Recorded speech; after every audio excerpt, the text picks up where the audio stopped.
somewhere is engineering this whole thing. I just don't know how to explain it to anybody. Do I even think the APC need to do this? Absolutely not. In my own opinion, I said it several times before this whole thing started. If there was an election, Bola Ahmed Tinubu will win. That was my position. A lot of people were not comfortable with it. I have my reasons why I believe he will win. But doing what he's doing now is nonsense. APC doing what they're doing now, it just doesn't make sense. So even if you were going to win that election, now you have shown to people who believe that they're going to win that you're going to rig them, even though they think they have the numbers, that INEC is with you, Judiciary is with you, and what have you. You don't need it. You don't need it. There's no need for this.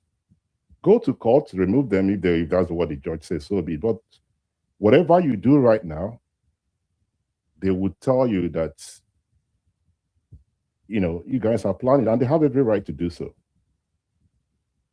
They have every right. And I said it before, if I am in, Prof's position, I would respectfully resign, because there's nothing else he can do right now. That's nothing. He has not conducted the 2027 election. His reputation is started. And I said it before, the idea of granting that interview makes everything, it doesn't make sense. The body language tells you where he's leaning. Giving excuses and what have you. We're going back to this court and we'll go back to this and this thing. It just does not make sense. IRITV came to your house and interview. Are you playing? I mean, you're not playing with kids. The body language tells you that this is scripted and this is his reading out what he was told to do, which I do not think APC need. And Bayo, Nonogan, the rest of them need to stop this nonsense. Continue doing what you're doing as APC. Allow them to fizzle away. Allow them to lose the case. Allow them to free the candidate if the judge allowed that should be and beat them and let them go home. You're now doing the same thing that happened in Labour Party, and you're doing La Media Papa and everything. So the handwriting is on the wall. That is all engineered by APC. I'm saying it publicly. I'm not hiding my mind saying this one. Right? So that's my response, Captain. Okay? But mine said, since it's turned to a space, I think it would be fair if you let maybe one or two people speak. I don't know. I mean, it's your space. At the end of the day, like I said, right, I don't want to put you in a position where you would start to give information that you're not comfortable, relaying. I'm not trying to say that you would lose guard. Now, that's the point. I'm just saying people putting you on the spot and, forcing your hands to actually speak. So I'll let you make that call if you feel you're willing to. I mean, I'm sure it's Good Saturday weekend. Well, sorry, Good Friday yesterday, Saturday, and then it's a Sunday tomorrow. We can afford a few people to come in the room and say something, but it's your call, sir. As I said, I'm not interested. Not that I'm not interested. That's very rude. I take that back. I wasn't prepared to host spaces. I'm on holiday, so I should be spending time with my family. But as I discussed with yourself and a few others, the emails, the messages, and everything, I felt, okay, let me squeeze in and have this conversation with yourself and a few other persons, right? One thing I do not want to turn the platform to is, having back and forth with people. I don't have strength for it. Hence, you see my tweets, I tweet and I move on. I don't even want to get involved because I don't want to argue. I just don't have the strength to argue with people and everything. I just rather have conversation with some few persons and that's it. That's okay, right? But I just don't want to turn the platform into this person say, that person say, I'm too old for those kind of things, right? But I think I can see Ayo. I would approve Ayo's request. If there's any other person I see, I would approve their request. But I just don't want us to move from this and start bringing people's name. There's some conversation going on the timeline which I'm not interested in, right? I don't want to mention it. It doesn't make sense to me. It's just nonsense. It doesn't make sense. There's absolutely no reason to discuss such thing as whereby you have something critical as, chances of removing people from the ballot. That is what I believe people should focus more on, right? But I must give it to the APC. They are very good in looking for loopholes and they will take advantage of those, right? Because people will now want to come on the platform, change the topic and say, what do you think? I'm not interested in some kind of conversation. So if you're going to discuss, it has to be within this INEC thing. That's what I'm interested in. But the other things you guys are looking for discussing on the timeline, I am not going to stop anybody discussing on the timeline, but do not bring that in here. It's not necessary to me. It would not decide what the court would do. It will not decide what INEC would do. What matters to me is what I'm discussing. So let me approve. Where is Ayo? I thought I saw him. Let me approve Ayo's request. As long as we stick to that topic, I'm okay. But if anybody was to move to that, I would just quietly, respectfully continue with what I'm doing. Is that okay with you? Ayo, you have the mic. Good morning, sir. Thank you. Good afternoon, Mindset. Hi, everyone. It's like you're a bit agitated this afternoon. So once you open it up on the spaces, I think it's only fair you allow willing people to make comments and all that. So if I just go quickly, can you hear me, Mindset? I can hear you. Ayo, let me address you, please. I'm not Okay. being agitated or anything. Can you mute your mic? Let me address you. This is the thing for me, right? There's no need for me saying that I'm being agitated. I opened a platform because somebody wanted to ask me questions. It's not a platform that I open and I wanted to change the topic from what the topic is, right? I'm not sure if that answers your question. So it's not about being agitated. I know how people do on spaces. They will move the topic to something else. And when you try to tell them this is not what I'm interested in, they will get upset about it. And I'm not interested in such conversations. I'm not sure if that helps you. That's fine. That's fine. The only reason why I made that comment was because you said you opened the space to speak with certain people. I thought a private platform would have been sufficient for that, but hence it's open publicly like this. Your followers should be able to make comments if they want to. So that's by the way. I don't intend to shift away from the topic. You were talking about the INEC chairman and what they've done to regarding ADC. I share your view that there's no need for the chairman to host an interview immediately after the communique. There has been a lengthy communique released by INEC, which I think is sufficient. But knowing fully well that people don't read that much, they might not have the patience to go through. I think the attempt he was trying to make is to make some salient point, but for me also is highly unnecessary. It makes it a bit suspicious. But when you go to the meat of the matter regarding the ADC current situation, when we write essays in those days, after writing or even a letter, you go through it again, you cross your T's and dot your I's, you check your paragraphing, you check your comma, you check your full stop. I think that's what ADC, in my view, did not do. And I disagree with the fact that INEC, the antebellum, should have been reverting back to David Mark executive, because from the write-up, can see clearly that they were notified of the resignation, I think sometimes in August, and the changes, the letter that brought the changes of the new executive came September 9th, but the case went to the court September 2nd. So if we go by that timeline, and there's one important part of the judgment of Court of Appeal, which I saw on Professor Chidi Odinkalu post, which clearly stated that they should revert back to antebellum and they shouldn't do anything to foist a fait accompli. Don't you think if I saw Bolaji Abdullah's statement, which honestly I so much like, I was also of the view that they should go ahead with conventions and all that. But if the changes on the INEC website came about on the 9th of April, 9th of September, and the case went to court 2nd of September. And INEC is also a party to the litigation.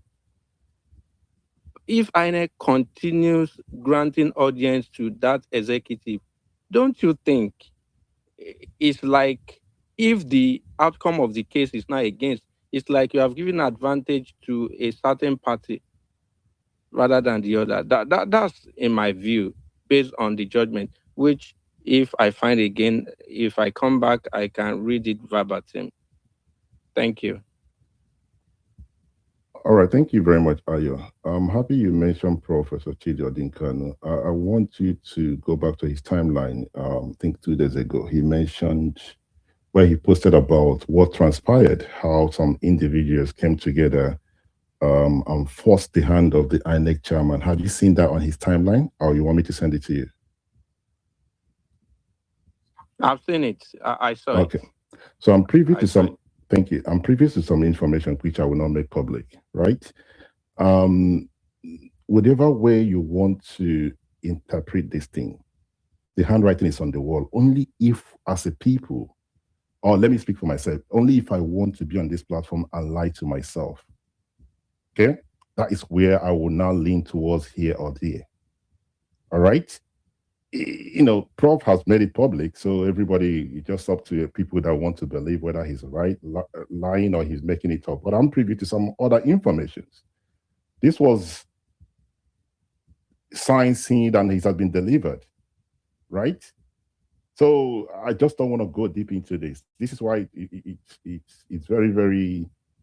I don't want to get a lot of people on the speaker section. I have to say this to you, because I don't want to drag into some things that does not make sense to me, right? I'm beginning to argue, not to yourself, sir, to make some argument on something that is very clear to the blind, that this is well engineered. I just don't want... I don't have that strength.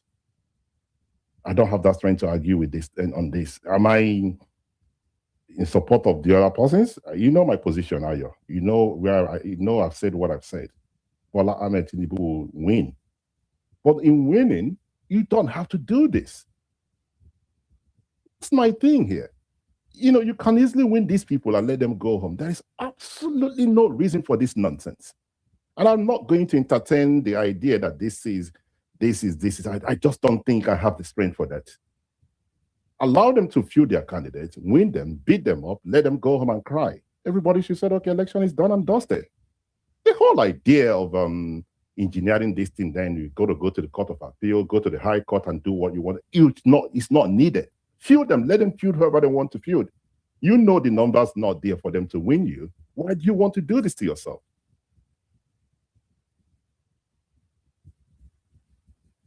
Aya, if you would like to respond, that's okay. If not, I would... Yeah, thank you. I think it's a blessing in disguise for the bigwigs in ADC, in my opinion. I think it's not wise to go ahead using that vehicle. They have a chance to use another vehicle. They can move en masse, because I also want to witness an election that is keenly contested. That's the beauty of election. They can move to a party that is completely free, probably NDC. That at least to provide a competitive election 2027. What do you think? Move to where? There are some things I'm not going to say, in the public forum, but which party are you talking about? I think we are making a mistake here, Ayo. So let me say what I'm not sure when you joined, but so let me give you an idea of what's going to play out if nothing is done to stop it, right? I said it last year. Was it last year? Yeah, I think last year. Captain actually reminded me. I said it last year. So the idea here is Bola Ahmed Tinubu will be the sole candidate. But then again, for that not to make people feel uncomfortable, or the world, if you will, or Nigerians feel uncomfortable, there's a plan B. And the plan B is very simple. Bola Tinubu will be the candidate of APC. In Nyesom Wike's PDP will produce a candidate. Who cannot win Bola Tinubu. So you cannot argue then that there was only one candidate. If you listen to the secretary, APC secretary, yesterday, was it yesterday or the day before yesterday? He was talking about the registering some of these parties, right? Which obviously INEC can do. If you have not won anything, then they would register you. So even the NDC that has been registered is by court order. There's a lot of things there. All right. I'm not going to I'll be on this platform to tell you what I think the other persons need to do. That's when they have legal advisor, they have those that work with them, which I believe would give them sound advice than myself. Right? But if they think the best thing for them to do is to jump ship, which ship are you jumping to? Where? You see, the thing here is this, right?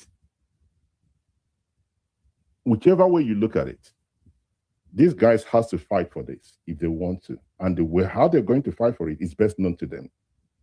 And they've got to be very, very careful and very mindful of how they do their things. And I will say it publicly again, I've said it before, their biggest problem is they have so many people there that has no interest. Their interest. It's up to you, Ayo, or Captain, or every other person to figure out who those individuals are. Right? It's one of the elections that I do not think that even if they brought another person to join them, that they stand a chance of winning this man. I don't think so. That has been my position. I do not think they have stand a chance. But for what they have done, for what APC have done right now, it makes it look like they are scared of these people. It's like in football terms, I mean, never say never. It's like Real Madrid playing any, third division team. Obviously, Real Madrid will win, even if whatever happens, you have a better chance of winning because you have the best strikers and everything, right? The things are there for you.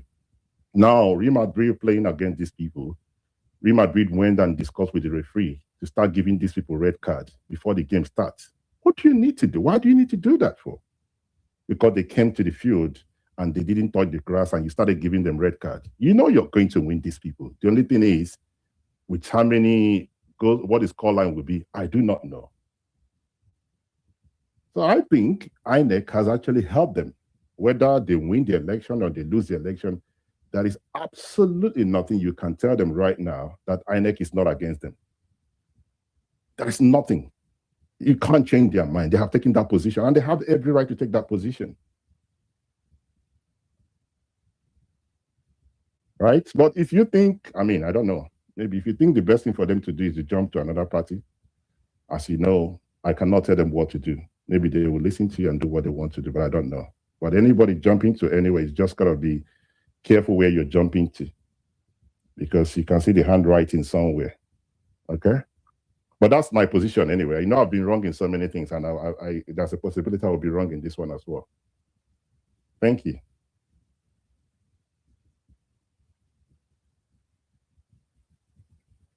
Okay. Ayo, are you still there? Yes, I'm still here.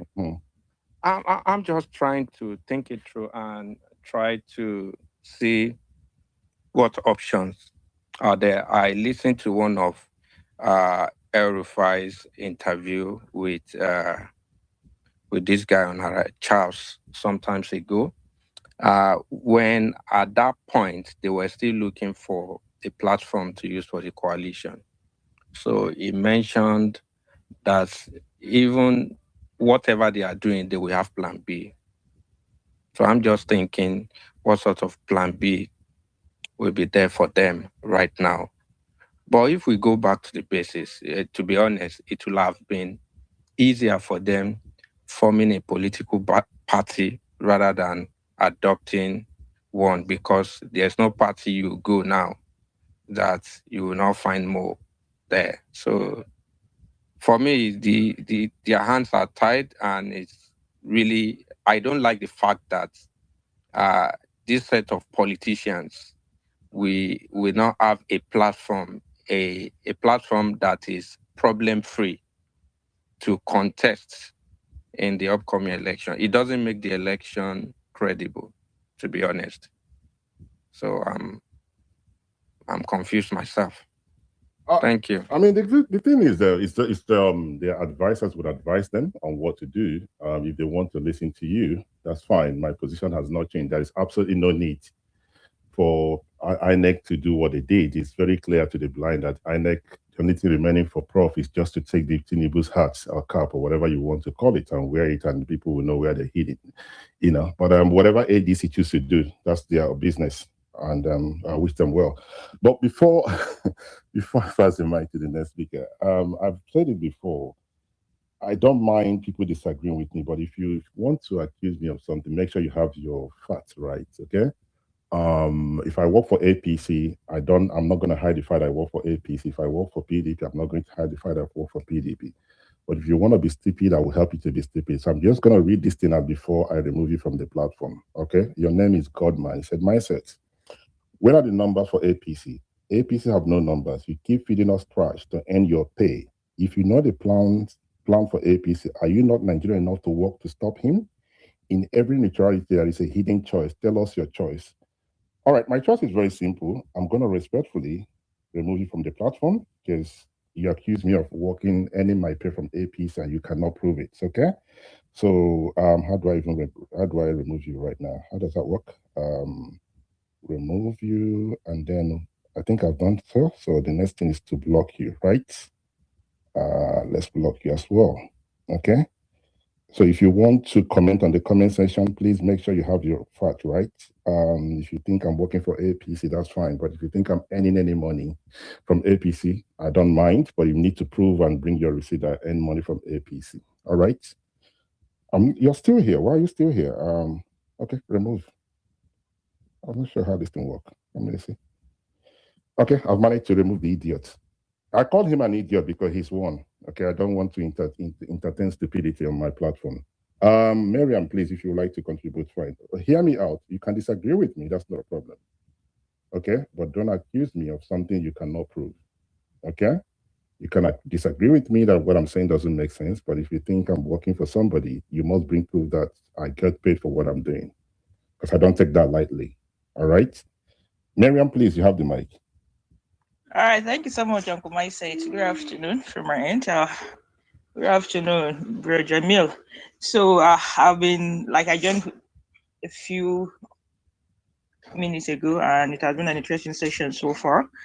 And to be sincere, I think what we were expecting, like, is totally not what we're even saying, because everything just changed with the court order, with what INEC coming out to say. And I think one thing that ADC needs to do, I think they need to go back to the drawing board and re-strategize again. Because I know a lot of people will be like, because all what we're seeing on the timeline as of 2-3 days ago, we feel like, okay, maybe we have gotten a stronger party that is going to, like, challenge the incumbent. But yesterday, today, things just changed. And we hope and we prayed. Though a lot of time we say we don't need, we just have to, like, re-strategize. ADC just have to re-strategize, because APC are doing, despite having everything in hand, they're still trying to see how they can also play to the gallery. And ADC, who happen to be the ones playing what APC are playing, they are not playing it, which is something that I think a lot of people are still trying to even phantom, or are still trying to even come in time with. Are the ADC truly, are they truly wants to, like, do they want to even challenge the APC? If yes, I think, yeah, they need to go to the drawing board. That's one thing that they need to do. And I heard someone like, okay, since the ADC is still having this internal crisis, why not everyone of those who that, like, decamp to the ADC should also, now everybody should just decamp to ADA, that's the ADA. And I was like, Uncle Mike, how is it possible? Is it possible for everybody to just, like, and still challenge? So that's my question for you, Uncle Mike. Is it possible for the... Sorry, Miriam, I don't know, to be honest with you. I cannot tell you what I think these guys need to do. So I try as much as possible not to even mention their names. I cannot advise them what to do. They have legal advisors. They have professionals that work with them. But whatever they choose to do, that's their business. I cannot tell them what to do. My position, the reason I opened the platform is just to make it very clear that the INEC chairman has taken a position, which obviously a lot of people knew that he has taken a position. But one of the good things that has happened is he did it too early for people to know where he's leaning. Okay?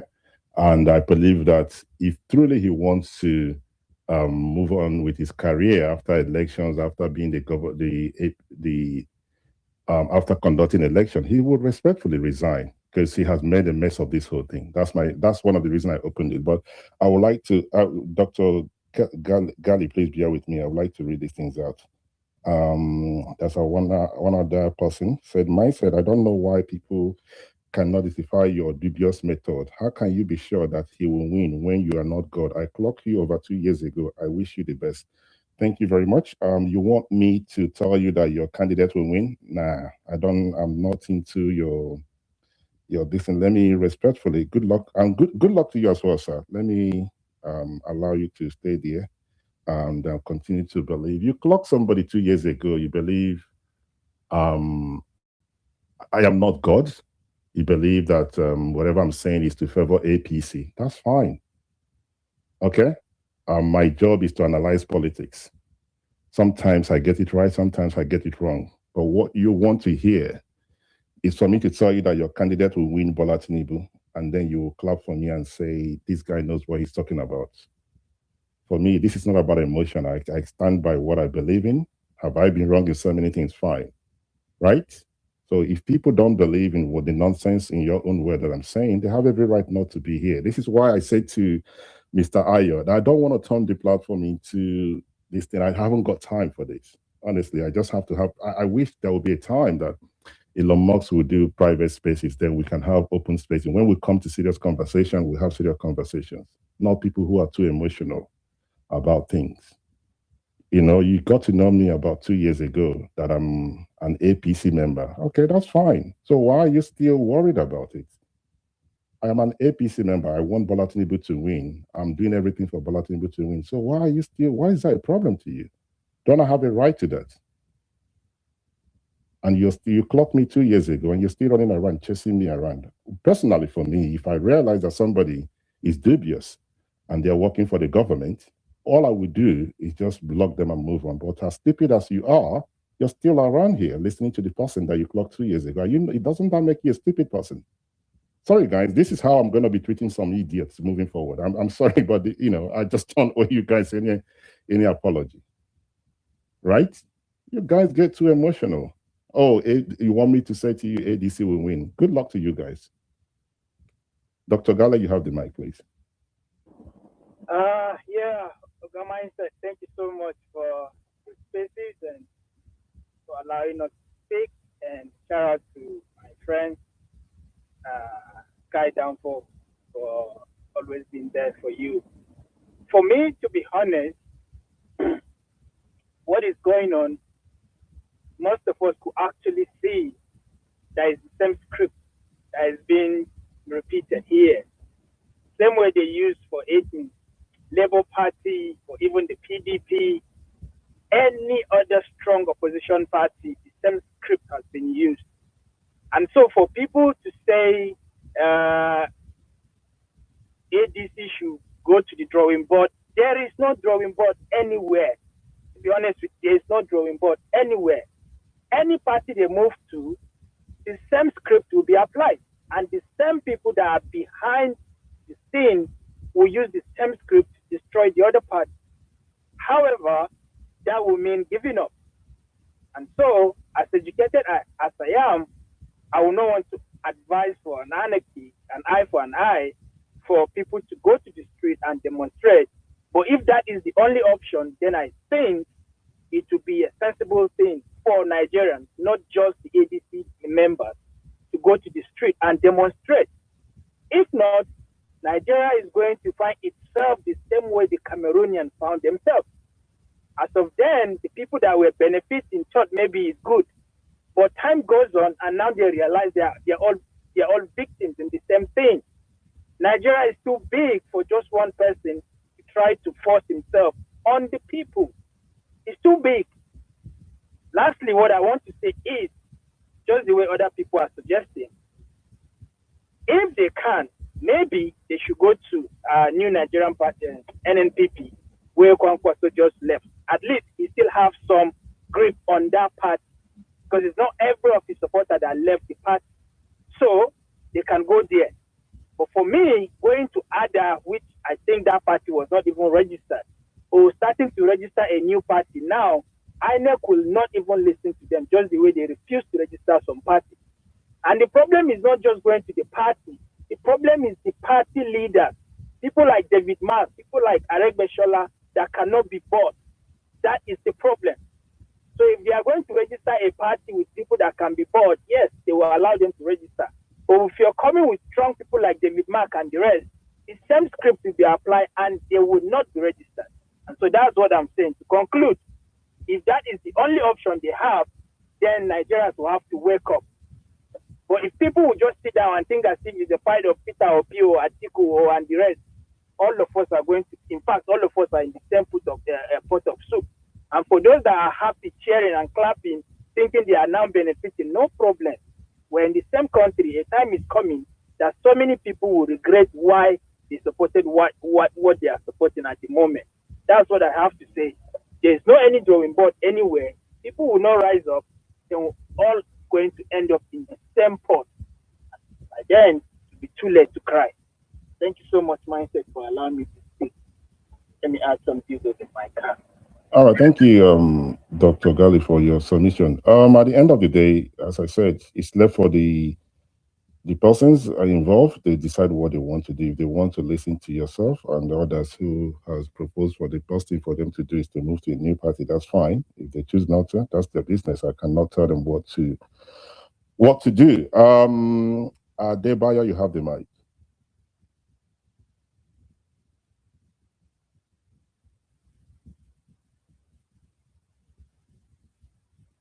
All right, Captain, please help me out. Am I still audible?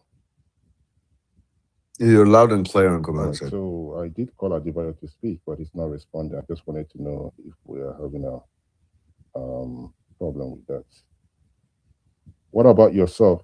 No, you're loud and clear, but I think you should ask other speakers to see if they can hear you. Maybe it's just me that can hear you. No, we can hear you, Mike. You are loud and clear. Yeah. All right, thank you. So Adebayo, I'm going to remove you for some reason best known to yourself and your network. It appears you're not able to speak. So I'm the one that removed you. So if you're able to request for the mic again, I would add you up again. Please, as I said, I want us to have a conversation that has nothing to do with other things going on the comment section. Sorry, on the timeline. I'm interested in the INEC. That's what I'm interested in. So if you're not interested in the INEC conversation, please do not request for the mic. And one other thing, I don't have a problem if you think I'm working for APC, but if you're going to accuse me of collecting money, make sure that you have the receipt of where the money was paid, right? I don't have a problem. I can work. As a matter of fact, how sure are you that I'm not in, Aso Rock right now discussing with Bola Tinubu? That's a possibility. So there's nothing wrong in that. Working with APC, working with Bola Tinubu is not a hidden fact that I started working with Bola Tinubu since I don't know when he was born, but the day he was born was the day I started working with him. So what's new? Is anything new with that? Right? So, and I enjoy working with him, and I believe he will win the elections. Is there a problem with anyone? Do you guys have a problem with that? Hello? Okay. Nobody wants to respond. Command said, but not be us now. Okay. That's why we're not going to respond now.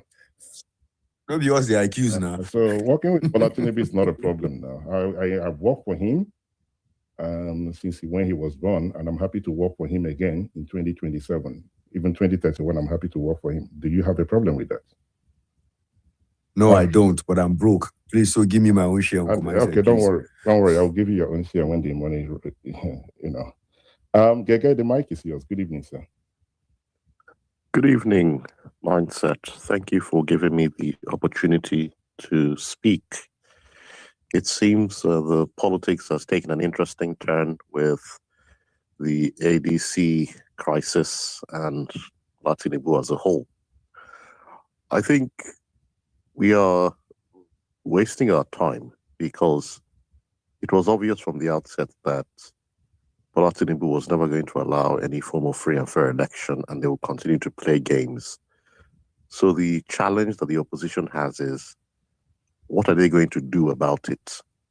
There's no point. Some people are saying they're going to go to court. I'm surprised they still have faith in the judiciary. You saw Justice Salami openly come out and basically say Peter Obi should have been disqualified. Justice Salami is supposed to be a retired, respected jurist. All that tells you is that Bola Tinubu has captured both the legislature, the judiciary, as well as the Senate. So we're at the point where the only thing they fear is an equal and opposite force. Anything else is not going to cause them to lose sleep. The example I can give is what happened in Kano. This very governor of Kano that has now defected to the APC. You remember there was a time when the APC, when he was still in the NNPP, the APC were planning to use the courts to overturn his election and give the vote back to the APC candidate, Ganduje's stooge.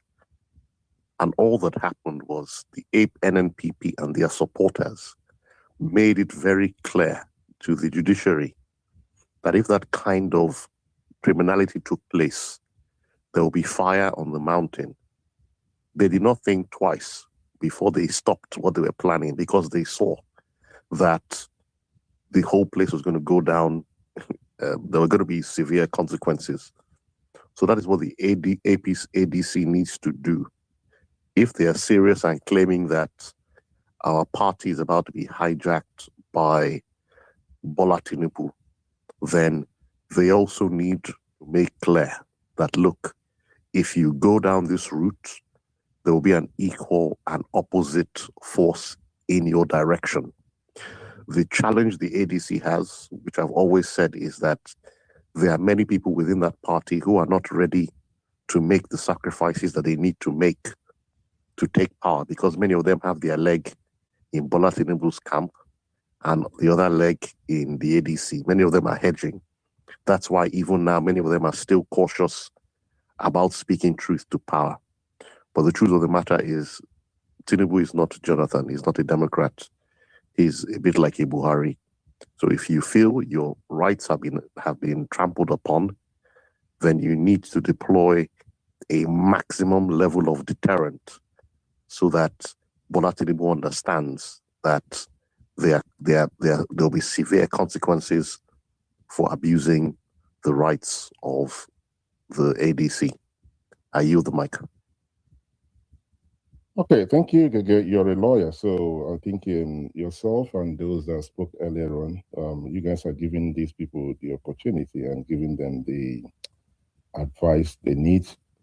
As I said, I am not a lawyer, so I believe they have the right persons to advise them. And, you know, there are some things happening behind the scene, which obviously might, I'm not saying will, might help their cause if handled very well. And but we'll see where we go from here. I would like to continue to read out the comments. I want to carry those on the comment section along. I've seen another interesting one. Somebody said I'm an analyst without a hat. So you want me to analyze something that will see and tell you what you want to hear. Well, I wish you well. You're in the wrong place. I think you should be able to focus on other things. On this platform, what I will do, the only thing I owe you is to tell you what I think. That does not mean what I think is the truth, but what I will not condone is name calling or accusing me of getting paid whereby you cannot provide receipts. If you're telling me that I was paid and you can provide the receipt, then that's okay. I've been paid to do a lot of job, which I don't hide, and I'm not shy to say I've been paid. Okay, but I'm happy to work for APC. That's the thing. I'm happy to work for Bola Tinubu. Do we have any other person that would like to contribute? Danny, please go ahead. Danny, you raise your hand. Go ahead, sir. Danny, the mic is yours. You raise your hand, and I'm passing the mic to you, sir. Gege, please help me out. Am I still audible? Oh, yes, I can hear you, Mindsets. I can hear you. Okay, there's an individual here, Danny. I'll pass the mic to him. He's not responding. I'm not sure why he's not responding. Maybe his connection is off or something. Dr. Gali, is it Dr. Gali? Is that his name? No, Danny. The guy has some issues in his profile, so I think perhaps he's having network challenges. I'll pass the mic to him. Oh, I can't see him here. All right, Captain, your hand is up. Go ahead. Exactly, Uncle Mike said I cannot see him. So if I cannot see him, my Gege cannot see him. It means he's not here, really. All right, I'm not sure. Maybe it's from my end. And if I were to, let me see, I'm using this guy's Wi-Fi. I'm using the hotel's Wi-Fi. If I move it to mine, Uncle Mike said, which hotel now? You idiot. There's a hotel in Asorok now. What are you talking about? Are you sure I'm not with? There's a hotel in Asorok. The one beside Asorok. That's where I am at this point. So, yes, I'm thinking if I move up, if I use my, I'm not sure if that might crisis spaces, right?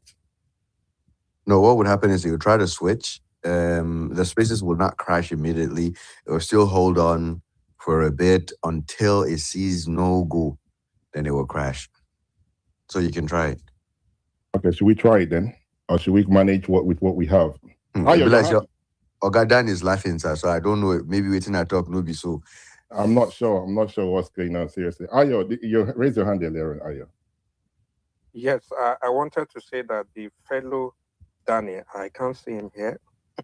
And even Dr. Gali, I can see him as a listener. So obviously there's a network issue. Yeah, I think it's from my end, so I don't want to take the chances of moving to the different one. But let's manage with what we have, and let's see what we can do. Miriam, the mic is yours. Yeah, Uncle Mike, I think it's from their own end. Since I can see Dr. Gali speaking, but we can't get his voice, and Danny is not here. So I think they should just leave and rejoin the call again. No, I can hear you. I can hear Mindset. It's Danny that Mindset is calling that is not on the speaker section. Okay. I've actually made myself a speaker. So on the other hand, let's see what's going on. Or Mindset, are you now a prophet? You are seeing things that the rest of us cannot see. That's how I can tell you that the INEC chairman has made a mistake. That's what it is. But I think I can see Adebayo, right? Adebayo is on the platform, right? Oh, yes, we can see Adebayo. Adebayo, the mic is yours.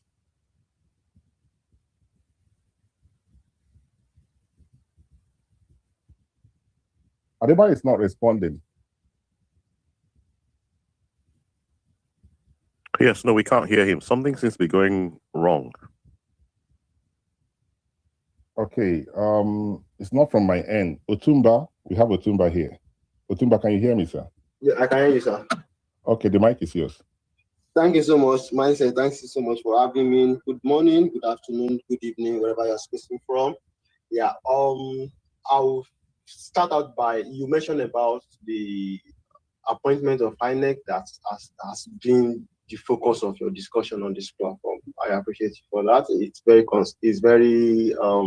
you can say it's concerning. At the same time, it's very, very important that we look into that and we engage that, because at the end of the day, we are in a democratic process, and it's very defining for us who we are, our future, our economic prosperity, or whatever that comes out of Nigeria for us. It's kind of having that foundation in the kind of democratic doctrine we practice. So this is the first time I want to applaud the president for this appointment of the INEC chairman. It's very, very balanced. Years before now, we used to have presidents. We used to have situation whereby the president will have to come from the same place as the INEC chairman. This is the first time in history of Nigeria. Maybe I stand to be corrected. Maybe in recent times, I might not be. I have to be modest here. in recent time, this is the first time that we have INEC chairman coming from a different zone as the president. The president is from the western part of the country, and the INEC chairman is from the north central. That reflects a balance in that sense. We look at and it's kind of respecting the doctrine of federal character system that we have in Nigeria. So people can have their observation, they can have their reservations about it. It depends on how they are looking at it, or from the standpoint they are looking at it. But the fact remains that this is very, very balanced. But you will not tell me, you will only convince me that the president is very, very biased in his appointment when you say he does not have any alternative in Southwest, or even in Lagos.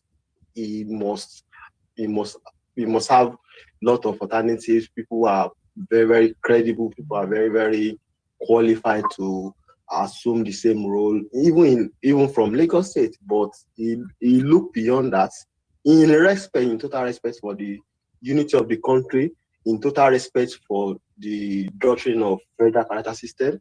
He went to North Central to give them a voice, and this is this is the first time in a very long time that North Central, they are having a representative at that office, right? So that said, that's what I want to say. Man said, I want to applaud you. I want to appreciate you for being that very, very concerned, being interested in the development, democratic development, social development of our great country. I see your passion. You go out of your way to hold spaces at times 24 hours, deliberating on issues that can advance our cause individually. However, I want to ask us, not only you. I am aware that you don't agree with the president in the incumbent president. You are not a man of his. I think you have your different leaning, which is very, very much acceptable. That is the beauty of democracy. We must not kind of lean towards the same direction. If you don't go about supporting the incumbent president, President Bola Ahmed Tinubu, do we really have an optima or an optimum alternative that we may say, okay, if we don't have President Tinubu, we can have this individual to replace President Tinubu from this prism of what they are capable of doing, or from the prism of their antecedents, what they've done before. Because you can measure a man, you can predict a man. If you are thinking in machine learning system, you can measure a man from what they've done before. You can use that to forecast or to predict what they are able to do in future. If you kind of bring together what they've done in the past, and you can make your data and predict what they are likely going to be able to do in the future. Do we have any in the race now, as Nigeria is standing now? Do we have any individual who is in the race that might be a good match or a good alternative for the president? From me, if you ask me, I'm going to be opinionated here. I'm going to be very, very subjective. I'm not talking scientifically. I'm talking as a personal individual here. If you ask me that simple question, I will say the individual I have now is President Tinubu. That's the person I'm saying. I am not, unfortunately. Sorry, Otumba. I apologize for interjecting. Okay, I would like to, please, can you mute your mic, sir? Please, let me address you. I want to stick to the topic. I'm not interested in whether there is another alternative or no other alternative, if that helps you, right? As you said, I'm not a fan of the president, right? Perhaps you're a fan of him. You probably would disagree with me in some of it, but I don't want to move away from this topic that has to do with INEC, because This will decide whether there's going to be an alternative or not. This will decide whether we are going to have Bola Ahmed Tinubu as the only president. This will decide whether we are going to have 30 other individuals, right? So if you're asking a question, if there's going to be an alternative, that would be something that I believe others would like to respond to, perhaps not today. But the most important thing right now is, in my own view, INEC has taken a position. And INEC, in my own view, is with the APC. So that's the conversation I'm interested in, right? And I would disappoint you. I think you get it wrong. So let me clear something. I'm not sure if you were here when two other individuals actually pointed out that I'm working for the Mr. President. So you're saying I hate Mr. President. I'm not sure where you get the information from, where others are saying I'm working with the Mr. President. So you should be able to correct yourself. I am with Bola Ahmed Tinubu. I'm working with him, right? If that helps you. But I want to go back I've known you before now. You have known, I don't know, maybe you remember me. I know you before, long before now. I know your stand against the president. So if you say you are working with the president, now it's very, very strange.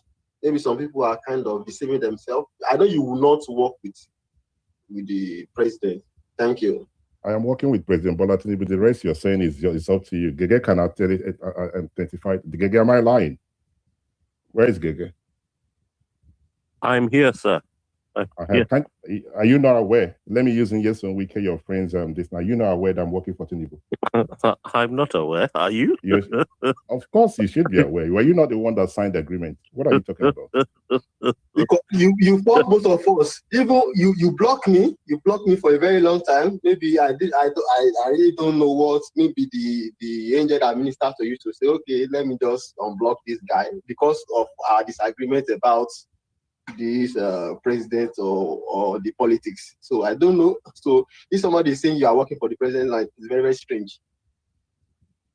As a matter of fact, this is a new platform, so everybody's welcome to be part of it. But on a serious note, the people have the right to air their view. What I dislike is when people can accuse one of collecting money and you cannot prove it, right? If I work for my money and you're aware that I work for my money, I don't hide the fact that I work and I get paid for it. But when you stay on the comment section and start talking nonsense or being stupid about it, I will block you and make you look stupid like you are, right? But let's hear from others who would like to contribute. Dr. Usman, you have the mic before I go to Adebayo. Yeah, so good afternoon, everybody on the platform. So I think this is a very important topic that we need to address. But I just want to quickly, with your permission, mindset, to just address a little bit of what Otumba said. That is misleading. There was no time that the INEC chairman was appointed from the president's own region, except when Buhari, appointed Yakubu. And Yakubu was not even from Buhari's region. He was from the northeast, and Buhari is from the northwest. So all other, INEC chairmen have always been from where the president was not. Apata was the first one that was appointed by Abdusalami Abubakar. Apata was a South man. I think they're from Apata was from Edo. So when Apata died, Obasanjo appointed another Edo man. So if you want to say South, both of them were from the South. The president was from the South, Ephraim Apata was from the South, Abel Gobadia was from the South. And when Gobadia resigned, Obasanjo also appointed Maurice Iwu from Imo, from the same South. So it was only Jega that was from the North, and Jega was appointed by Goodluck Jonathan from the South. So I just want to clarify this before I go ahead to say that the only time, there was no time in Nigerian history that a sitting president appointed an INEC chairman from his own region. Zero time, no time. So what Tinubu is doing with this man, Amopitan, is the same trend. So now going on the topic is that it is so clear that Amopitan has taken side with the APC. And ever since Amopitan has been appointed, I wrote it on my Facebook wall that I don't trust this man, he's going to work for the APC. And to be fair to Amopitan, each and every INEC chairman that has been appointed by any sitting president has been working for that president. So what Amopitan is doing It's not new. But the difference between Amopitan and every other INEC chairman is that the remaining INEC chairmen were pretending to be working for the Nigerian people. They have this facade, they have this face mask that they used to wear, that they are neutral, they are open, they are upright, they have integrity. No, it's only an Amopitan that doesn't care about what you think about him. He's all out. See, all the timetable that INEC is rolling out, the Electoral Act, and every single thing that INEC is doing, it has to hatch it on the desk of APC before it releases it. This is so far what we have seen. And the PDP have been in crisis for a very long time. INEC didn't take a position. Labour Party has been in crisis for a very long time. INEC didn't take a position. NNPP has been in crisis. But the moment that one nephew, who has obviously resigned from that position, who was there when the current ADC chairman was taken out of office, who has written about the transfer of power on his Facebook wall everywhere, just suddenly was procured by the same Tinubu and his people who do not want democracy to thrive, to come and tell us that there is a faction in the ADC. And for an INEC chairman to come and take sides, delete their names on the website, go for the very first time, do an interview, and see whoever go into election with ADC is going to have the same thing that happened in Zamfara is going to happen to them. This is unprecedented. You cannot have a referee in a game, in a football match, Premier League, taking side with a club before the game starts. And you expect the other club to not cry foul. So what Tinubu is doing with INEC right now is very unfortunate. If you destroy INEC, you have destroyed the very DNA of democracy of Nigeria, because it is INEC that determines who wins election or who loses based on the law of the country. So if Tinubu decides to use Amopitan to destroy INEC, invariably what Tinubu is doing is that he's destroying democracy. And that also throws a lot of question marks as to who Tinubu really is. Is this guy really a Democrat? Because so far, Abacha was the most maligned Nigerian head of state in history. But what Tinubu is doing is worse than Abacha. And I'm not a kid. I knew when Abacha took over as the head of state. I knew when he died. I didn't read it from the history books. I experienced Abacha. But I can tell you what Tinubu is doing with Nigeria right now is worse than Abacha did. So we have to be very careful with what we are doing today, because everything you throw in the front, you're going to go and pick it up. Tomorrow, if Tinubu leaves, whoever takes over, if we begin to see vendetta happening, people who are supporting Tinubu today should not come and shout that the people are destroying democracy. It is Tinubu that is beginning to destroy this democracy. And I can guarantee you, as a northerner, I want to speak now as a Nigerian, but from the north is not going to allow this. We're going to fight this thing to the end. We're not going to vote for Bola Tinubu. We give him 61% of the votes that he used to rig himself into office. This time around, he's not going to get 10%. And it's over for him. Thank you. All right, thank you very much, Dr. Usman. You said the North will not allow this. Based on the persons that I've spoken to from various, regions and everything, this is not about the North. Please hear me out. I know you said the North will not allow it. You'll be surprised to hear that some persons from the Southwest they are not comfortable with what's going on. That is the difficult thing here. Let me tell you, right? Few days ago, in my own opinion, Bola Ahmed Tinubu is in a very good position, right? But as I said when we started this platform spaces, there was absolutely no need for this whole thing, this whole INEC thing. You can read them out, do whatever you want to do. People will cry foul and go home, right? But the fact that the INEC chairman has taken a position, those who are not even interested in the opposition have picked interest. In the last couple of days, I spoke with some person privately, and there has been a lot of meetings going on. And, there are things happening behind closed doors, behind the scene and everything. It is not looking good for Bola Tinubu. That is the truth. It doesn't matter how anybody wants to, make it look. So I do not want to bring it that it's all about the North. Permit me, sir. I know perhaps you probably be uncomfortable with this. This has nothing to do with the North will not vote for him.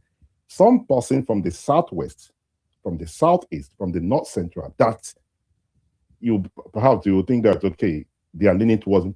A lot of people are not happy with this because you want to make yourself a monarch. And there is absolutely no need for that. So I know a lot of people will say the North is fighting him. No, this has nothing to do only with the North. As I told you right now, I mean, meetings are still going on. People are on holiday, but there's some meetings going on. We cannot allow this to happen. You know, people are discussing what can be done, and things are happening. Anybody tells you that nothing is happening, they are lying to you. I am one person that will tell you the little I know. I don't know it all, but if there's something I know, I would say things are happening. Would that make him to lose the election? Maybe not. But this whole thing that this whole Kai de Flew is just one of the most stupid, permit my language, one of the most stupid thing they did. It was just doing this whole thing. And the whole idea of having that conversation, that INEC interview, absolutely no need for it. You've actually make this opposition become something they are not. You actually amplify, you actually make Nigerians to know that you hated them, you know, you don't want them to win, you're going to muzzle them. People are beginning to say, okay, hold on a minute, there might be something here, you know. We don't know about ADC. They have amplified ADC. So if the judiciary likes, they play ping pong with this whole thing. You see this rain, it will touch everybody. That's all I have to say with this. But I don't want it to look like a northern thing. Nah, this is not a northern thing for the little I know. All right? And you know I don't know a lot. So, Captain, you did raise your hand earlier on. If there's any other person that would like to contribute. You guys have turned it into a space now. Yes, Uncle Juan said, I wanted to buttress your point that just 10 minutes ago, I did get an information that things are literally happening. In fact, this one we would speak after the space is done. I was very surprised to hear how far this thing has actually gone. Wow. No, I mean, I don't know the information that you have, but as I said, this was doing one holiday that I don't even know if it was meant to be a holiday. I would call it a holiday, but things are happening. Things are happening, and it's quite interesting how quickly things are happening, and you know how people are coordinating things. It just amazing, you know. And I just feel if they can continue with the momentum, and hopefully something will come out of it. But whoever advised these people to do this thing, just it's not on. There's absolutely no need for it. But your enemy have to make a mistake for you to be able to thrive, right? Okay, who else do we have? The doctor. Who else do we have? Uncle Masa, you have Dan. His hands has been up like forever. Dan, who is Dan? Dan Tala. Oh, okay. Is he here? Sorry, guys. I don't want to move. Okay, go ahead, sir. Dan, go ahead, sir. Good evening. Yeah, good morning, good afternoon, good evening, sir. Yeah, thank you so much, sir, my leader. Thank you, Dr. Usman, for correcting that particular thought of Otumba. I don't know where he came from his view. Just a little research will have helped you from making that blunder in the public domain, where you just say these things you say and all that. I think Joshua Amotikpo is from Kogi State, and where he came from, there are Yoruba people of Kogi area in Nigeria. One minute, Dan. Sorry. Otumba, 1 minute. Sorry, I apologize, Dan. Otumba, I'm not sure if you've been on the platform. Can you mute your mic, please, Otumba? Let me address you. I'm not sure if you've been on this platform in the last couple of years. Like you said, I blocked you on the other one. This one is a new platform. What I do not condone is when somebody is speaking, you interrupt or interject them. If you think whatever he said or whatever he's saying is not factual, allow him to land. You raise your hand. I will pass the mic to you to correct him. Please, let's not do this. Right? Please, let's respect people's opinion and let's not use words that people will find uncomfortable with. So apologies, Dan. Go ahead with your submission, sir. Yeah, thank you so much, sir. Yeah. There are people who are Yoruba persons from Kogi State. The immediate past Chief Judge of Kogi State, Justice Richard, what's his last name now? The daughter was my colleague in the office, is still my colleague in the office. And the father became a Chief Judge. I was particularly there. And her name is Bimpe. She's a Yoruba woman. So there's no argument about that, please. This is the first time somebody is appointing somebody from his tribe. That's the first thing. The geopolitical zone, whatever it is a creation of Abacha 1995 conference. So it does not remove.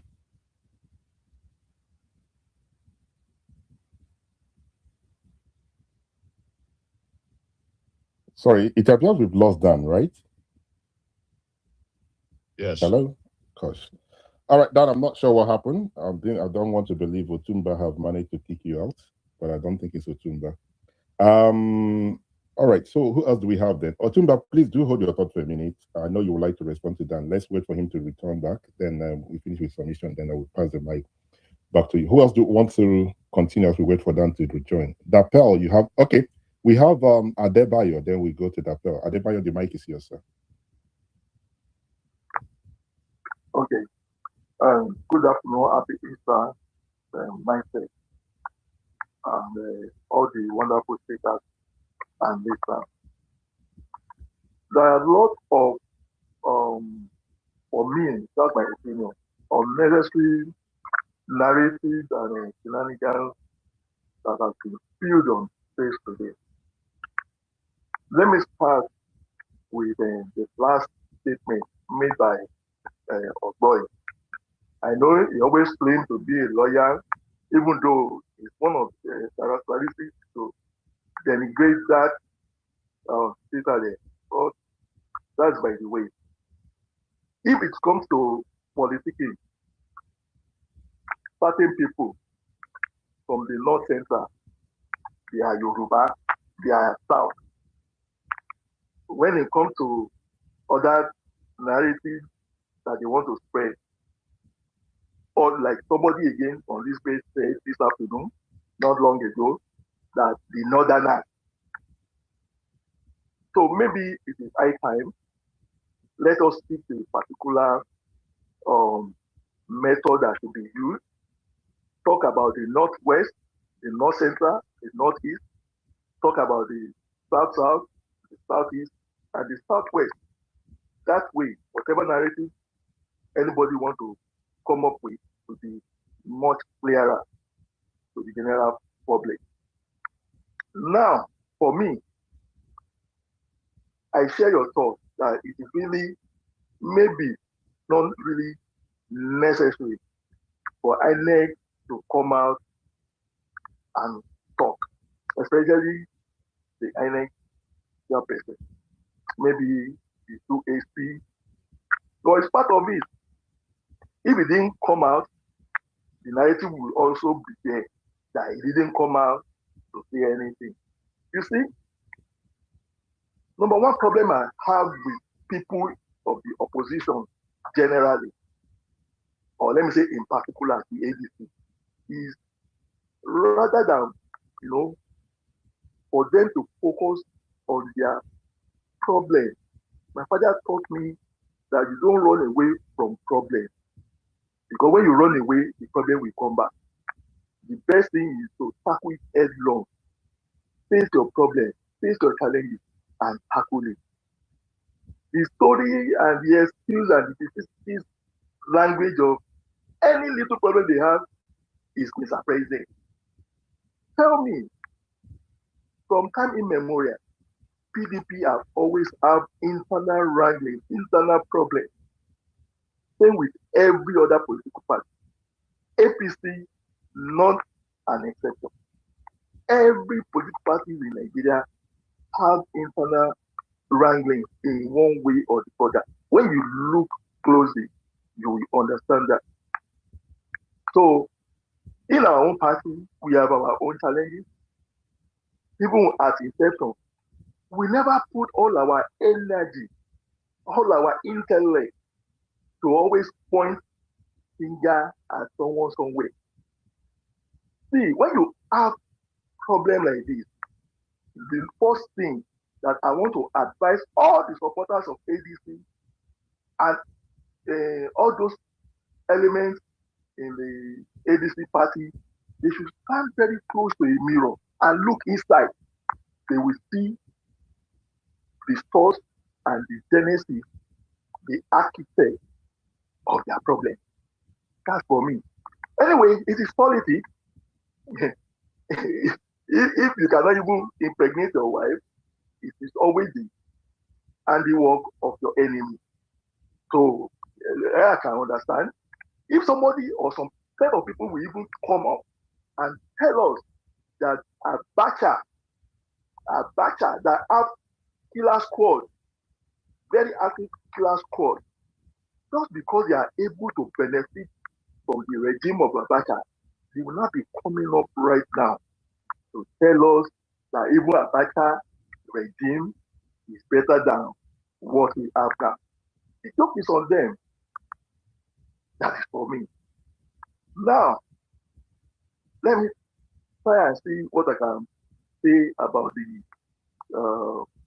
INEC that everybody is trying to drag. And this, instead of people, if you have challenge with INEC, you know the right thing to do. You have people in your party that are PhD holders, that are lawyers, that are stars. If you disagree with any arm of the court, you know what to do.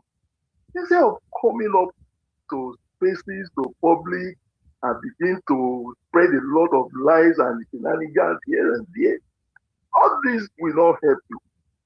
If at the end of the day, if your party is disqualified, and let me sound this very clear to all of them, nothing will happen. Any party can be disqualified. And I will give you an example. In River State, it has happened. Even this party, APC, they are the ruling party then, and the court stopped them from participating in the election of that state. Did they ever fall? My answer is no. But I can see I'm looking at my screen, I can see your hand up. Maybe I should hold the mic. Okay, thank you very much, Adebayo. I raised my hand because I do not want to digress from the topic. As I said, the NADECO conversation, I am not interested. It's not something I think would help INEC to do the right thing. That is, for me, just a waste of energy. And I think you guys have milked it. You have the opportunity and you've seen that opportunity, you have milked that opportunity to change the narrative. So what I'm interested in is what the INEC chairman has decided to do, because NADECO or not NADECO, INEC will be the one that conduct that election, right? So that is a topic that I'm interested in. So if anybody's interested in the other topic, for me, it's just not what I need, right? I do not see anything for me that, I will gain from discussing that. What matters to me is what INEC has done. But let me correct you.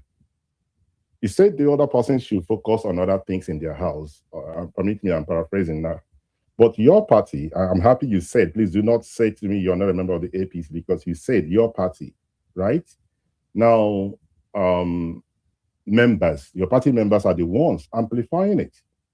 As a matter of fact, you guys, some of the persons in your party have started saying that Mr. Gombe, nephew in the Gombe, is the correct ADC chairman. What is your business there?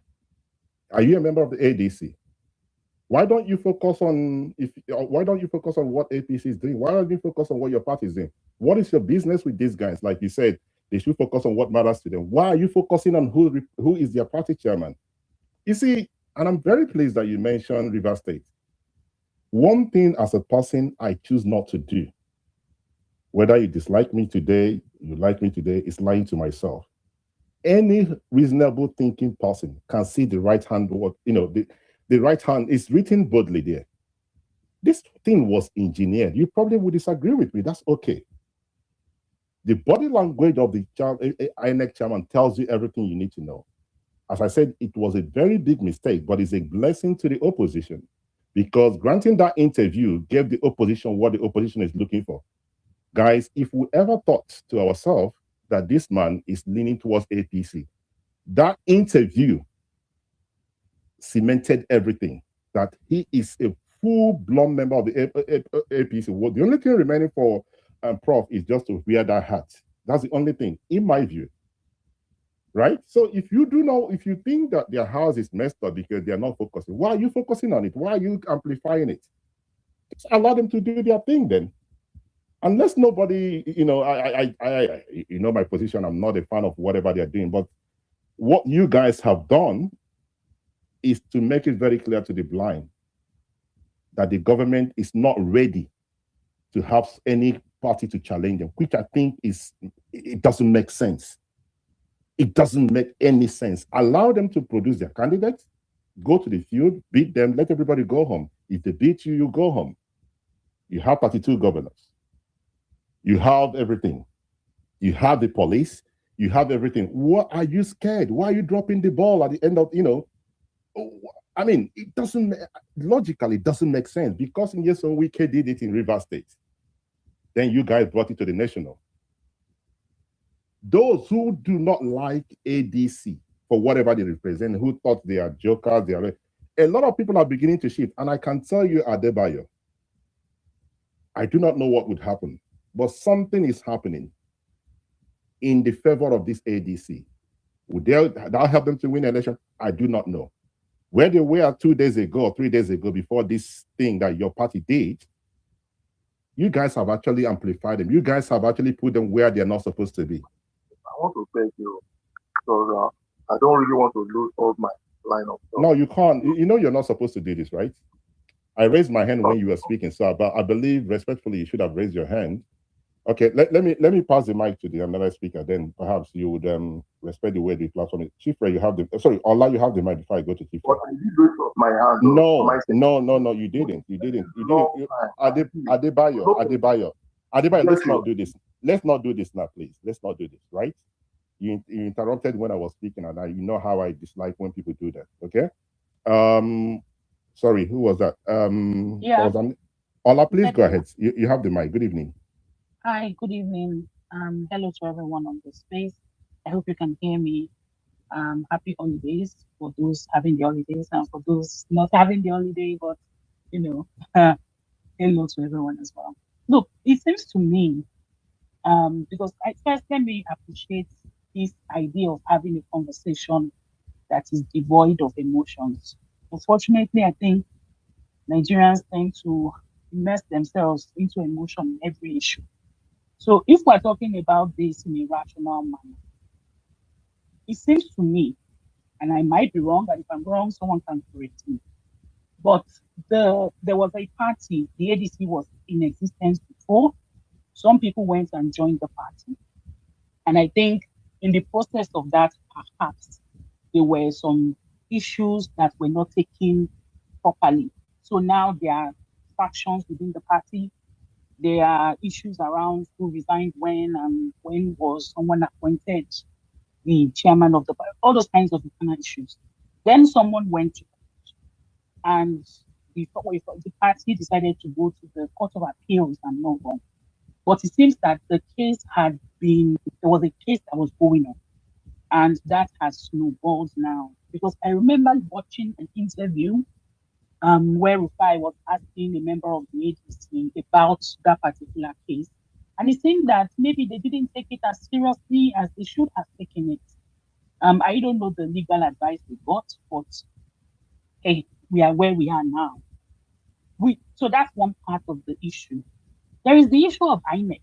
For me, no matter who the president of or who the chairman of INEC is, INEC has always been a controversial figure because of the nature of politics. I don't support Amofik not doing the interview. I don't think he should have done it. I think it was unnecessary. Although INEC was also a party to the lawsuit because the people who sued the party also took INEC to court as well in the same lawsuit. But should Amofik have come out after that interview? I don't think it was necessary. After the statement, rather, sorry. But I don't think it was necessary. But then we have an issue here. I don't necessarily agree with the narrative that because Ahmad Piton is from, I think it's unnecessary, to be honest. The tribe of the man is unnecessary. No matter what tribe he's from, someone will feel they have been, done over one way or the other. I think it's just the nature of politics and the way people take issues. Now, when we are talking about the issue of the president, I'm not necessarily, it seems to me, I'm not clear yet how this has become Bola Tinubu's problem. Because it's either of two things. It's either we're saying that the president should help ADC to solve their problem, which I don't see why he should, apart from the fact that, okay, you want a strong opposition, which I want too, but there are other political parties and they are not going through this problem. So why should the president be the one to help them solve it? I know there is an argument on why he should, but the question is, why must he be compelled now? Or it seems, maybe I'm wrong, blackmailed into being involved in this. Maybe he's involved. I don't know. But it seems strange that this narrative is what is the direction that is going, instead of the fact of, because for me, there is a simple solution. Well, maybe not simple, but there is a solution to this. ADC needs to solve their problem, which is, first of all, an internal problem.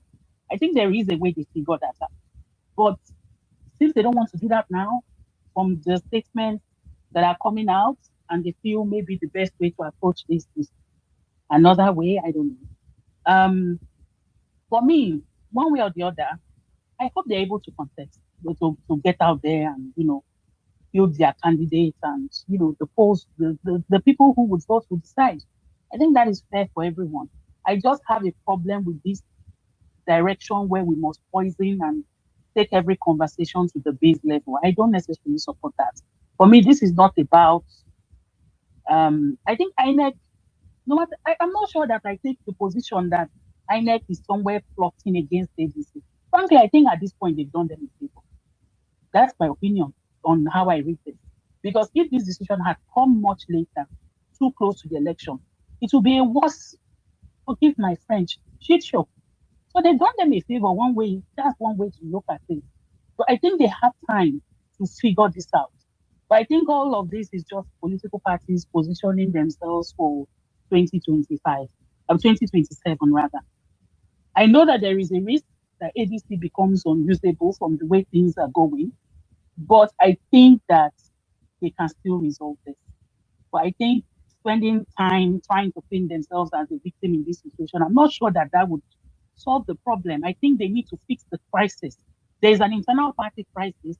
They need to fix it. If they bring all of them together, but they all come together, I'm sure there is a way they come to some sort of middle ground. I hope they can. So I think that would be their best approach, to solve that problem and solve the court cases, the problem of the court case. The last thing I'm just going to say is that I think that we have to decide one way or the other whether the court, we trust courts now. Because I have a problem with the fact that we support the courts when the rulings favor us, but we don't support them when they don't favor us.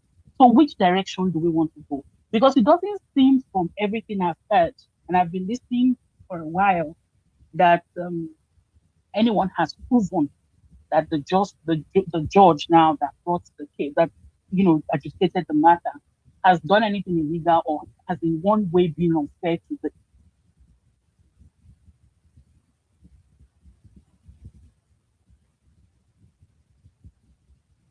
Sorry, have we lost Ola? Hello? Sorry, can somebody help me out? Hello? Yes, I don't think we can hear her anymore. Oh, okay. I thought it from my end. I wanted to know. Ola, please, if you can hear me or any of this, if you can hear myself, we're not able to hear you, but it appears your mic is on. So what I would do is let me mute that mic. Maybe that would help her to know that we have we are not able to hear her. I liked her position, and I will tell you some things I like. And I like the fact that she agreed with not only with myself, but quite a number of persons that there was absolutely no need for the INEC chairman to give that interview, because that interview has cemented everything, that he is biased, that he is leaning towards the APC, right? Now, to respond to some of the things that she said in regards to people saying that, blaming the president. I am one person. When the Labour Party and PDP were having their problem, I think they were blaming the president. For me, I said the president is playing politics. Why this one is different is this. I will tell you why. When you see the likes of Bayo Ononoga and the spokesperson and ministers in this government amplifying that the other individual should be the chairman, what does that tell you? Even if one don't want to talk about it, it's very clear to the blind that this is the spokesperson of the president is speaking for the president.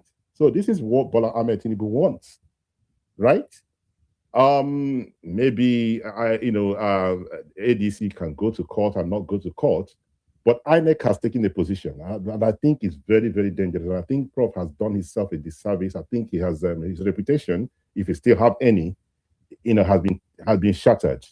Right, when he was appointed, nominated, I spoke with some persons. I don't know him. I don't know anything. Some persons argue that he's a very decent man. He's a very honorable person. Perhaps, going into as the INEC chairman might change his character. But some persons believe that, no, he's a man that one can trust. And, a lot of people believe that. But his position is very, very disappointing. I believe that his advisors, did him a disservice, and I believe that he has actually helped the opposition by giving that interview. That interview says everything. That if there's an election, he has a right for these people not to contest. The way and manner he handled it and he spoke tells you that INEC, as it stands right now, is members of the INEC chairman. I'm not sure if there's any other person in that group that's not part of them. INEC as an organization has taken a position to support Bola Ahmed Tinubu. That is my position, and everybody have the right to disagree with me. Dapel, you have the mic, Dr. Dapel. Otumba, I'll come back to you, please. I know your hand is up. Hello. Yeah, thanks for passing the mic.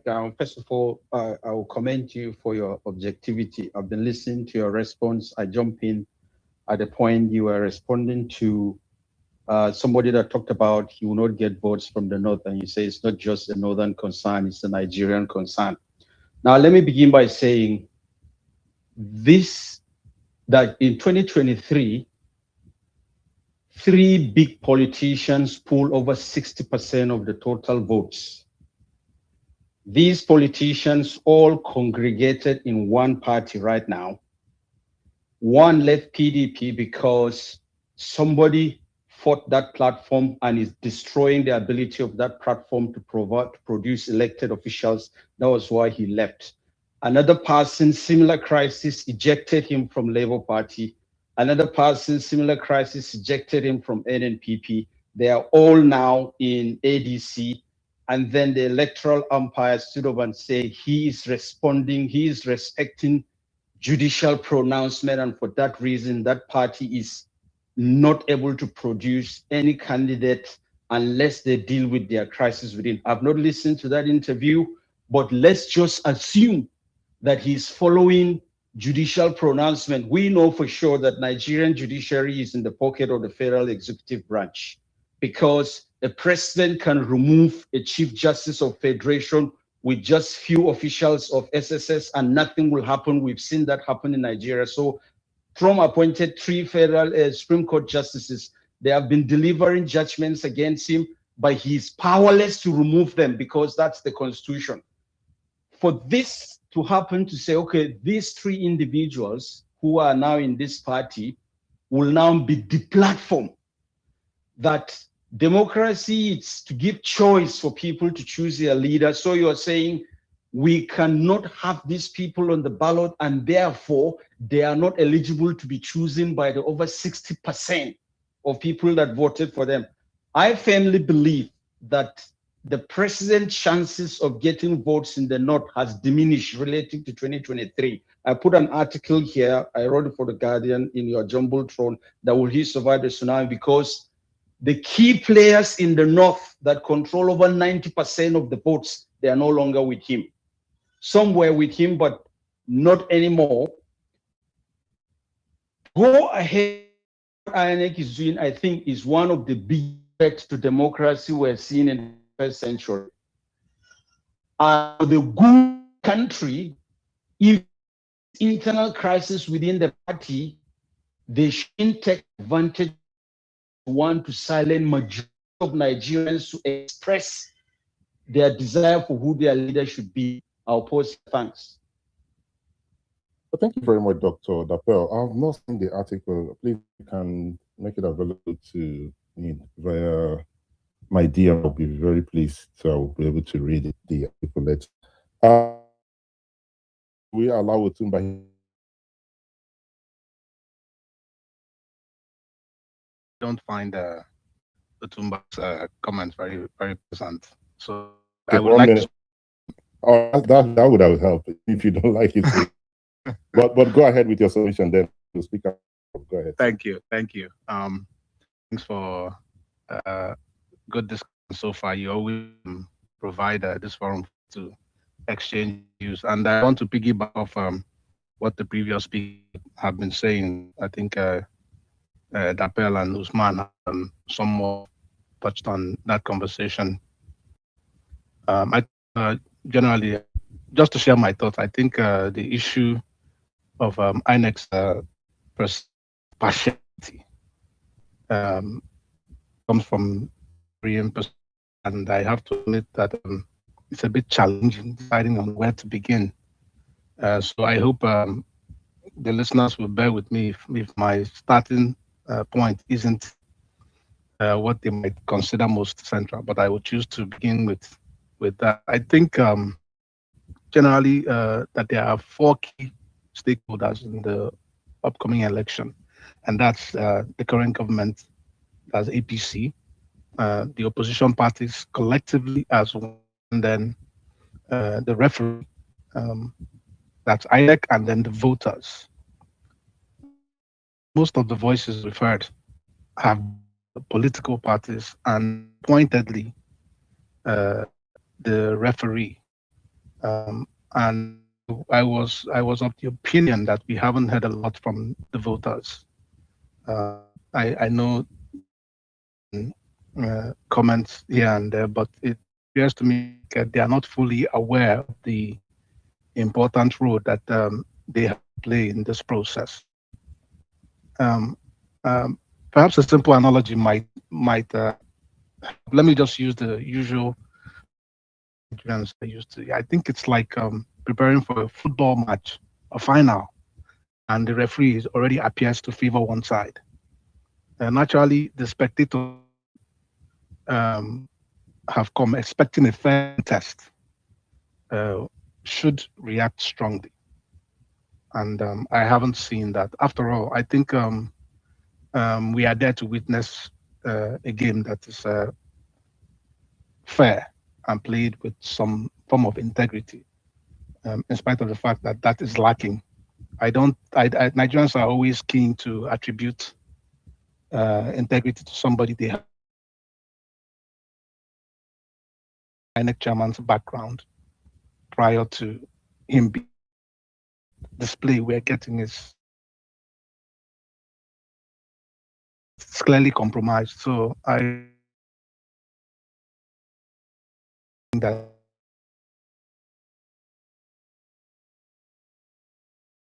with Nigerians, to be honest, and then bringing back to our present situation, I think the citizens should be clear and firm about our expectations for the coming election, and collectively reject any process that does not uphold fairness.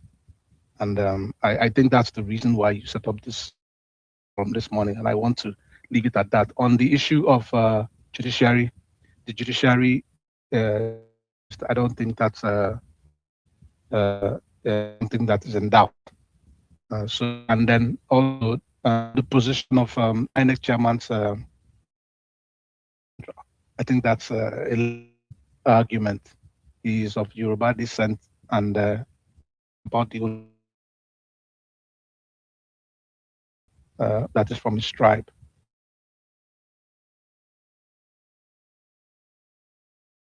Experience from the were robbed. It was a total robbery. I don't care whose opinion it is. It was not transparent, and once it's not transparent, it's robbery. And Tinubu had already declared that before it happened. He told them to grab it and run with it. So I think I would just leave my submission at that. Thanks for the opportunity. Thank you very much, Chief, for your submission. As you know, Tumba will speak before yourself, so you have to, if you don't want to listen to him, obviously, just might want to close your ears, but allow him to air his view. Then we'll pass the mic to the next speaker. Tumba, the mic is yours, sir.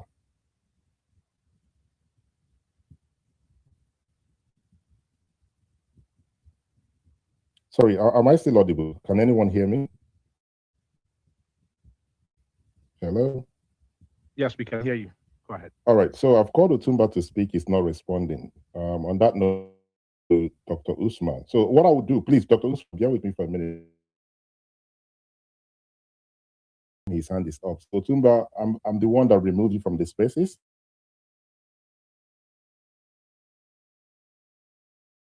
Doctor, you have them. Dr. Usman. Tifra, it appears it's only myself. Yes, it's only you I can hear, and I think my wishes came true, so it's not my fault. Okay, so Dr. Usman is not Captain, are you still with us, sir? Okay, it appears we're having a network challenge here. Any other person who can anyone? Yeah. Okay, let me remove Dr. Usman as well. Maybe that would help for him to request for the mic again. What about you, Dapel? Can you hear me, sir?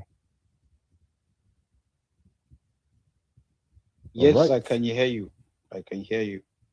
Okay, that's fine. Then since it's myself, our captain is not responding, and Tifre, I was going to call you Dr. Tifre. Ayo, do you have anything to add based on what you've heard? So let's continue from yourself. Yes, thank you, Mindset. My observation from the recent conversations, if we can play down on which tribe, which region the INEC chairman is from, if we can just stick to the topic, which I also agree with, he shouldn't have come out to grant an interview. The communique issued for me is enough. He shouldn't be the one talking to the press. That raises questions of bias. However, we are not discussing the merit of why ADC is in this situation.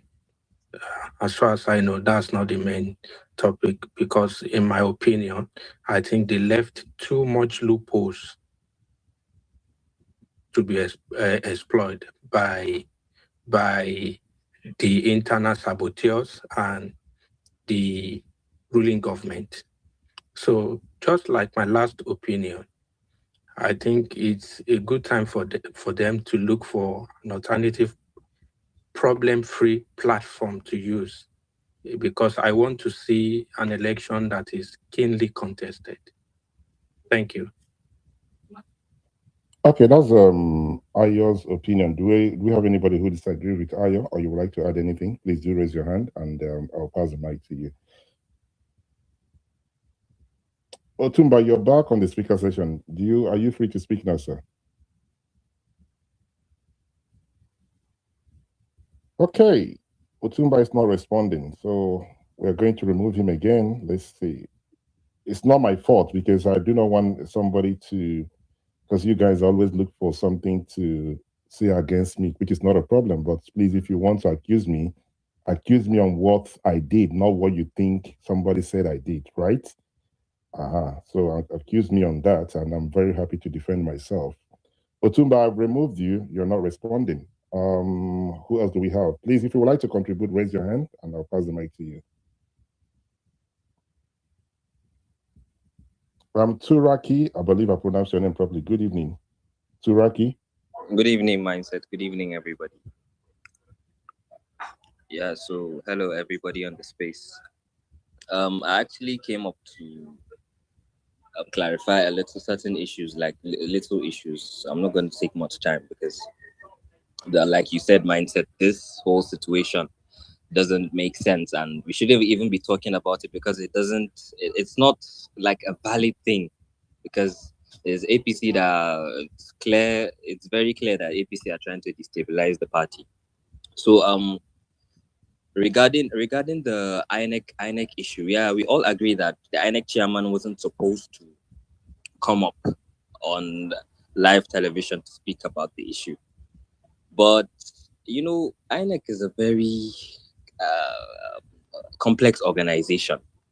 In the past, we have accused the INEC chairman of helping the government. You see, that is why I always say we should have used the 2008 Uwais report, Justice Uwais. He did a report in 2008 saying the president should not have the power to appoint the INEC. It's just like a team appointing its own referee before the match. Justice Uwais said he proposed a judicial system where senior judges should propose candidates and they will screen them thoroughly and they go ahead to appoint them. So the president appointing INEC doesn't really make sense to me, honestly.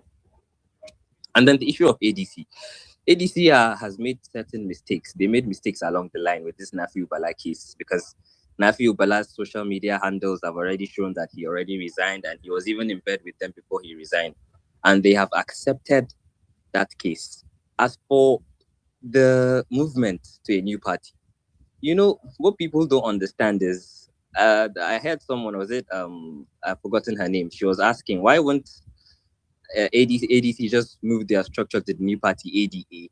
You see, the ADA has not been fully registered yet. They passed the pre-registration, but they didn't pass the final registration process. INEC blocked it, and it has not been fully registered. So ADA is not a registered party. The only two registered parties are NDC and DLA. If we all know that this guy, Senator Henry Seriake Dixon, joined the NDC because he noticed flaws in the ADC.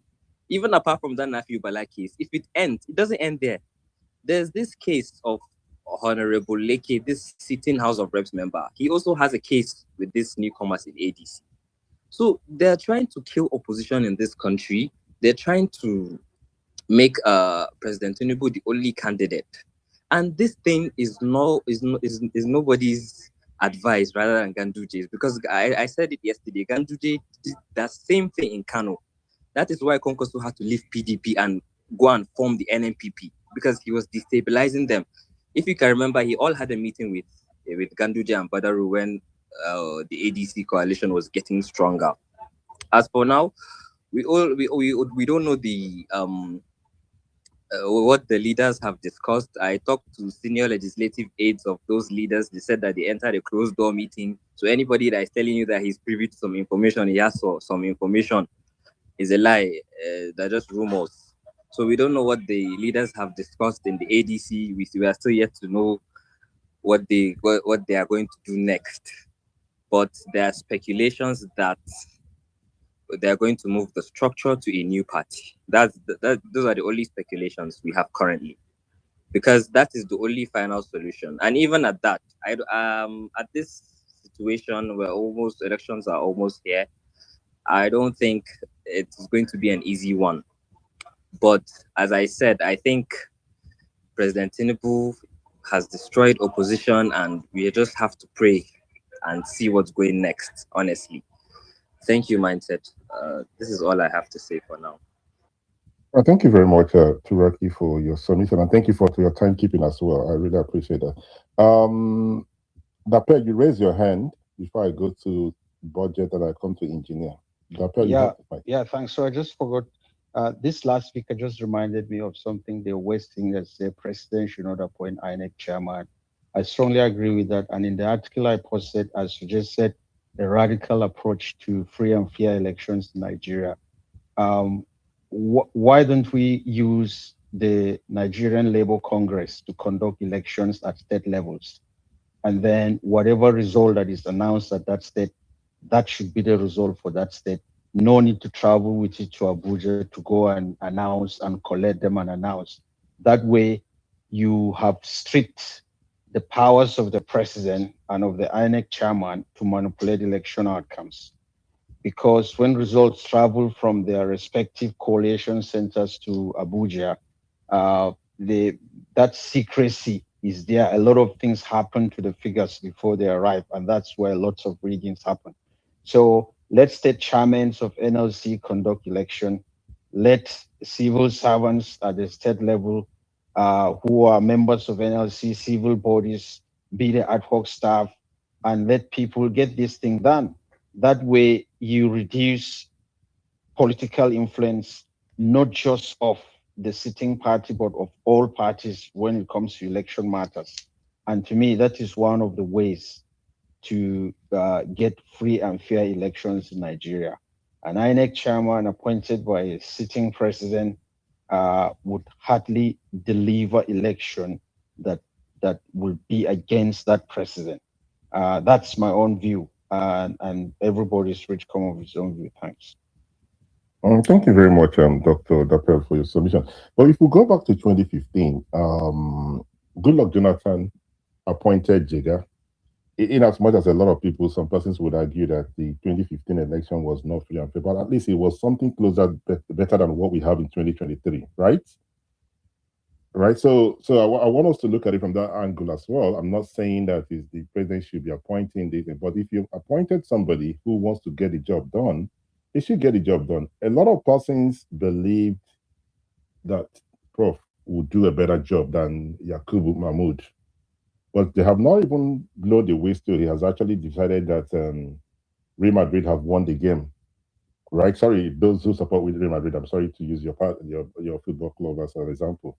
The game have not even started already. You just decided, okay, this is where I'm going to lean. Whatever you do, I will give you a red card. Remember, I gave people, the other referee gave people red card for doing this. There's absolutely no need for that interview. In my own opinion, if there is something the opposition should hold on to, you see that interview have discredited anything this man will do.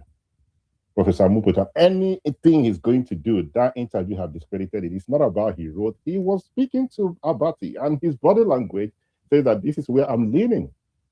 So he has done them a good favor by granting that interview, in my own opinion. Who else wants to contribute, please? Who else want to contribute? All right, I can see engineer and budget. Budget, go ahead. Then I'll go to engineer.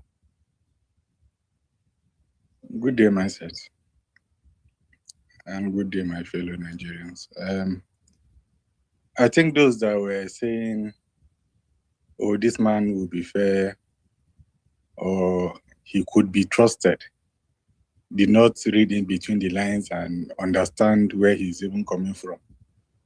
This is someone that was part of the legal team of Tinubu in 2023 election. So you don't expect him to do anything other than what he's doing now. And for those that are saying, oh, it's because he's Yoruba or not, it has nothing to do with Yoruba people. This has to do with Tinubu appointing his fellow criminal-minded people to try and take over this country. Mindset, I can see your hands are up. Is there something? Yeah, I would like to respond because a lot of people have argued that Prof was part of the Tinubu's legal team. I don't think that's factual. Please, you probably will need to go and do a research on that. That's why I wanted to respond. He was part of his defense squad, but maybe if you check again, you will see that. Okay, go ahead with the submission, sir. Yeah. So the reality is this has nothing to do with Yoruba people. This is about criminal-minded set of individuals that are out to take control and destroy this country. And the reality now is Nigeria is a captured state. These people are working overtime to make sure that they stay in power for as long as we are going to see. The Paul Bias of this world and the rest have nothing on what Tinubu wants to achieve in becoming a lifetime president until his death in this country. And there is no better way to stop him like we'll have an opportunity in 2027. And it is clear, visible to the blind and audible to the deaf, that ADC is the only party that will remove this man and send him packing. He has the so-called over 30 governors. He has paid off almost all the senators. Sorry. He has paid off the reps. In fact, anybody viable he has bought. And for those thinking, oh, the ADC allowed some loopholes and all that, it does not matter how your party structure is. These people are out to make sure that they can buy anybody and create chaos. As we have seen with LP, we have seen in PDP. It does not matter what the truth is. It does not matter what the structure is. Tinubu will make sure he scatters it so that he can become the president, the lifetime president of this country. And my message is clear. We in 2027 will not accept it. I've told others and people think, oh, I'm too harsh or what. You see, it is a war in saving this country and saving ourselves. It is either we fight now and those who survive will build a better nation, or we sit back and allow this man to sell us as slaves back to the colonial eras. He has sold our data to France, our security to Israel and America, and he has kept on doing whatever he has to do to make sure that he fully captures and make sure that there are no single opposition. Nobody can oppose him. Nobody can dare say, oof, when he speaks. And that is not democracy. If we are to say we are practicing democracy, then it must be seen in reality, not just on paper. This 2027 election, if Tinubu thinks he is going to end this country, and I can tell you categorically that it will be the end of him, because I would rather die than be a slave in my own country. We have seen how today, if you criticize Israel, the Israel and American embassy will send petition for them to pick you up. We are no longer a sovereign nation. And this is the bitter reality that we must swallow and stand up and fight for our rights and fight for our democracy and fight for our survival. I won't say more than this, but 2027 is a fight for survival. We will not just vote. We will make sure that if the ADC is not on the ballot, if he wants to burn down this country, we'll burn down him and anybody that stands in our way. Thank you. Thank you very much, Budget, for your submission. As always, you know how I run my platform, right? And I want us to be very, very careful, because I wouldn't want you to lose your life, okay? But the choice is yours. But I don't like when people use the word would end somebody. Now, it depending what it means to somebody, some person will listen to this and say, would end him. What does that mean? Perhaps you mean will end his political career, but not ending him as in ending him. So we have to be very, very careful. So we, for people not to say, okay, Budget is there threatening that he's going to end the life of the president. I do not think that's what you're saying. I think you're saying political career. I want to believe that's what you meant. But another thing I want you to go back, please, if you have any evidence, I'm quite happy for you to share with myself. I'm as I said, Professor Amopetan was not part of Bola Ahmed Tinubu's legal team. But if you have any evidence, I would like to see that as well. I mean, as always, I like to learn things I don't know. I never claim to know it. You raise your hand. If you have it, if you can send it to me, that's okay. I would like to have a look at it, sir. Right? Budget, I can see you raise your hand, so we can pass the mic to the next speaker. Budget, your hand is up. Yes. Yeah, I will send it to you once I'm settled, because I'm on the move. And on the end him, of course, we are going to end APC. Anybody that stands in the prosperity and the development of this country will be removed either forcefully or by the ballots. So there are two ways about it. At the end of the day, they are going to be the losers. And that is my stand on that. Thank you. Thank you very much. I'm happy you actually clarified, because persons would cut out the place you said end him. They will start running, saying that you said you're going to end somebody. And I'm very sure that's not what you meant. But thank you very, very much. And I look forward to receiving the, you sending me the details or the information that you have that's not available to myself. Thank you, sir. Who else do we have? We have Engineer David, I believe. Yes. David, you have the mic. Good evening, sir. All right. Good evening, Mindset. Thank you very much for the opportunity to speak. Let me tell you, this is an empty threat. He can do nothing. Let him wait. The only way that you can remove Tinubu as the president is through the ballot. Any other way that you are talking by force or whatever is an empty threat. There is nobody can remove him as president. The president, you have to deal with it. If you have anything against him, wait, 2027 is already around the corner. You go and remove him through the ballot.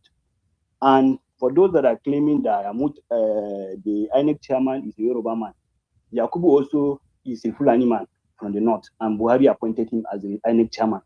You people did not complain when that happened. So that is that. Then for those that are claiming the north will not vote for Tinubu, let them clarify and tell us which part of the north, because they cannot say 19 northern states when it comes to election, because it serves their purpose. But let them clarify. For us, for me in particular, from Taraba State, we are going to vote Tinubu. Anybody that will have anything against it should go and deal with it. It is our democratic right. We are going to exercise our right. And then on the issue of the INEC chairman, mine said, let me say it clearly. If anybody has been following the issues that have been happening in ADC, let me cast our mind back to 2018, 2019. President Obasanjo gathered his boys at Shehu Yaradua Center and said and declared that ADC is now the third force that they can use to unseat President Buhari in 2019. But what happened after that huge gathering? What happened then was, after intricacies, they now realized that this ADC as a party it has enormous challenges because of the different cases that they were having in court.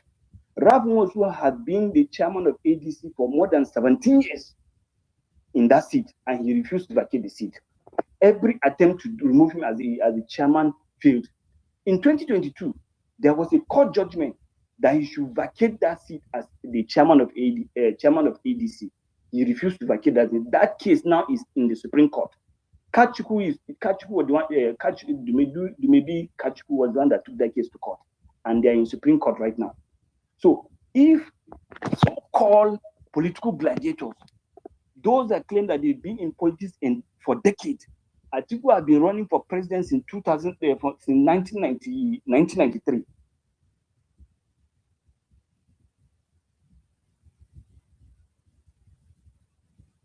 Sorry, have we lost Engineer David? Can you hear me? Okay, we lost you for some seconds, but please go ahead, sir. That was the call. Okay, so since 1990, these people, they've been in politics for decades. They know the history of ADC. They knew the challenges that ADC carries. Why did they go to ADC? When they went to ADC, why didn't they sit down with all the people that are members of those parties and sit down and ask them, okay, look at the challenges in the party. This is our dream for the party. Why didn't they sit down and do all those calculations and ensure that, okay, the party is free of any legal challenges that can be able to impede their progress in achieving their dreams? But what did they do? They went to hijack a party that they did not participate in building it. The only national leader of that party, a member House of Reps that was elected under that platform, they silenced him and they expelled him from the party. The last presidential candidate of that party, they expelled him, they silenced him from the party. So are you telling me that you come to my own house and want to dictate for me because you think you are being in politics? You cannot do that. You cannot do that. This party, these people, they were the ones that have been building this party since 2025 when the party was established. And then some people come because they think they stole money from Nigeria. They are the one, they participated in wrecking this country from the inception. And now they will go and gather themselves and then they want to come and do something. Let me tell you, mindset. The INEC chairman did them a favor by even making this decision right now. Imagine if this nephew's case, if it did not even come to that, the Supreme Court would have even sacked them, because almost you cannot resign as a chairman of a party and then you claim that you hand over the party to another person. You cannot do that. The constitution of ADC clearly specifies that for you to become a national leader of that party, you must at least be in that party for 2 years. How many of them were there in that party for 2 years? That is one question. Then secondly, you see, that one also is another ground that if somebody had taken that matter to court, they would have sacked them still, because they violated the constitution of the party. These people, they are the architect of their own challenges and their problems. Okay, Mindset, your hand, so let me allow you to say something before I continue. No, you can continue with your submission. Just to for you to know that I would like to respond. So continue with your submission, sir. Okay. So then these people they are there doing all these things. The same article they wreck PDP and they ran away. Obi wreck Labour Party and ran away. Konkoso wreck NNPP and ran away. And then they now come and congregate. If they have the immediate last Attorney General of the Federation, and you cannot sit down and they cannot gather legal mind and sit down to advise them, okay, see the challenges that is happening in our party. How do we resolve this thing? Okay, somebody took you to court and said, and court, the judge said, come and show cause why I should not grant this motion that this person brought. Instead of you to go and answer the case, you went and appeal it in court of appeal. That was the wrong move from their side. You went and appealed it. And the court of appeal said, okay, go back and answer the case. Instead of you to go back to answer the case, you still went to Supreme Court to go and gather. And then we are telling INEC was a party to this case. And the court specifically told INEC, don't recognize any of these people. Don't recognize them. Let them go back and answer to the INEC, to the court. And they refused to go and do that. And then now they want to come and blame the president. The president told them, when he went to the National Assembly and told them, okay, I will not help you to build your house. Neither will I do anything to help you guys. You people should go and make your house, put your house in order. They refuse to do that.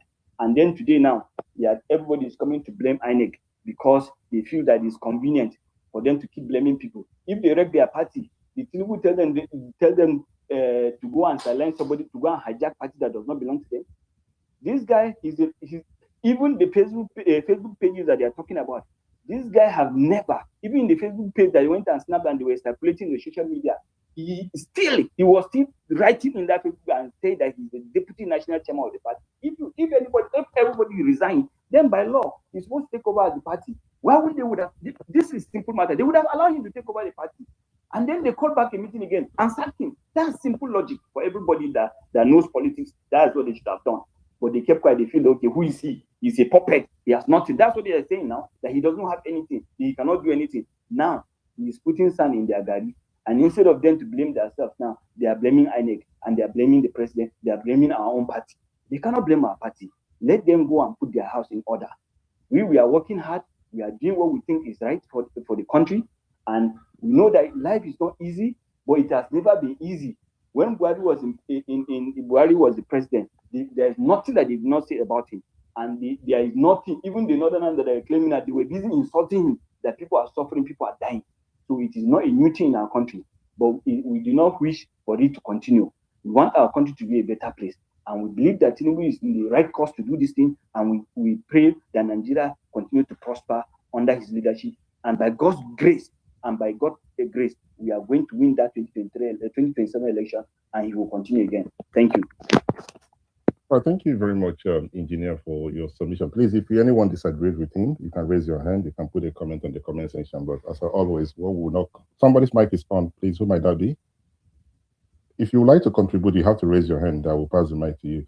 I would like to respond to some of the things that Engineer said, and with respect, sir.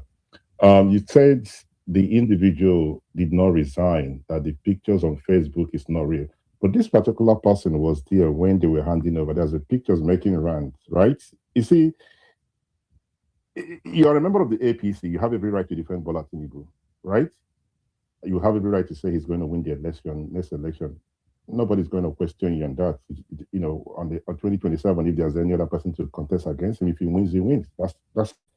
But the truth of the matter here is this: based on what you've said, it would appear that ADC don't have their case is as good as dead as doo-doo, right? When they get to the Supreme Court, they will be fleeing out and everything. Why not allow it to get to the Supreme Court if that's the argument here?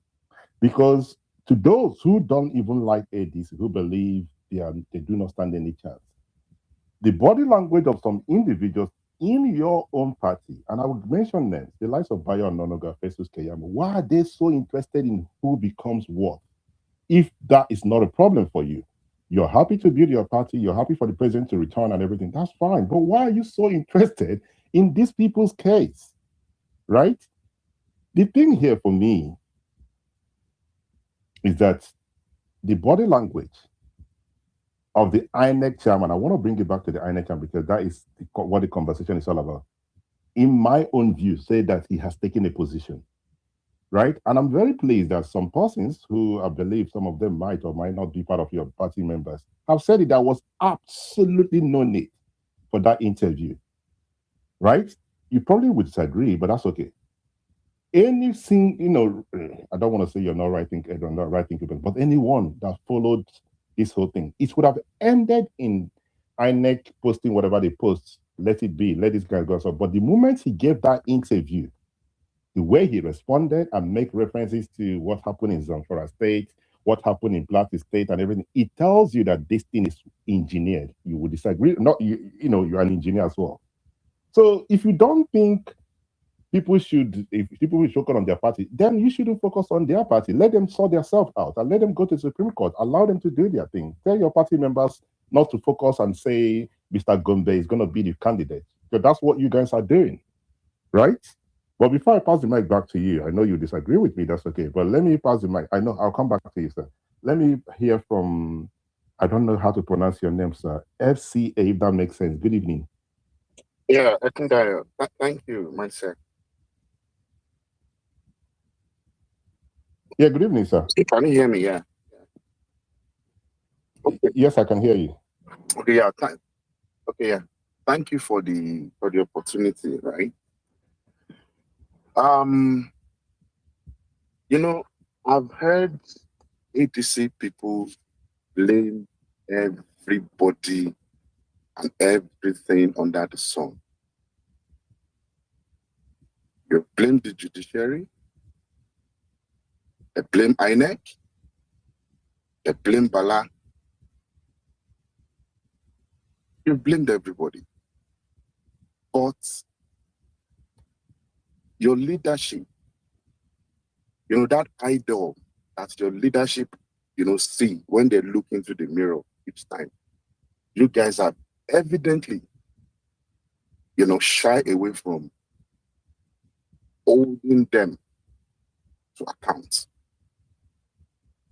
And the implication of this, I was discussing with a friend just yesterday. I said, there is this, it's almost like there's some sort of spirit, in the APC at the moment. I would say spirit because I don't believe in saying that APC opposition, they are responsible for the problem, that APC is presently having, right? I feel like some of your decision makers, they are actively working, right, against APC as a party. And it's not only me that said this. Enebiong, I can't really, I have the difficulty pronouncing his name. The popular activist lawyer, Enebiong or something. He said the same thing. He alluded to the fact that it's like there's some sort of spirit that is running APC as we speak. Right? Because they keep making rookie mistakes. And I think engineer kind of, explained the whole, the whole wahala. But what the engineer didn't mention is David Mark knew that they had no case. For instance, Rap Ungosu resigned his chairmanship position on the 2nd of July. Then on the 21st of same July, he signed a letter, right, to INEC, notifying the commission, INEC, that Nafiu Bala, as Deputy National Chairman, has resigned. Mindset, please, I want that to sink in, please. On the 2nd of July, he resigned. He resigned. Now, when they now found out that, hey, we made a mistake, this Bala guy is going to constitute some sort of problem for us. On the 21st, he wrote a letter to INEC after he had resigned, notifying INEC that Bala Nafiu has resigned his position as Deputy National Chairman. How do you reconcile this kind of stuff? And when Adeleke wanted to move party, right? The sensible thing for him to do, the logical thing, in fact, at some point I even thought, oh, this man, I just see they go. Because he had issue with negotiations and all that with APC in Oslo State. I thought this guy is going to ADC. But then he opted for a relatively unknown party. Seriake Dixon left PDP. Apparently, this guy formed his own party as far as February. Same thing, I thought this guy would be going to ADC. In fact, ADC sent delegation to Seriake Dixon. So that tells you that these guys are astute politicians. They have seen the handwriting on the wall. They have seen the handwriting on the wall. And see, someone, like I said, if you don't respond to your responsibility, then you become irresponsible. ATC leadership is grossly irresponsible. And you know what they are doing? They know that you followers are not asking the right questions. They know you are not holding them. Now, come, guys, what is going on? Who made this blunder? Enebe is not APC guy. He hates APC. He hates the president. He said it. He said, who advised them to appeal an interim whatever? I don't know the legal jargons. You went to the Federal High Court. The Federal High Court, yes, Bala guy went to Federal High Court that, hey, please give me all this the injunction they normally ask for through the back door. Please, quickly announce me as the chairman. And the Federal High Court says, hey, I'm not going to do that. Let me listen to everybody.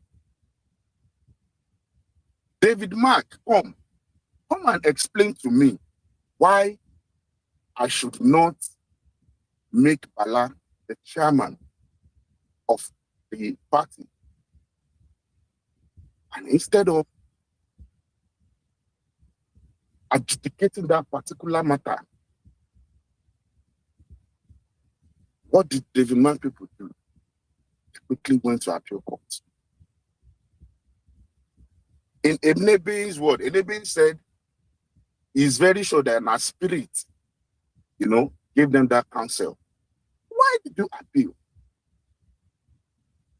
Now, as we speak, they have gone to Supreme Court again. And they are doing all these things because they know that you guys are not asking them the right questions. Now, they have told you again that they've gone to the United States of America, right? That they've gotten the service of a lobbyist outfit, right? To influence American government. You see, smoke mirror everywhere.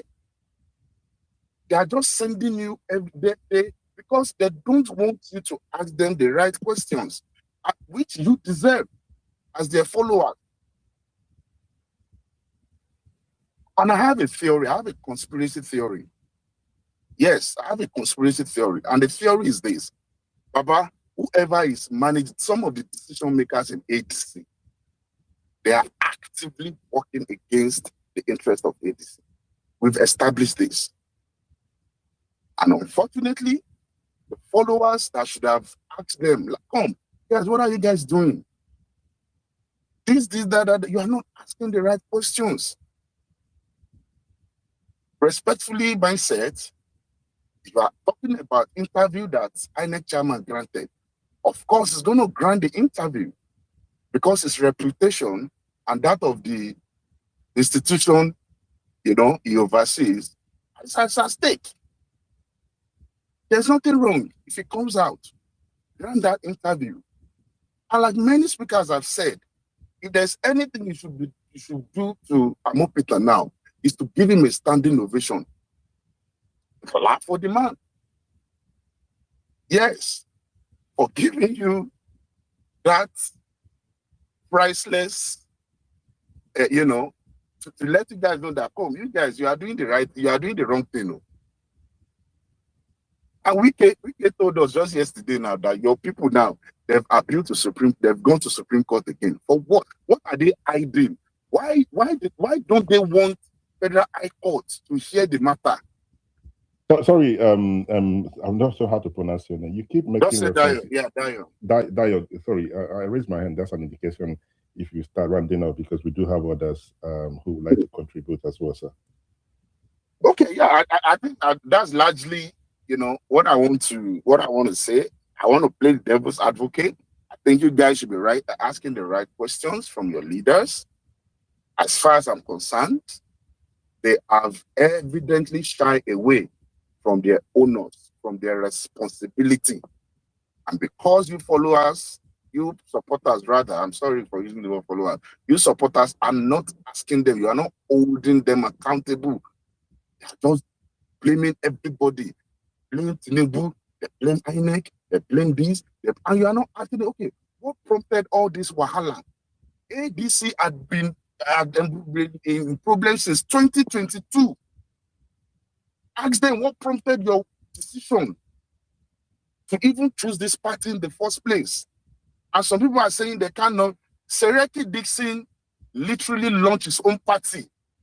Yes, he got his party registered. And he left PDP and moved to his own party. He's the party leader. And he said it. He said, yes, I'm building something similar to AD. And if an Atiku of this world, a Peter Obi of this world, a Rotimi Amechi of this world, a Malam El-Rufai of this world cannot just come up with a political party, I know the usual excuse is opposition will, APC will not, but I mean, so I will stop here. Mindset. All Thank right. you. Thank you very much, Dayo, for your submission. I would like to correct some of the things that you said. You say you people that support these people and this thing. I'm not sure if you're making reference to myself or those on the speaker No. section. Myself, we all know your space. You are balanced in your this thing. No. I was making reference to ADC supporters. Okay, thank you. Because as early as 2 hours ago, if I'm right, some persons believe I'm working for Bola Tinubu, right? So I'm not sure why people want to put me on ADC. You guys need to put me one place. If you don't want me in APC, I'm quite happy to go and join AAC, right? No, so we want you in APC, definitely. So I don't know why I don't know why you're betraying me this afternoon. But thank you very much, Dr. I'm sorry, Dayo, for your submission. Let me tell you where I have a problem, because if a lot of people that listen to you might believe what you said. I'm not going to dispute them but here lies the problem. It's easy to say these guys have made a mistake. They have problems with their political party. Wouldn't it be the best thing for INEC if INEC decided to remove them, their names and everything, leave it at that, right? Because the reason I'm saying this is, please, I want you to go back and listen to that interview objectively, right? With an open heart. I know you're an APC member, but just listening to that interview granted by the INEC chairman, there is absolutely no way that you will not be convinced that he's leaning towards APC. That is the danger in that interview. Yes, it's good for him to come out and say, this is what I mean, but his body language says that this is where I'm leaning. This is my problem. Allow ADC with their problem. Let them go to court. If the court decide they're going to fling them out, so be it. Let the court do what the court wants to do. But when the umpire granted an interview, and that interview, in my own opinion, sir, appears that he's leaning towards this guy, there is absolutely nothing you say right now, not only to yourself, sir. Other people will say that will make anyone believe, even if ADC were going to lose this election, even if they are going to lose this court case, those who don't even believe in ADC will say, okay, hold on a minute, why is this man saying this thing? This is the damage. I've spoken to some persons who are members of your party, and some persons are not comfortable with that, right? He can grant an interview, but granting that particular interview, his body language, in the way he have said these things, there is nobody who wants to be honest to themselves that will not look and say, hold on a minute, this man have taken a position. That is my problem here. But thank you very much, Dayo, for your submission. To the next speakers, please, let's be very mindful of time because we have turned it to a space so we can give others opportunity to speak, right? Budget, I can see you raise your hand. Please bear with me. Let's allow those who have not contributed to be part of the conversation. You have the mic, sir. Good evening. Okay, good evening, mindset. My question, my contribution is a direct question because I've been searching for the resignation letter of this gentleman. I haven't seen it. And considering the people involved who are experienced, who have more than 30 years of experience in Nigerian politics, could they be relying on oral resignation and not expect something like this to happen? So I just want to see that resignation. I've asked a lot of people if they have any copy of the resignation letter. They should share it. And for me, that will end every conversation. Not that he appeared in their meeting, or he appeared when the new leadership was presented, he appeared with the new, all those appearances cannot translate to a resignation letter, a credible, authentic resignation letter. As for the comments of the INEC chairman, he literally spoke like a party spokesperson, like the ruling party spokesperson. And that removes every doubt in any sane person about his leaning. Actually, it was uncalled for. It wasn't forced to do that. That was an unforced error. He shouldn't have done it. But I'm asking ADC people, please, do you have a resignation letter of this young man? If you don't have it, I think their case is very, very difficult to prove. Thank you. Thank you very much. I think we do have some persons who are very close to the ADC and who would like to respond to that, because that's a very important question that you asked. Iham, if I would have come back to you, let me hear from Budget. Budget, please, if you can answer the question from UD, that would be helpful. Budget, the mic is yours, sir. Yeah, thank you, myself. I've not seen the letter myself, but since you have asked, I will ask through the channels to get the letter if it exists. But my response initially was for engineer that said there is only one way to remove Tinubu, only by the ballot. And that is your opinion. I've said it time and time again. There are two ways that this will play out. A revolution by the ballot or by the street. If Tinubu thinks he can oppress Nigerians to stop them from getting their votes and to stop Nigerians from getting their mandate come 2027 by the ballot, then I'm telling you categorically to expect it by the street. We have seen already how there have been rumors of coup here and there. There is unrest across this country. You said you are going to give Tinubu Taraba. I don't know which Taraba you are talking of, because we have information from the grassroots in Taraba. We have information that is coming out from stakeholders in Taraba. And you are not saying what they are saying. So Nigerians will decide 2027. They will decide their fate. If Tinubu wants to do what he's doing, continue to use INEC to force Nigerians to give him the lifetime presidency, then he will actually be ready for the reactions from Nigerians. Thank you, message. All right, thank you very much, Budget. Now I'm going to respond to this, right? I do not have a problem if anybody wants to go out and protest and everything, but we've got to be very mindful as well, right? You mentioned queue in other places and everything. I don't want to believe that's what people would accuse you of, that you're planning a queue against the government. So I would plead with you to be very mindful, because one thing is this: you are a member of the ADC and your position matters, right? Don't allow people to push you to say things that they will use against you tomorrow. Okay, so let's be very, very mindful. I do understand where you're coming from, but a lot of people who will listen to this again would misquote you and say this is what Budget was saying. So let's be very, very mindful. Budget, your hand is up again. Okay, go ahead. Go ahead. Yes, the issue of coup is not news to Nigerians. It is out there that people try to, have a coup. And their reasons is because of the current situation of the country. And that situation has not changed. So in an instance where Tinubu steals the mandates of the people and the people go to the streets, anything can happen.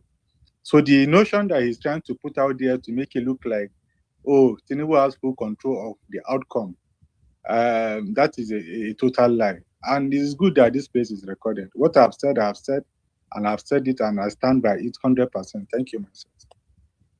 Okay, that's fine. I cannot decide for you what you want to do with yourself, but I do not want a situation whereby somebody will try to use that to manipulate anybody, right? We've seen a lot of persons who are no longer speaking on platforms, or you don't see them because some persons would manipulate what they said, right? And then we start doing other things. But people have the right to air their view, but we've got to be very mindful. I do not want someone to misquote you. All right, thank you very much. We have so if any other person have access to that letter that you did ask, I think it's very important if we're able to get that letter. But since we're waiting for that letter, let's pass the mic to Solo. Then I'll come back to Namdi. Solo, you have the mic. Good evening, sir. Good evening, Mr. Mindset. Good evening, compatriots. Thank you for having me, and happy Easter. I'll start by addressing what you see requested earlier about the letter, whether he resigned or not. And I think the person who spoke earlier, Jose Kundayo, I think the point now should not be on the merit or otherwise of the case in court. The topic of the spaces is INEC in the eye of the storm. So the propriety or otherwise, or the chances of success of the case in court, or what processes, what procedures the parties before court are taking or have failed to take, shouldn't be the focus of engagement. I wouldn't think it should be the focus of the engagement within the context of the topic. INEC in the eye of the storm. To address it, I'd like to say that it is apparent to any objective-minded person that INEC played its hand too soon. The position INEC has taken is as partisan as it can get. And I'm talking as a lawyer. Professor Joash Amukwiton is himself a senior advocate of Nigeria. And what he has done is determine the case, the subject matter before court, even before the court itself has had an opportunity to decide on the question pending before it. Because by wanting to revert position, he interpreted the meaning of the word status quo antebellum to mean that he should return what's his name, Gombe, as chairman of ADC, and reversing the position that ADC NEC took. That question is what is pending before court for litigation. And the court has not made a final definite pronouncement on it. Every lawyer, even a law school student, knows that the meaning of the word status quo antebellum means status quo at the point hostilities began. Hostilities in this case refers to the point at which parties came before court for adjudication. Anyhow you look at it, the status quo antebellum in this case referred to the state of affairs before the claimant went to court. And the status quo at that time was that David Mark was on INEC listing as chairman of ADC, whether that was done properly or not. In his interview, he was also referring to having been served to certain motions, ex parte, certain motions on notice. That motion has not been heard and determined, but he has gone to do what that motion is asking for. That is partisan. And as I said earlier, he has shown his hand too early. I've said on these spaces before, and I've said it many times elsewhere. The problem Nigeria's election faces is twofold. Number one, it is INEC refusing to play by its own rules. And then number two, it is the court validating every shenanigans by INEC. Unfortunately, we thought we had already surmounted the third element of our electoral problem, which is legislative inefficiency. But we saw it play out with the kind of amendment that went into the recent Electoral Act amendment procedure, which saw us go back to problems we had hitherto solved by legislative amendment processes. Ordinarily, we would have expected that amendment of the Electoral Act to see us improve on previous election.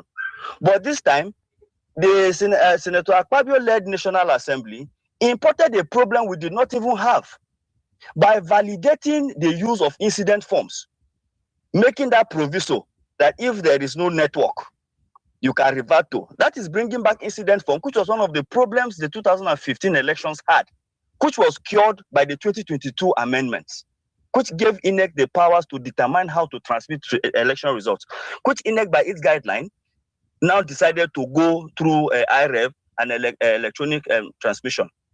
We had expected that the courts will make that part of the law in the adjudication processes that preceded the 2023 elections. But the courts played coy, refused to stand up to the plate, and validated everything INEC did, which now forced the issue back to the National Assembly. And then the National Assembly now made pronouncements or gave us laws that retrogressed our electioneering process. Now, what this poses, what this has shown, it further confirms the fears that Nigerians have always had about the 2027 election. Everything that is happening with PDP is an orchestration. Everything that's happening with PDP is an orchestration to weaken opposition.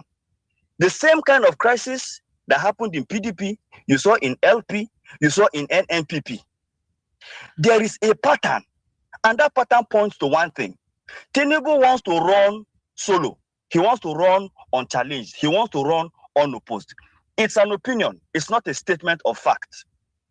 But the pattern we are seeing is consistent with the conclusion that he wants to run solo. And wanting to do that is itself a threat to this democracy. Because what is a democracy that is not contested? Nigeria is not Cameroon, and Tinubu will not be a Paul Biya on Nigeria. He would not. What is an election in a democracy where you try to weaken the opposition, manipulating the system, manipulating the law, because you have the National Assembly in your pocket, because you have your Minister of FCT building houses for judges? No judges can give any order which is against the government or against your party. This is recorded. Put me on record. Quote me. Because you are confident of that. You think you want to push everybody aside so that you run solo. But that is itself a threat to this democracy.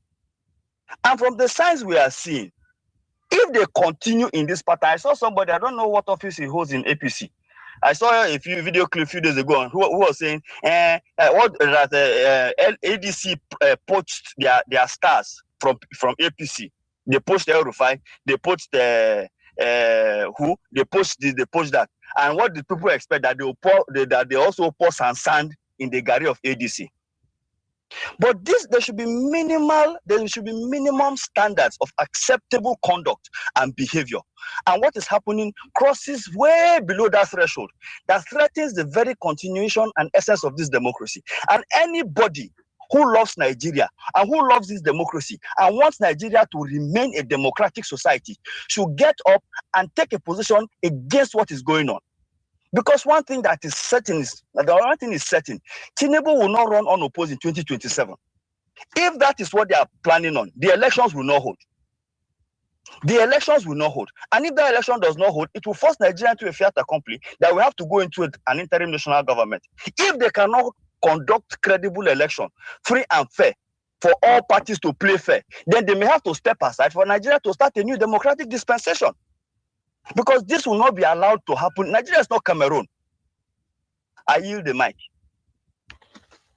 Okay, thank you very much, Solo, for your submission. The good thing is that you're a lawyer, so everything you say, you can back it up. You can defend yourself. And I like the fact you said it's your opinion. It's not a statement of fact. It's your opinion. So thank you for your submission.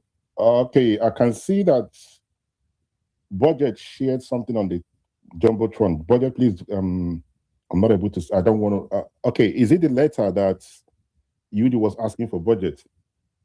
Yes, that is the letter. So I posted it there. And it has a stamp for the acknowledgement of the court, so you can check it out. Anybody can check it out.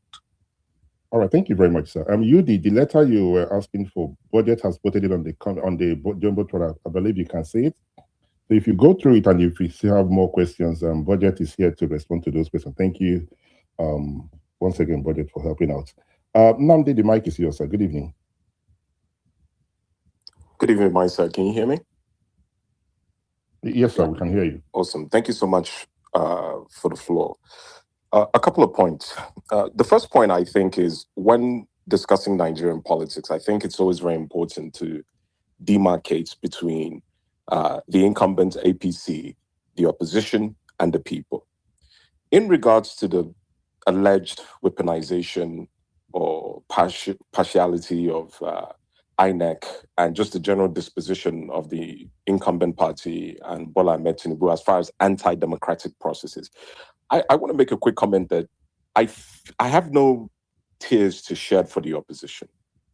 And the reason why is that we have to remember and be aware that some of these same folks in the opposition, ADC and so on, have also in their history engaged in anti-democratic processes themselves, whether it's through alleged election rigging, vote buying, or even pilfering of state funds.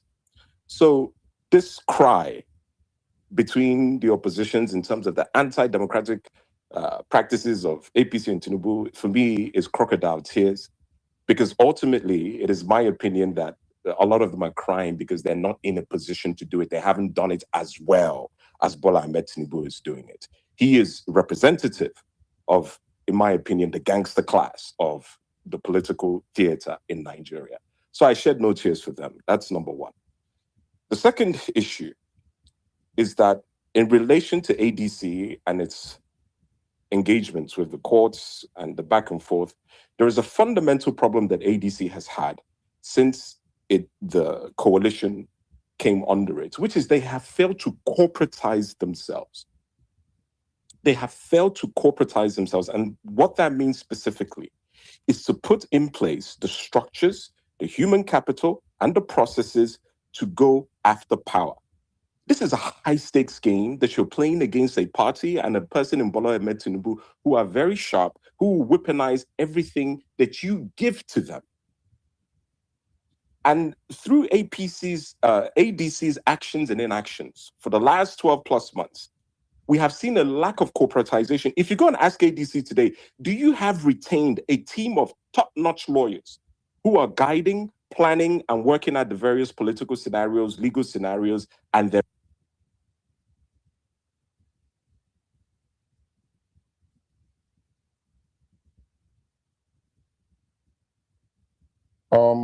it appears we've lost sorry, I have something in my mind. It appears we've lost the Nnamdi who was speaking earlier on. Is Captain still here? Okay, if you can hear me, can anybody? Yes, no, I'm still here. Okay, Can hear you. all right, thank you. We lost the other speaker, Mr. Nnamdi. Hopefully he will rejoin the spaces. But before he rejoined, I'm hoping that he will do so. And before he joined again, I think APC might not be comfortable with what I'm about to say now. You see, I'm not a fan of how ADC has conducted themselves, right? I'm not a fan of how they've done things and everything. But I think the bone of contention here is INEC. INEC is what I'm hoping that we are going to focus on. What is INEC's position, right? Whether ADC as a political party has decided to throw themselves outside and dance naked, that's their business. But the umpire is my thing. I want us to focus on that if we can. If we're able to focus, that would be helpful, because you and I will not be the one that would announce the results. This is the man that would announce the result, Professor Joash Amupitan. Right? I want us to focus on INEC if we can, and if it's possible, because this is the bone of contention here, right? Who else do we have? Yudi, you raise your hand. Please go ahead. Okay. I just wanted to respond to the letter, but as you rightly said, the topic here is about INEC. So I don't want to go back and forth, because I was thinking ADC will present the submitted copy, but what they presented is the acknowledgement copy, which is supposed to be with the person resigning. I don't know how they got it from him. It seems to be easier to get the letter, the copy he had, than to get the copy that is with the ADC. I don't understand. But going back to this INEC in the storm, it is also important to understand the kind of game INEC is trying to play when they say voters revalidation.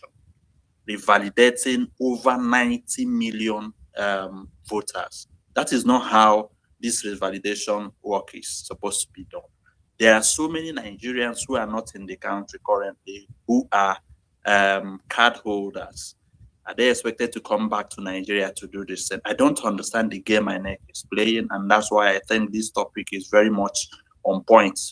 To begin to look at what INEC is currently doing, or how they are doing the things they are doing, to begin to raise these red flags, calling for over 90 million Nigerians, when you don't even have the resources to sustain the continuous voter registration.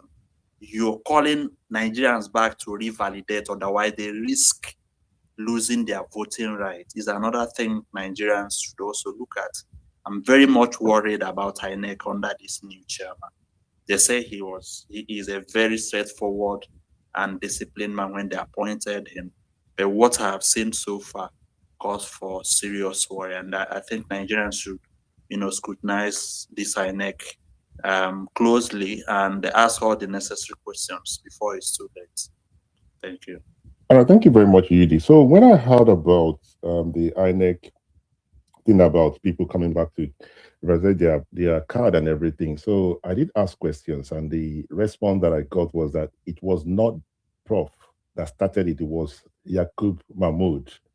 You know my position, I'm not here to defend anybody. As I said, Professor Amukuta made a mistake by that interview, and I believe that he's leaning towards APC. But this whole thing about this voters thing that you mentioned, I've asked questions. I was told that he's not the one that started it, but I believe if you want to stop it, he can. Right? This is not a a platform for me to defend him.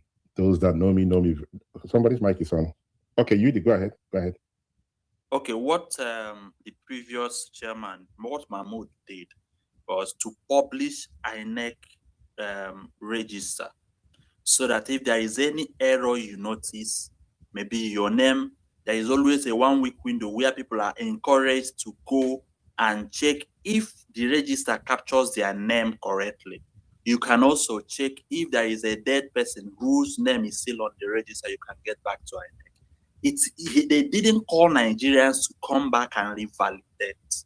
This thing looks like what governors do with pensioners, to tell them to do accreditation or something, a strategy they usually use to remove people from the pension list. And that's my fear here. Anybody saying that Mahmoud did this thing, they didn't seem to understand what Mahmoud did. They usually publish voters registration so that people can go to INEC offices in local governments to check if their names are correct, to check if their identity, other necessary information, or if somebody who is on the register is no longer is not alive, they can report back to INEC. It's the kind of cleaning process that Mahmoud did. What this man is doing is different from what Mahmoud did, and it is I think it's dishonest to try to mix the two. It is never the same thing.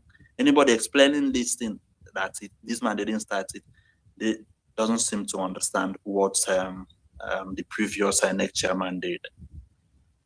Thank you very much, Yudi, for helping out. You see, this is one of the things I love about this platform. The things we don't know, there are those who know better than us who would educate us. So this revalidation of INEC voters card, what I was told was different from what the actual fact is. But thank you very much, sir, for helping us as always. Namdi, you're back. Please go ahead, sir.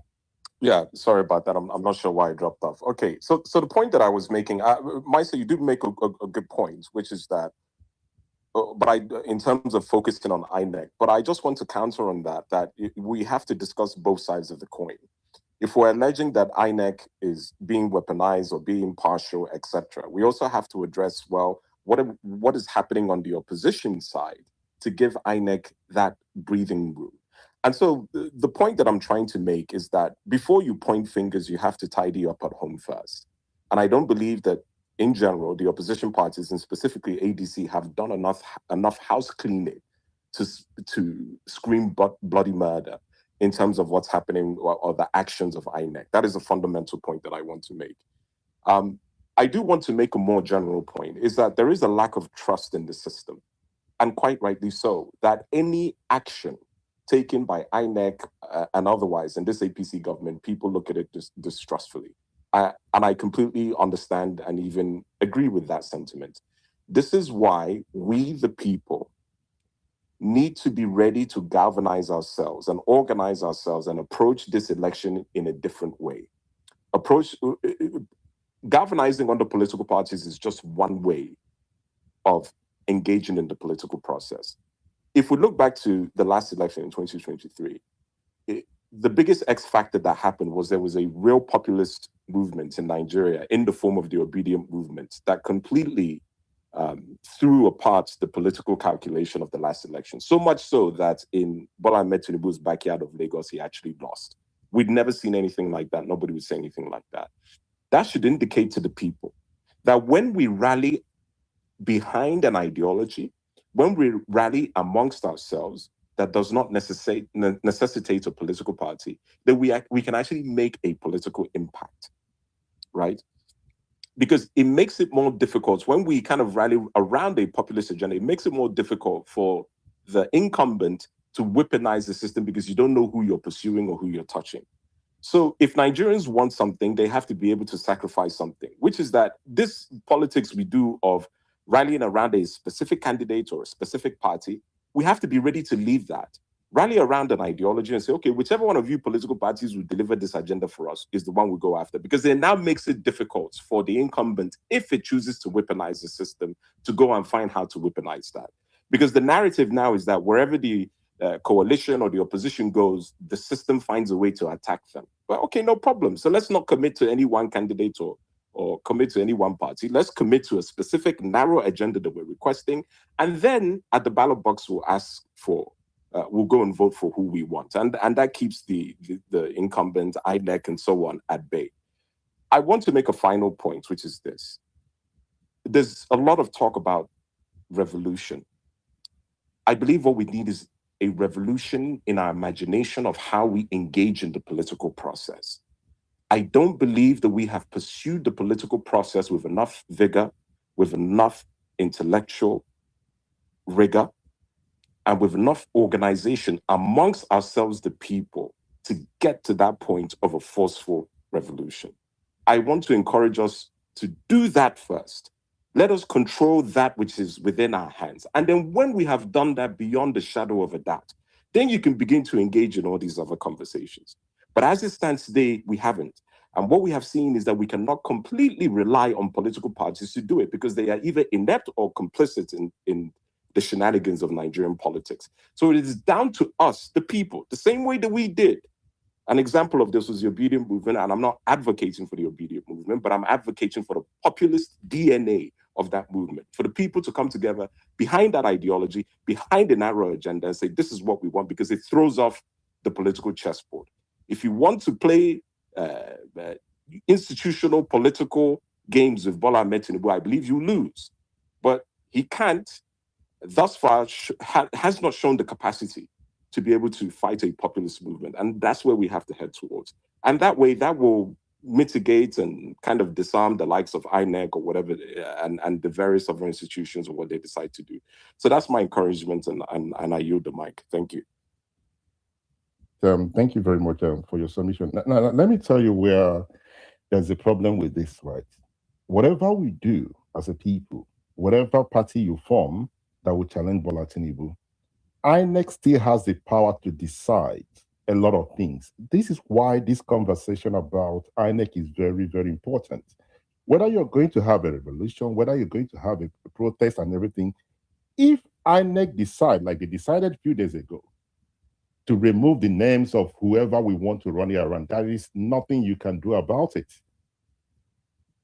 I just want us to understand this thing. This topic, I hope people will make the best out of this, because the INEC chairman has taken a position. That is what the conversation should be all about. Why is he taking that position? Do you believe he has taken that position?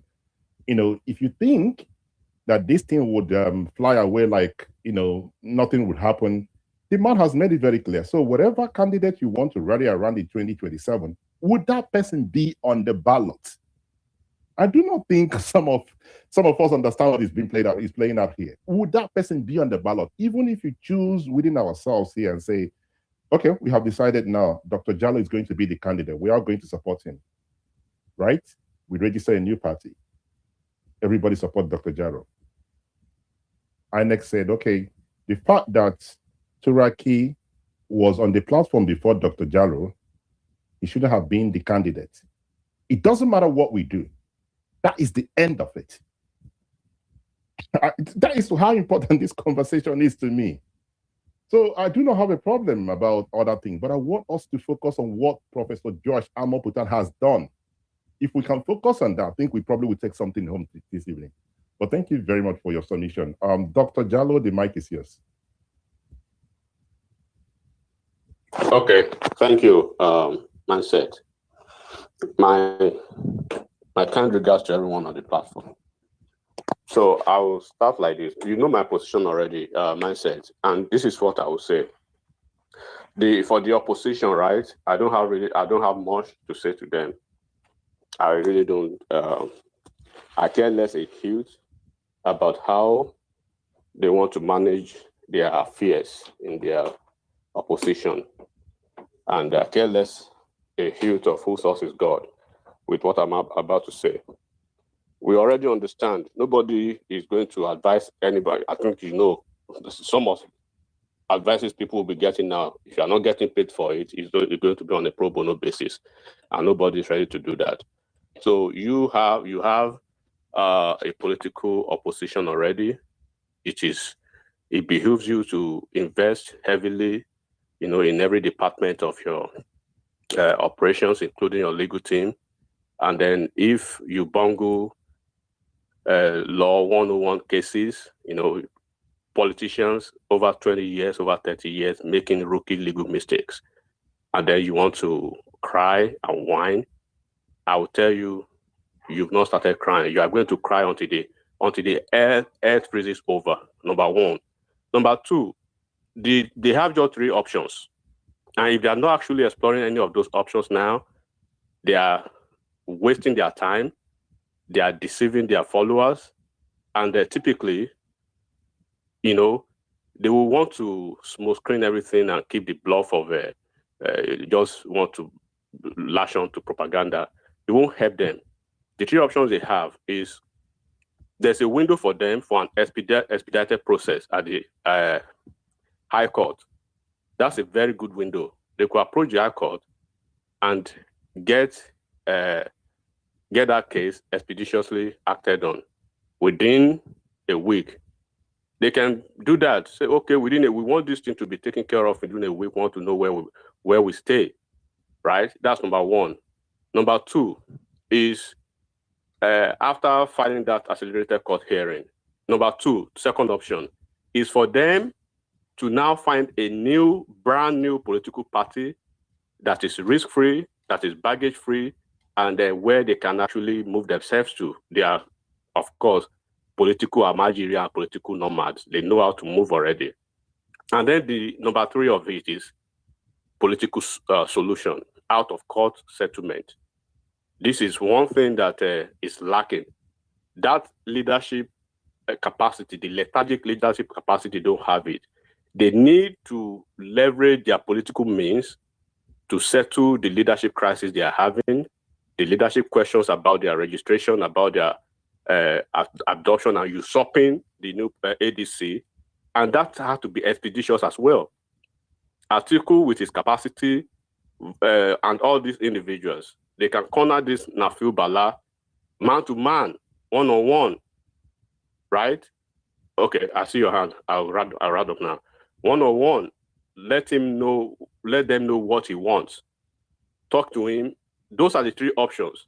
If they're not exploring those three options, then they should stop gaslighting their followers. They don't need to continue to resort to emotional tantrums and the usual blackmail. They need to find a way, right, to get themselves out of this legal quagmire. They cannot bluff their way out of it. Then finally, mindset, you've been saying a lot of things which caution people about certain rhetorics, revolution, protests, and everything.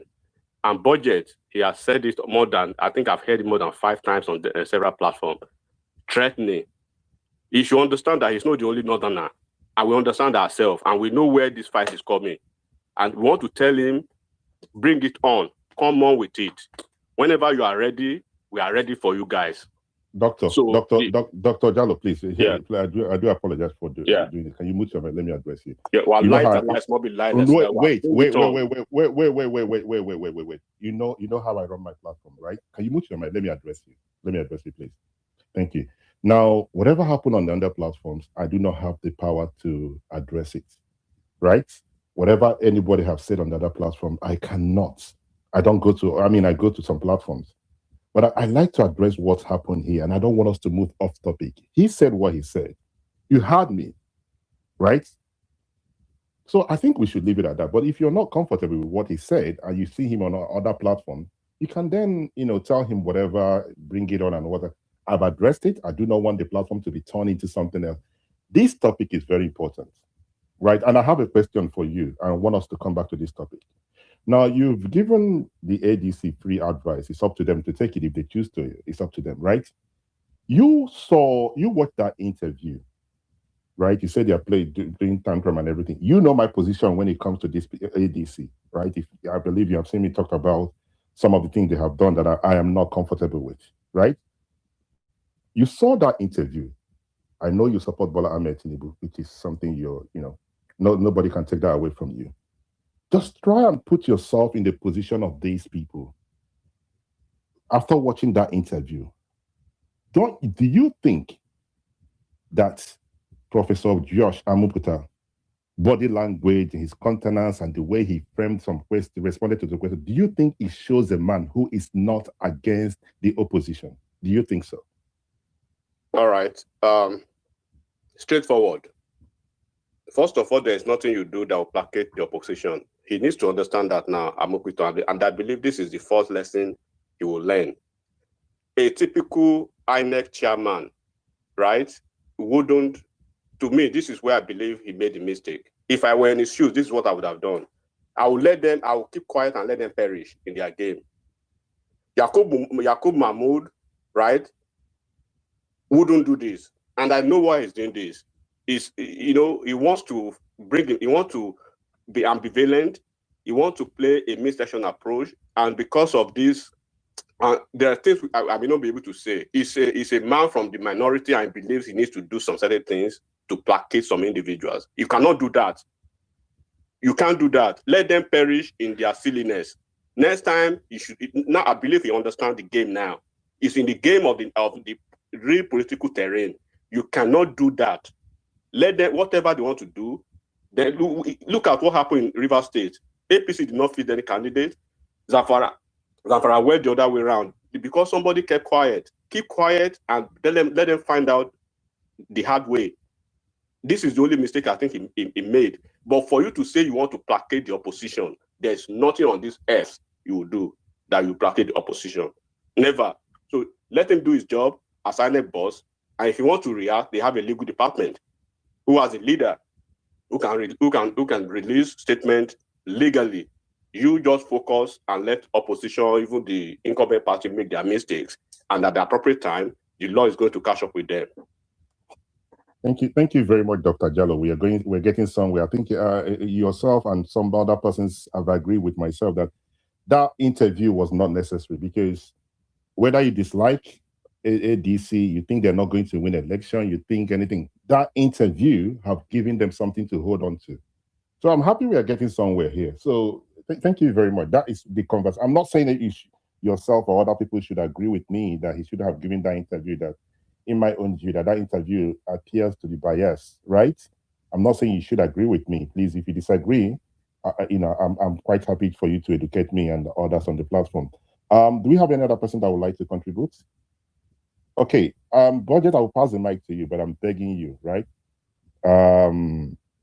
It's very important you don't respond to Dr. Jallo, what he said. I don't want to turn the platform into that. I hope that would be, you'll be able to respect that. Let's concentrate on the INEC chairman. Is this something you're able to do, sir? Hello? Okay, go ahead with your submission. We do have new speakers. I would like to pass the mic to them as well. Yeah, thank you, Mindset. You see, everybody can see, and it was as you stated clearly earlier, the game the INEC chairman is playing is biased, and he's working clearly for Tinubu. And we'll have people, of course, that they don't mind. People like Dr. Jallo, if the country will burn and democracy will be destroyed, for as long as they keep supporting their principal and following him blindly. But I'm stating this clearly, that we will continue to make sure that INEC does what is necessary. And if we see come 2027 that INEC is not doing the right thing, and INEC has joined the president in destroying our democracy, we as a people will have no other option than to make sure that if it is the revolution that they are afraid of, they are going to get it. Thank you, Mindset. And I tell you, we are waiting for you. No, Dr. Jallo. We are not afraid. We are waiting for you. Dr. Jallo. Okay, you see the thing here, right? Okay, guys, we've been having a very interesting conversation. Dr. Jallo, Budget, you guys can disagree, but I want to make it very clear. One of the reasons I'm on this platform this evening, right, is because some persons reach out and say there's a need for this topic. Dr. Jallo, you are aware that I'm on holiday, right?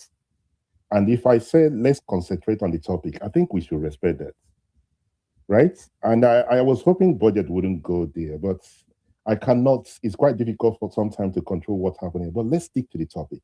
When you guys find yourself other places, please, if you want to continue the conversation with whatever it is, that's fine. But I don't want to move away from this. I hope we are going to respect that. That would be really, really appreciated if we can, please. Okay?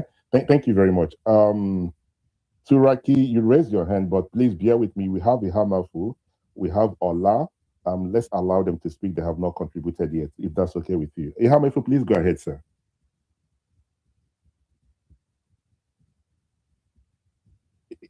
Sorry, I say Ihamafu. Maswell, sorry, I apologize. I called you Ihamafu. Maswell, your hand is up, sir. Okay, Maswell is not responding. I'm going to remove him so we can pass the mic to the new speaker. Ola, you have the mic. Government and politics, government politics, international politics, local news. Ola, the mic is yours. Ola Otun. Sorry, can somebody help me out? Am I still audible? Sorry, I think I requested it in error. Sorry. Yes, you are, Mindset. Okay, Ola, the mic is yours, sir. Sorry, I requested in error. Sorry, sorry, please. Okay, it's okay. Mindset, No sorry. problem, sir. Thank you very much. Thank you, sir. So on that note, we go to her. This name that I find it difficult, Polonium. Good evening. It's the Mindset.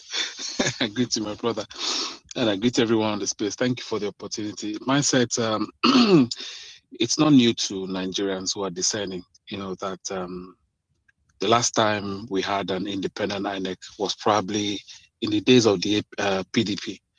That was Goodluck Bele Jonathan's administration. What we have now is these are political agents, who are occupying spaces. You would agree that Sada reporters posted in news a couple of days ago that Minister Wike gave senior members of INEC choice pieces of land and $50,000 each. It was on Sahara Reporters. They reported that. So even if 10% of that news is true, how can any reasonable person come out and tell me that INEC is independent? It's not possible. We saw it in the last 8 years. Since this political party has come into office, the word independence has been expunged from INEC. Let me give you another instance. Do you know how many members of the opposition that INEC as a Nigerian organization has blocked on X? One of them is myself. So when a state organization that is being funded by my tax is blocking me on a social media platform, and hundreds of, it was in this APC political party that we started seeing INEC retweeting posts that was targeted against opposition political parties and political members under this party. I'm too old for anybody to tell me otherwise. What we have in INEC today are political appointees of the APC. Did we not see the last INEC, so-called INEC man wearing the infinity cap? Did we not see it? Is it not in this same Nigeria? So it's clear. They can come here and try to hoodwink anybody and speak politics, or try to give advice, unsolicited advice to opposition members, and try to make it look like, oh, we are all saying that our hands are not, involved in this. Nobody's deceived. Nobody's hoodwinked. You see, this country, when we are ready, all of us will settle down. Where this drum that they are playing, there are people who are going to, and I've always said it, I blame the political opponent, the opposition party. That's where my blame goes to. Because you cannot be dealing with this level of criminality and expect to meet them with fairness. You cannot be jolly good fellowing with this kind of individuals. The only language they respond to is the one that they are putting out. I just saw Bolaji's tweet now. Oh, we have gone international. My brother, you don't need to tell us. Just go, make the hell and do it. Don't come and tweet about it. You're going international. Why are you tweeting about it? Just go ahead and do it. My principal is busy tweeting every other hour. Tweets don't do nothing. It only encourages people to talk. Even if it tweets good morning, APC will pick it up and say, no, this good morning is, there lies in the good morning. Even if it does not tweet, it is a problem. So tweets are not helping anybody.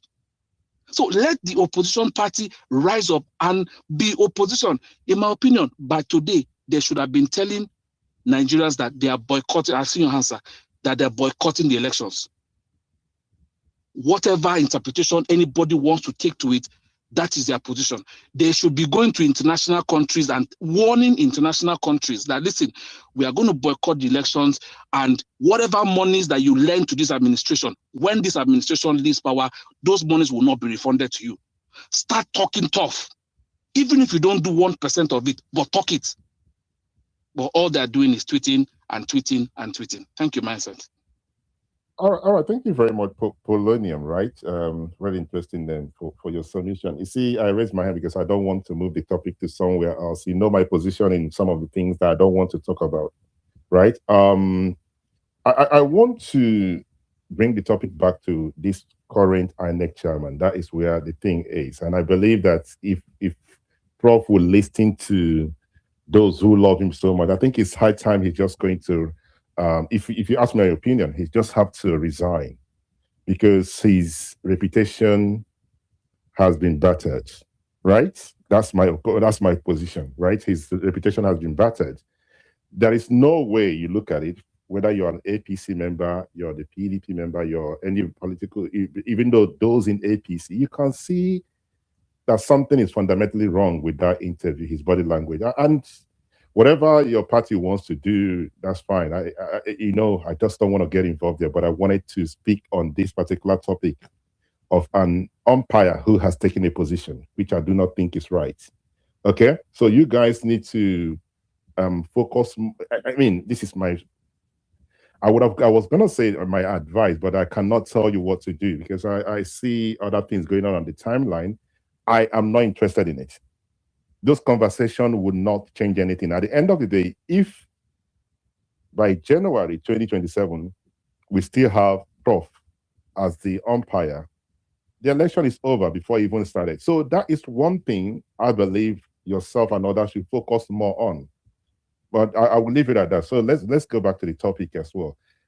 You raised your hand again. Do you want to respond to some of the things I said?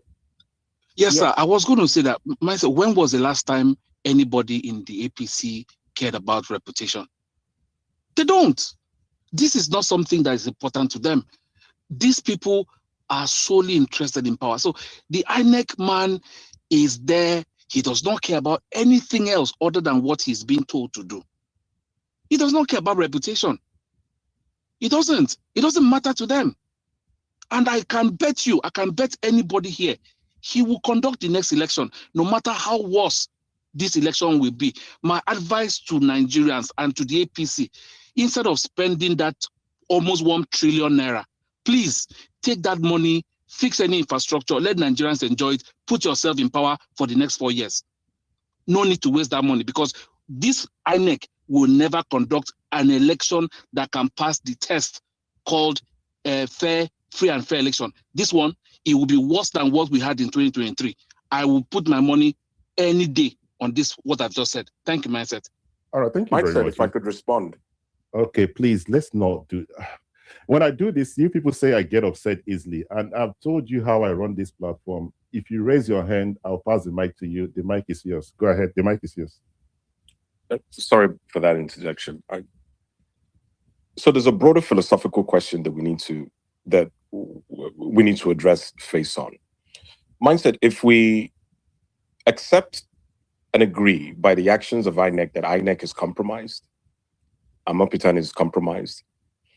In addition to that, if we have verifiable proof that the other institutions that contribute to the election determination, such as the judiciary, is also compromised via the gifts, the alleged gifts that have been given to them by various ministers in the administration, then when we get to the end of the road, which is that election results are declared that are not in line with what we, the people, believe that we voted for. And let's also make a third assumption that we, the people, have done our own due diligence in terms of election monitoring and that we've gathered and correlated data, that we observed to a significant degree the election process. So we have the evidence that what was announced was not in line with what happened on ground. We have evidence that the judiciary and so on have been compromised by gifts, and then we have evidence that the INEC is compromised. The question now becomes, so what? What do we do? What's the next step? Therein lies the philosophical question that I believe we all have to say. Okay, sorry, Mindset, I saw you raise your hand. Go ahead.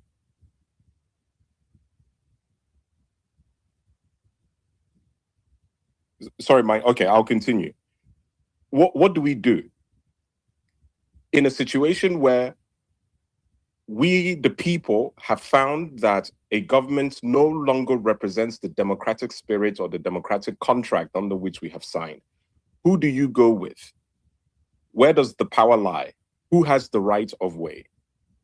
It is my belief that since we are engaged in a majoritarian democratic exercise and foundation, that it is we, the people, if we are the majority, who will now have to stand behind our version of events. I think that is the ultimate question here, because that's where all of this is leading to. When the time comes now, and this is why I am so hard on us, the people, and I am so hard on us, on the opposition, which is if we do not have our ducks in a row, the evidence, everything put together, we can't now challenge the incumbency and say the power now belongs to us. We have to prove beyond a shadow of a doubt to a dissenting third party that the political process has been compromised and we have evidence of it. Therefore, we have a right to stand where we stand. I think that is where Nigerians need to be pushing to, and that's where we need to get to. If we accept, the premise of, or where these allegations or our sentiments that INEC could be compromised, I'm open to compromise and so on, because eventually that's where this conversation is going. And so I wanted to make that point very clear. Eventually, who will have that power? And the only people who will have that power is who has the majority, and second of all, who can back up what they're saying. Then you have a right to say the power now belongs to us. And I leave it at that. Thank you. All right, I'm going to respond to this. Then I want us to come back to the INEC. Whatever yourself, other people want to do, people can legally do whatever they want to do, right? There are a lot of things one cannot say on this public forum. The reason that the prof decided to give that interview, you do not understand that there are a lot of pressure, because one of the problems I have with us as a people, everyone believes people are not doing something. I said it before when we started this platform this evening. There are things happening in the background. So whatever anybody wants to do, that's fine, right? That's fine, but I want to bring it, I want Prof Josh to understand that myself, I am not comfortable with him as an INEC chairman. That is my thing. And the pressure that he's on is what I will continue to push on. So if there is any other thing yourself and others want to do legally, please, people should go out and do whatever they want to do. The fact that he came out to give that interview, he didn't decide to give that because there was so much pressure on him. And he followed, okay, what can I do to rescue myself? Normally, he would have kept quiet, but he fought. He fell on it because the pressure is too much. I believe, I know he can hear me. I know perhaps he's here. Prof, please, respectfully, Nigerians do not trust you anymore. Resign and go back home and continue with your study, with your lecturing and everything. That's what I think you should do. So this idea, what can people do when we get there? I am not waiting for you when we get there. Things has to be done right now. Okay? When we get the election, we are rigged and everything, what can we do? Then what else are you going to do? He has to go.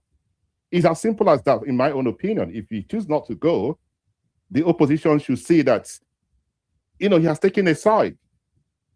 And I'm going to continue to speak on it. Both, if I'm on spaces, I will speak. Privately, I will continue to engage with those I will engage with. He has to go. He has shown his hand too early.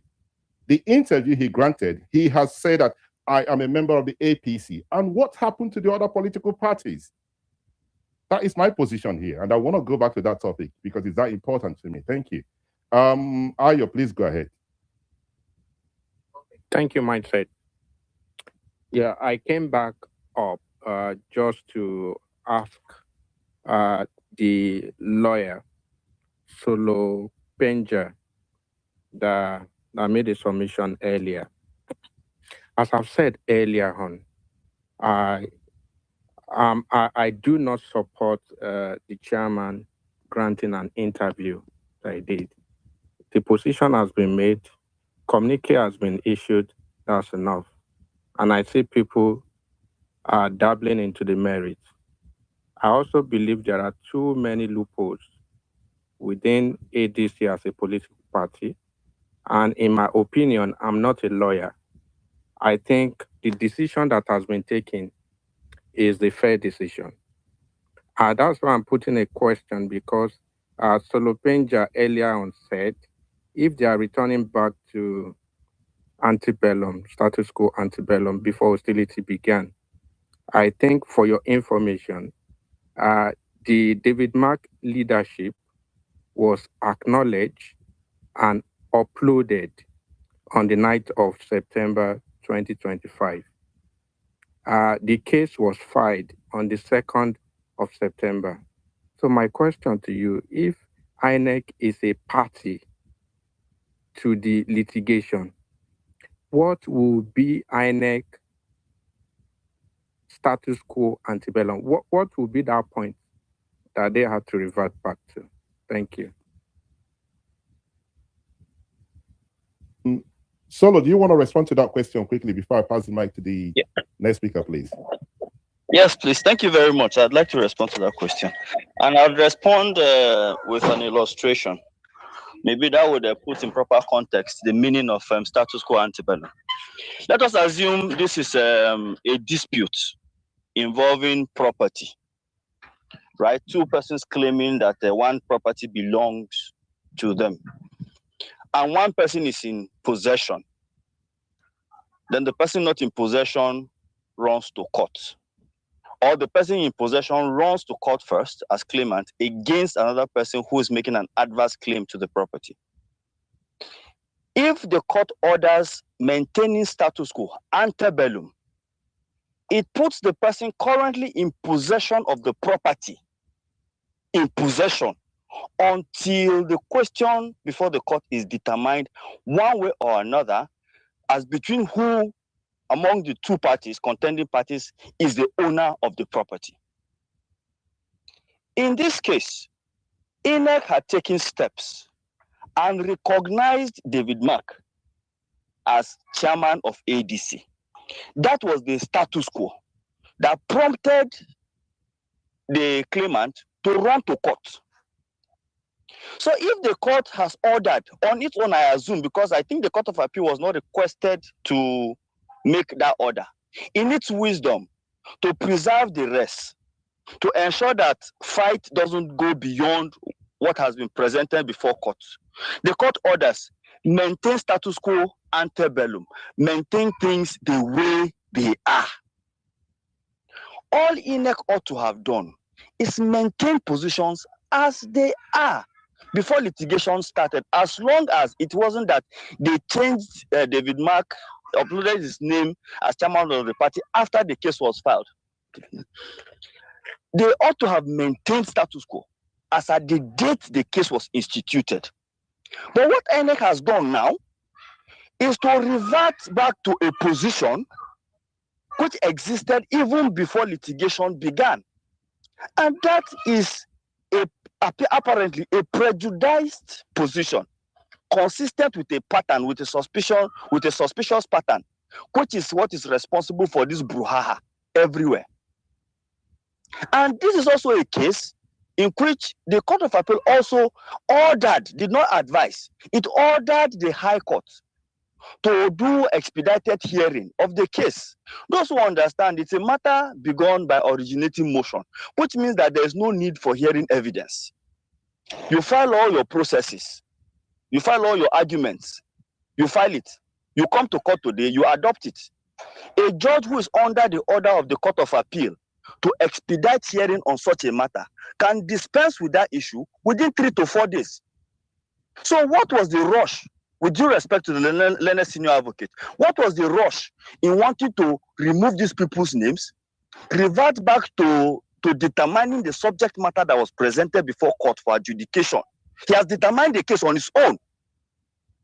So if I'm not taking position of the advisor, but what I would have thought was more reasonable. Okay, since the court has ordered us to do this, all parties maintain things as they are. Let us wait for how much time the Federal High Court is giving us to determine this matter. Then when the Federal High Court comes with a definite judgment on the subject matter, you can now say, okay, I have an order of court. But what they have done, I agree with the sentiment that has been expressed, that the INEC chairman has appropriated to himself the powers to interpret what the meaning of status quo antebellum is. And what makes it interesting is that he has taken a position that goes against the known meaning of status quo antebellum to every lawyer, which is what we think is betraying his bias in this issue. And let me also conclude by pointing out one other point. See what INEC did in Ekiti.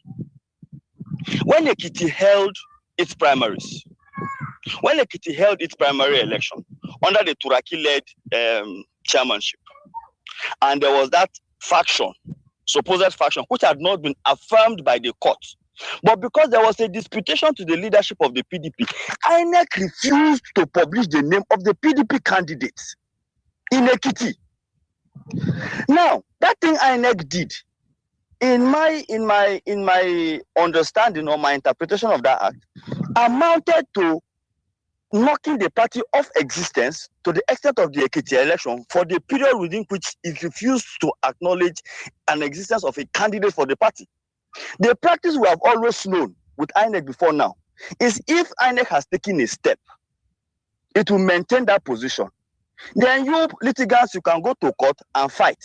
In most of these cases, INEC is what we call it's not a necessary party, just nominal. They are just there for name because they are not part of those who are fighting. INEC is supposed to be an umpire. But in the Ekiti case, INEC decided as okay, we are not recognizing anybody, which was a grave oddity. So now what INEC has done after the convention, I think after the High Court judgment, it has now uploaded the name of the candidate after Wike advised the person to go and meet Fayose, bow down, and his name will be uploaded. His name was eventually uploaded. Whether INEC acted based on that instruction, we don't know. Whether INEC acted based on the order of court, we don't know. But the fact is, by removing the candidate's name in part of the processes, the electoral process leading to Ekiti election, can it now be said that either party, that candidate, if he was not made in the provisional list and just found his way into the final published list, has he skipped a process which could also create legal crisis for the election itself?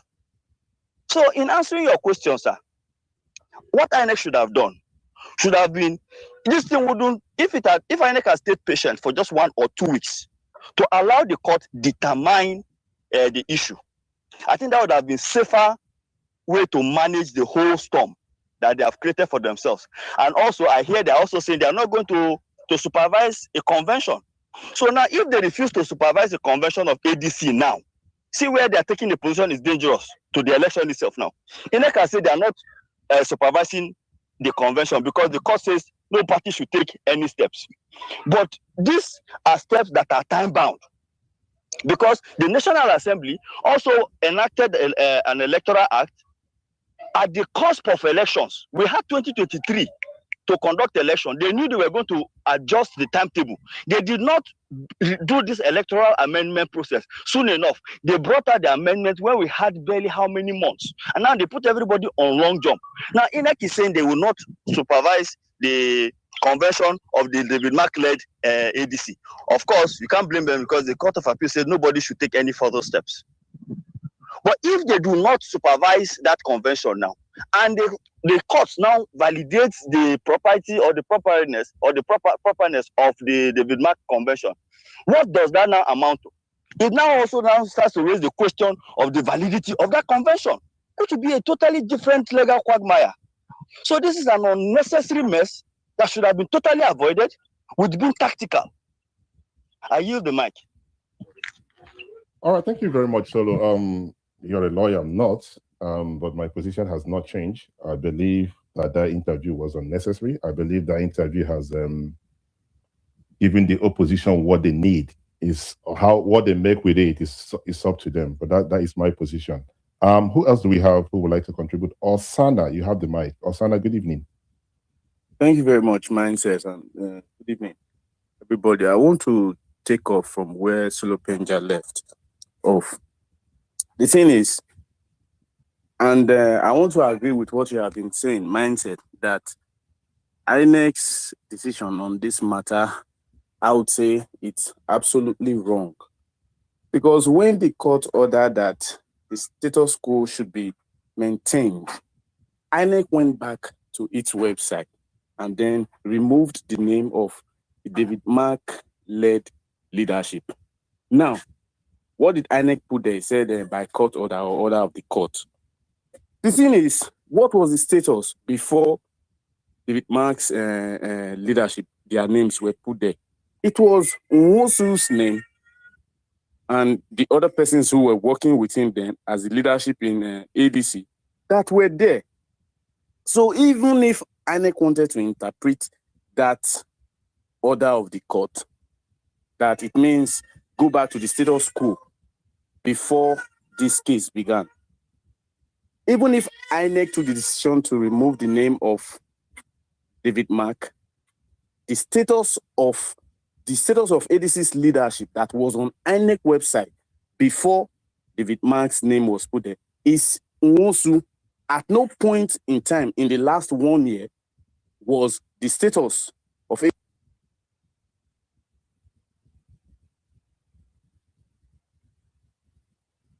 It appears we've lost, what's his name?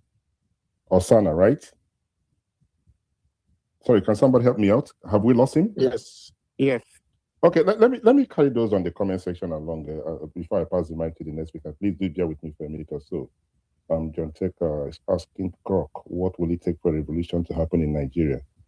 I don't know why you guys are focusing more on revolution. Meant to say we are speaking English too much. What we will be talking about is a solution and way forward. For me, the solution is revolution, the only solution to save Nigeria.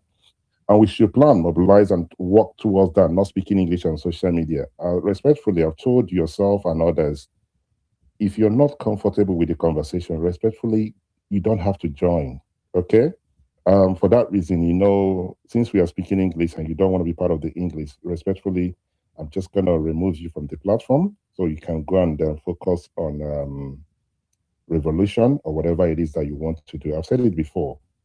Anybody that is not interested in the conversation, please respectfully go somewhere else and plan whatever you want to do.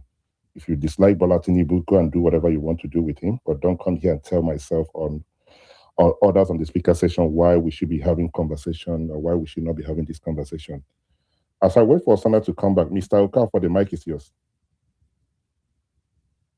Mr. Okafor, the mic is yours, sir. Yeah, Chinonso, right? Okay. Mindset, can you hear me? Hope it's Chinonso you meant, because you called my son. Yes, it is you, yeah. Okay, thank you very much. I greet you, Mindset, and everybody here. You know, what's happening right now actually reminds me of there's this popular line in the Macbeth, in the Shakespeare's story, that's Macbeth, where it was said, sleep no more, Macbeth, you have murdered sleep. That's one of the most famous lines from that Shakespeare Macbeth. I think that was Act 2, Scene 2. What it meant is that it actually symbolizes the destruction of Macbeth's peace of mind and innocence due to his guilt after murdering the king. That is where INEC chairman finds himself today. He's not going to sleep anymore because he murdered sleep. And what did he do similar to what Macbeth did? No, Macbeth actually murdered a king. What INEC chairman did, he actually murdered the opposition. The single most powerful opposition in Nigeria was actually murdered by this man called Amopita, INEC chairman. And that's why we saw him having that one-on-one interview outside his comfort zone. His conscience is judging him, and he's judging him terribly, and he's not going to sleep well. And here is the reason.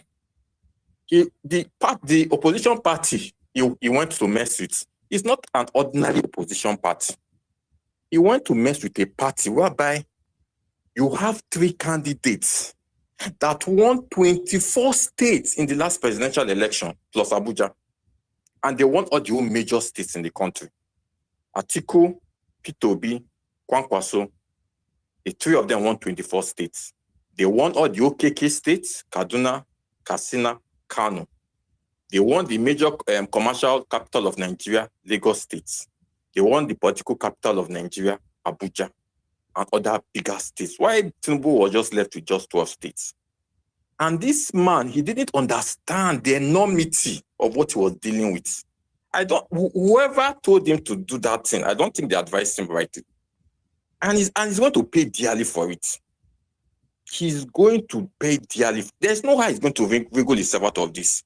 Because what it now means is that we had, in that last election, over 20-something million people voted in that last election. 15 to 16 million voted for those in the ADC. And then only 8 million voted for the present government, Tinubu. What it clearly means is this is a man that took side with just 18 million that partook in that presidential election, compared to 16 million. And that is why it was so obvious that when he granted that interview, this was literally a Macbeth. That man is a Macbeth that murdered sleep. His conscience is completely pricking him. And that was why he ran to give that interview. Remember, this is a man that never came out to give any kind of open media interview outside INEC headquarters. Even when INEC was dealing with a battered image due to how Yakubu Mahmoud conducted himself. during the last election and he left. And people were expecting, okay, if you're a new INEC chairman, what's the best way to actually make the electorate regain their confidence in the process? The best was to actually be going about giving a media interviews openly to just so people can actually gain confidence back. Same way Yakud Mahmoud did prior to 2023 elections. If you remember, the reason why youth came out to vote in that 2023 election was because Mahmoud was everywhere. Mahmoud was everywhere telling Nigerians that the election will be free and fair and that there will be electronic transmission of results live. It was not because P2B had organic following. It was because somebody came out there, even went as far as going to the Chatham House, and he did everything, even close to swearing on his life, that this election will be free and fair. And we were expecting for this man to do the same thing. And that was the first sign that, that this man was not serious. He was not someone that was honest. It was if they just actually planted him there to do a harsher job with technicalities. And probably that's why they bought someone a person that had that was a senior lawyer that would leave anything that has to do with morality and optics and perception and start dealing with technicalities. And he now got there, he remained deaf-mute until this is present action. And I'm sure he has looked at it and he's now questioning his conscience. How do I wiggle myself away from actually decimating a party that won 24 states in the last presidential election against just someone that just got 12 states? And he hurriedly went to go and give that interview with them. Ruben Abati, which right now is going to forever live in infamy, because it was so clear in that interview that he has actually took sides. He was not acting like not just the umpire, but like the jury and the judge in anything that has to do with electoral affairs. So in the end, like I keep on out, like you said, if the man knows what he's doing, he should just gently and honorably resign. Majority of Nigerians have completely lost faith in this man. Completely. So if he likes, let him be sitting down there tight, like any of these autocratic African presidents or head of states. He can sit down tight there, which he wants to do. But he should know that INEC is not the state house. INEC is a place whereby the public confidence of citizens actually reside based on how they are able to go about their constitutional right of pushing their electoral mandate based on who they elect. So if he wants to sit down there, so be it. But you should know that the majority of Nigerians, compared to the minority, has completely lost confidence in him. And it reflected in the last election. Because the 24 states that voted for those candidates in the last election, most of them would definitely not be happy compared to just the 12 states. And we can see that the APC right now are now almost like a mouthpiece to INEC. So the people that are actually defending this man, even in the APC, are not anywhere in the opposition. So I would just advise him, please, Mr. Mupitan, like Macbeth, you have moderate sleep. You will not sleep well. So please leave that office so that office will regain back its credibility. Thank you very much. I yield the mic. Okay, thank you for your submission. Because of time, we'll be rounding up very soon. So the next person that will speak, let's be very mindful of time. I will raise my hand. That's just an indication that you should be rounding up. Hopefully, next time we on the platform, I'll probably give you more time. But before I pass the mic to Osama and Ola, sorry, Ola, please, Osama, please hold your thought. Let me know exactly how many people on the speaker session. Ola, the last time you requested for the mic, we approved your request and you said it was a mistake. So I'm not sure if it's a mistake again. Okay, he dropped again. So there's something Mr. Okafor said I would like to add, I would like to respond to. He said, I can't remember how many million votes he talked about the 3 candidates in the last election who were in ADC got. And that alone, not that alone, that is one of the things that this government should be afraid of. Let me explain something to you, Mr. Okafor. It's not all about the 3 candidates. There are those who, for some reason, have no interest in what the ADC represents, right? There are those who are in APC. There are those who feel that, okay, this election is done and dusted. who have changed their mind because of what INEC has done. So it has, permit me, sir, it's not only what the three candidates has done, the power they have and everything. INEC has decided, this is my word, you can quote me on it any day, have decided to unite Nigerians who do not even like ADC. That is what INEC has done. So it's not about the three candidates. There are those in APC who felt that this was not necessary, right? So INEC has done a great job by uniting Nigerians. The only saving grace that the man will have, if there's anything like that, respectfully, leave that office, because there is absolutely nothing he would do today, tomorrow, that let me speak for myself, that I will believe him. The interview was unnecessary. The body language, what he stood for, what he said, it shows that whatever happens, APC, I would declare them the winner. Whatever happens, I would delist. I will not allow ADC to have a candidate. And people are speaking. In the last 24 hours, a lot of things are happening behind closed doors. A lot is going on. I mean, I will put it that way, right? Some persons are not even ADC members. Some people are not interested in ADC, but people are really, really, I mean, I just don't know how they're going to do this thing, but take it from me. It's a lot, things are happening behind closed doors. That's how we can tell you, right? So don't think it's only yourself or your party members involved in this. There are those who are not your party members who have interest in what Prof have said. Thank you very much, sir, for your submission. Osana, the mic is yours. Then I go to Mr. Eloka. Yeah, thank you. And a call caused me to drop off. Interrupted my thoughts previously. So what I was saying, and also taking off from what you said, the INEC chairman has growth because ADC has always had a leadership, whether it was David Mark or whether it was Nwosu. So if the INEC chairman was to interpret the law and the court order, and the court order said maintain the status quo in the last 1 year, as I was saying before, there was never a time in the last 1 year that ADC had no leadership on INEC's website. So this one that the INEC chairman, his team has put there, where did they get it from?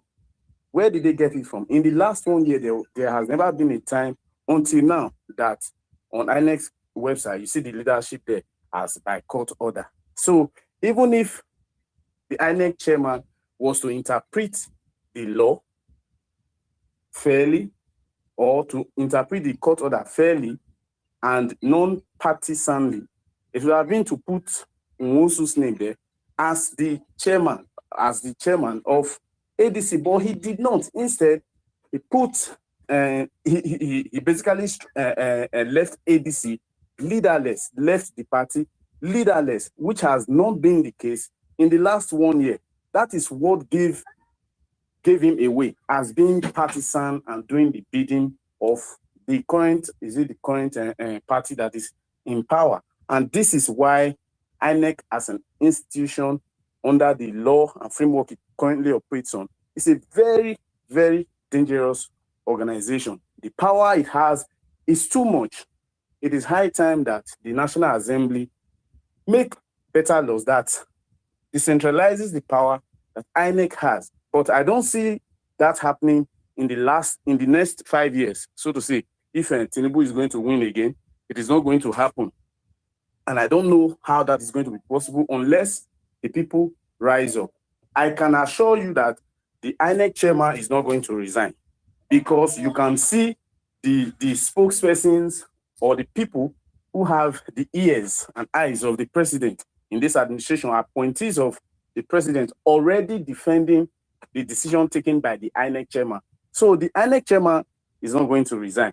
He's going to stay put like all power-hungry, what they call it, African presidents who just want to sit tight and hold on to power. He has done the bidding, or he has done something that favors the government that is in power. They are not going to remove it. It is left for ADC as a political party and all those who support them, the members of ADC and all Nigerians who are unsatisfied with the way APC has handled the affairs of this country in the last 3 3 years and 4 years and are probably going to vote against APC to stand by whatever decision ADC decides to take. Unfortunately, I fear that we are beginning to see the signs of a parallel government being formed. If INEC continues on its path, it is going to throw the nation into a crisis.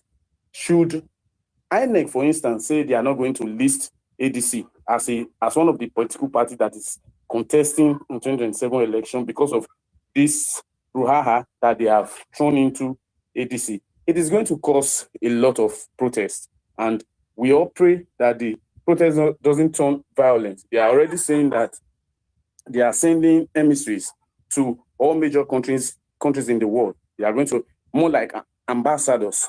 The president has his own ambassadors that have not been, some of them have not been accepted, but the ADC is already telling you that. I'm telling you, these are the signs that a parallel government will be formed. On its part, on the people's part, I think we should all stop.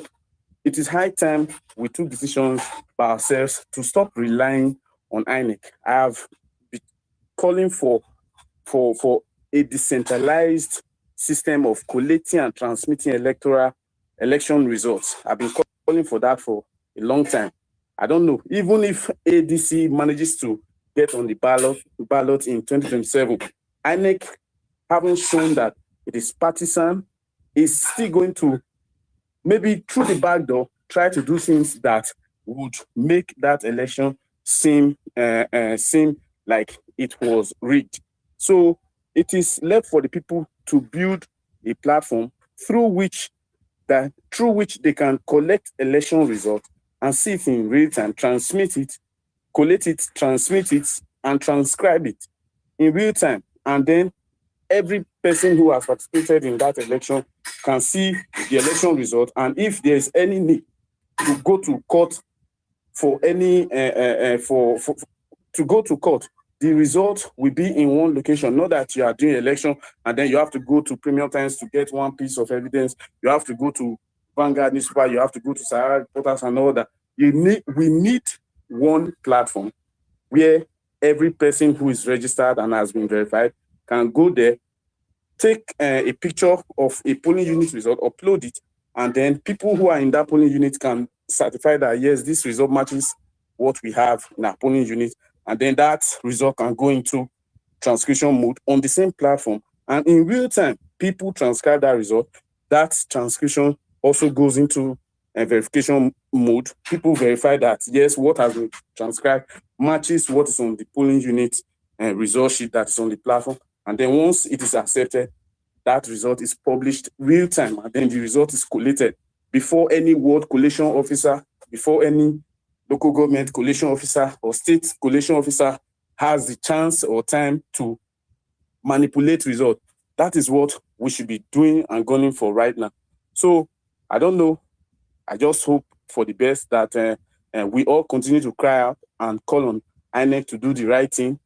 But on our own, these are some of the things that we should be doing to hedge against the risk that INEC poses to our democracy. It's not only the government that is in power that is a threat to democracy right now. It is INEC. The National Assembly is not going to help us. For the past 3 years, you've been hearing them singing on your mandate, we shall stand. That is not a National Assembly that represents the interests of Nigerians. So that is my submission. I agree to you. Thank you. All right, thank you very much, Osama, Osana, I apologize, for your submission. I've said it before, whatever anybody can do legally to help, please go ahead and do it. Your suggestion is quite interesting.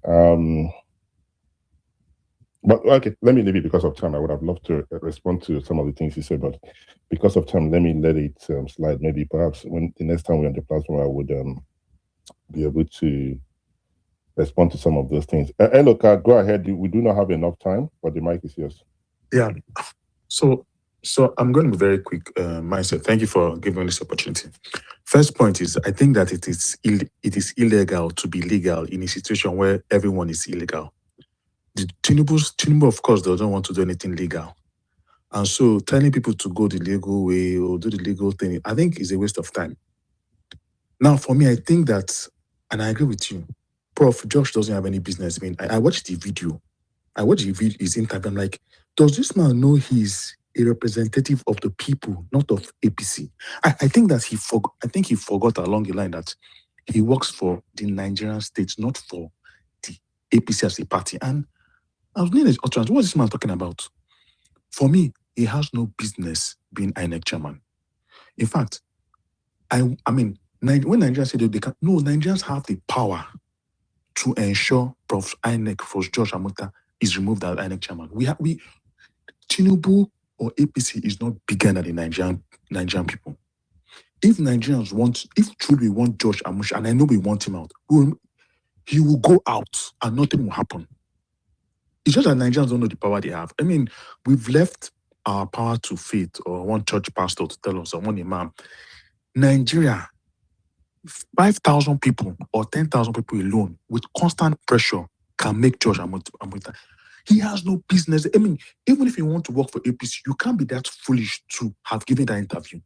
Anybody that allowed George Amuta go on that interview, him is a fool. The people that said yes, do that interview are also foolish. We know we know clearly that you're working for Tinubu, but you don't need to tell us in our face that you're working for Tinubu. There is actually no reason, no legal basis for you to have said you are going to remove the names of David Mark. If you want to remove the name, put the name of Ralph Wonsu back. You're not doing it. So clearly, and when people say you need to go, this is just an illegal thing. Just like how Buhari went and destroyed the door of the former CGN. And people are writing, speaking English. Oh, you can use expected or you can. It is clearly illegal. But because a lot of people who claim they were fighting for them don't believe in democracy. Democracy is actually, you have to give people you don't like, people you hate, the opportunity to participate in things that you benefit from. So that freedom to associate, legal rights, you have to enshrine it to people you also don't like. So clearly, there's no need for conversation. Now, my second point I'm going to end by is that I think that the opposition, Peter Obi has been a bit aggressive in his tweets now, but he has to do more than tweeting. In fact, I want Peter Obi to scatter everybody by saying Amon Peter should resign. That's what I want him to say. What will happen? What will be the worst case? This Rono rascals will go and start saying you are useless, so Obi will never be president, or Igbo will never be president. All those useless talk. That's the worst they will say. Let him say it.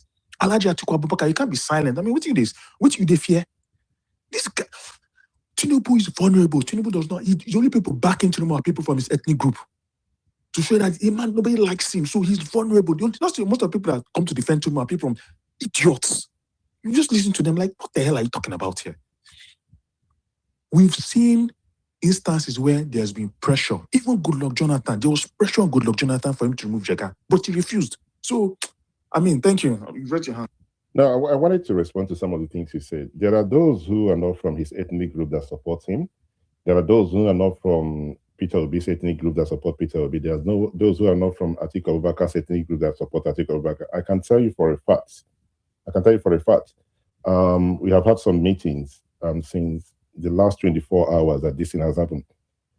Some of the individuals within this meeting are from Southwest.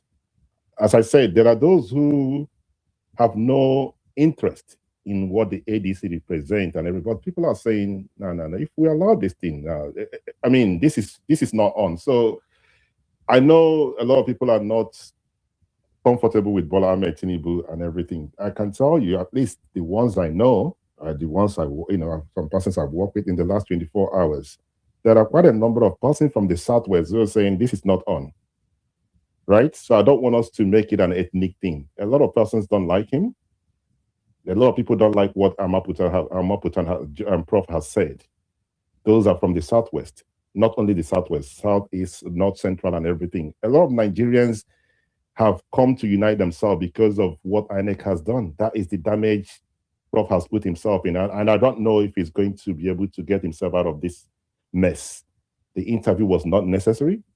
He's just make it very clear that this is where he's leaning. Eloka, your hand is up. Please go ahead, sir. Yeah. What I mean that the bulk of people defending Tinubu are Rono people. Everywhere you make something about Tinubu, there's a Rono fool in your mention telling you, oh, go back to Anambra. Some silly, stupid, irrelevant thing. Just like an argument Nadeko. Oh, I mean, So that's why I know clearly that he doesn't have worldwide, majority support in Nigeria. Just some bunch of charlatans. I'll just come to your mention and be talking rubbish. Of course, a lot of people. Sorry, I'm going to interject.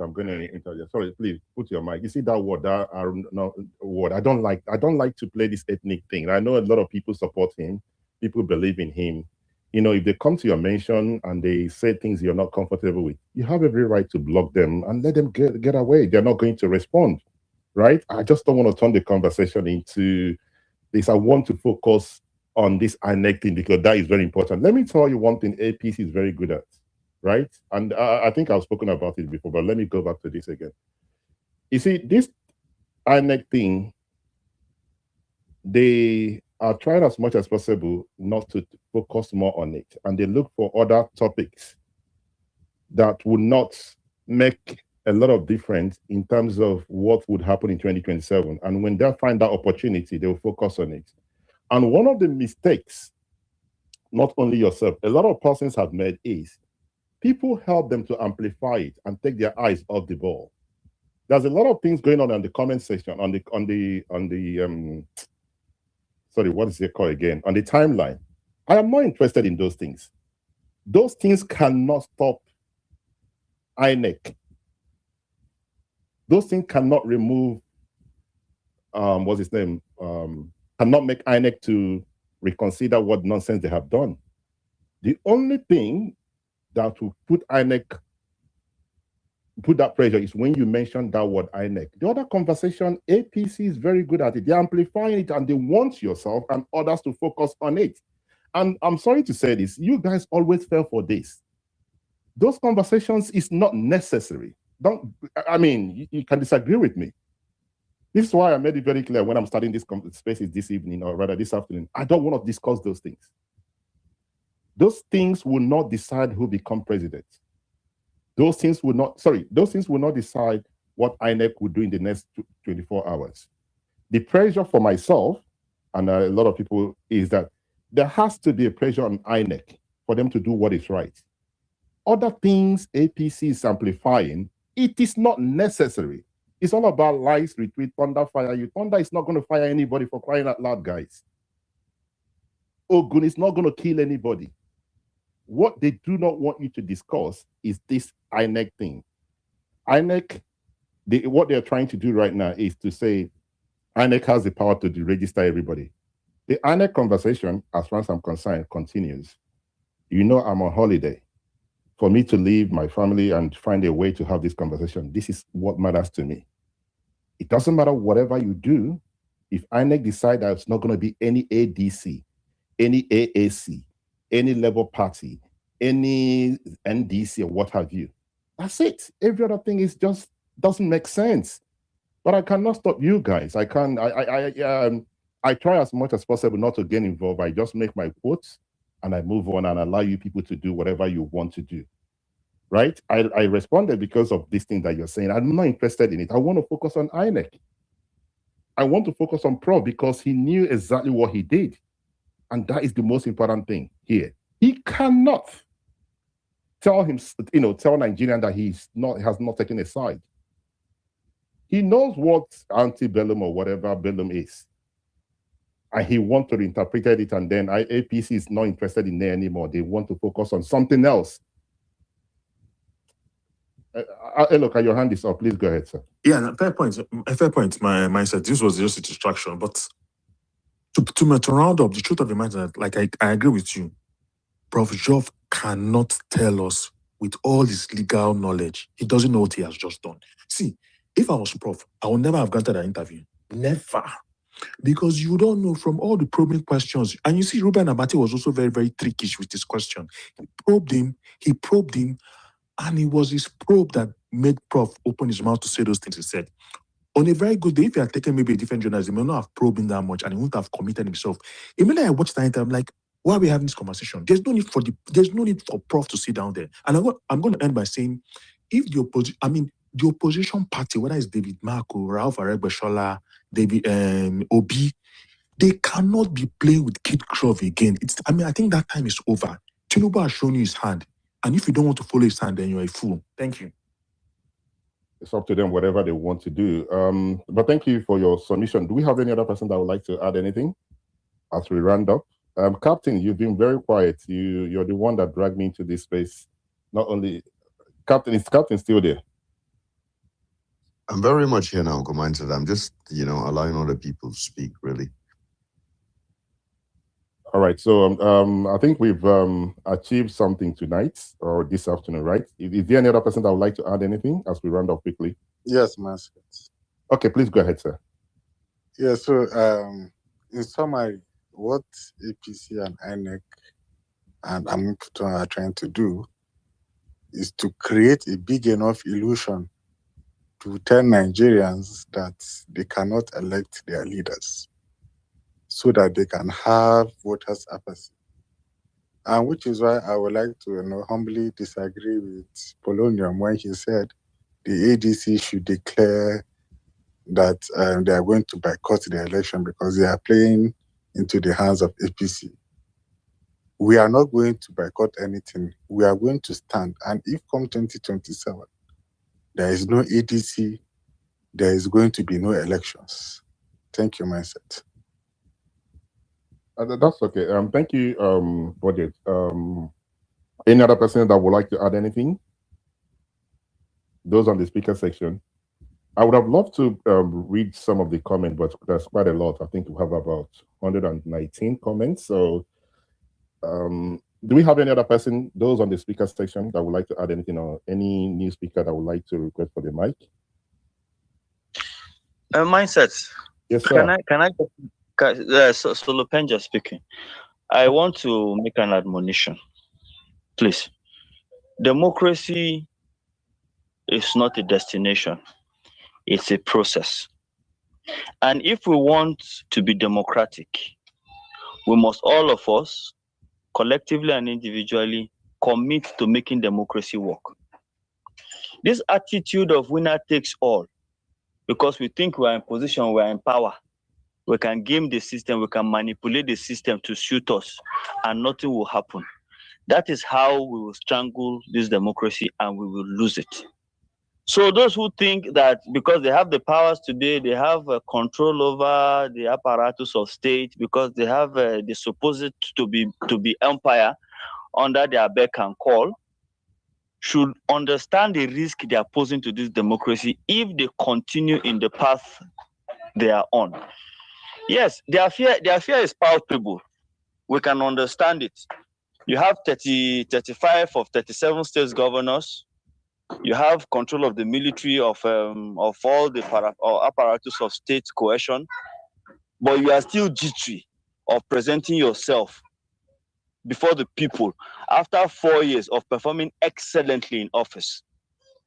This attitude is a risk to our democracy. And I think this is the time that all lovers of Nigeria as a country and all lovers of Nigeria's democracy need to stand up and take a position. I would expect that, God bless him, the peace committee of General Abdulsalam and his lordship, Matthew Kuka, should pay attention to what is evolving. Because we pray and we hope that what's happening doesn't get pushed to a point where, we're already at a point where Nigerians have no confidence in the ballot. Apathy is rife. But we shouldn't get to that point where people now say, okay, let us lose it all. If they want to scatter it, let us all join hands and scatter it. God forbid we get to that point. So those leaders of thought, those who love Nigeria and like Nigeria's democracy, and politicians who also are interested in democracy, should please now rise up and join hands together to see that this zero-sum game is not it. As always, Mindset, thank you for the opportunity and thank you for enlightening us. Thank you very much, Solo, for your wonderful submission and your kind words.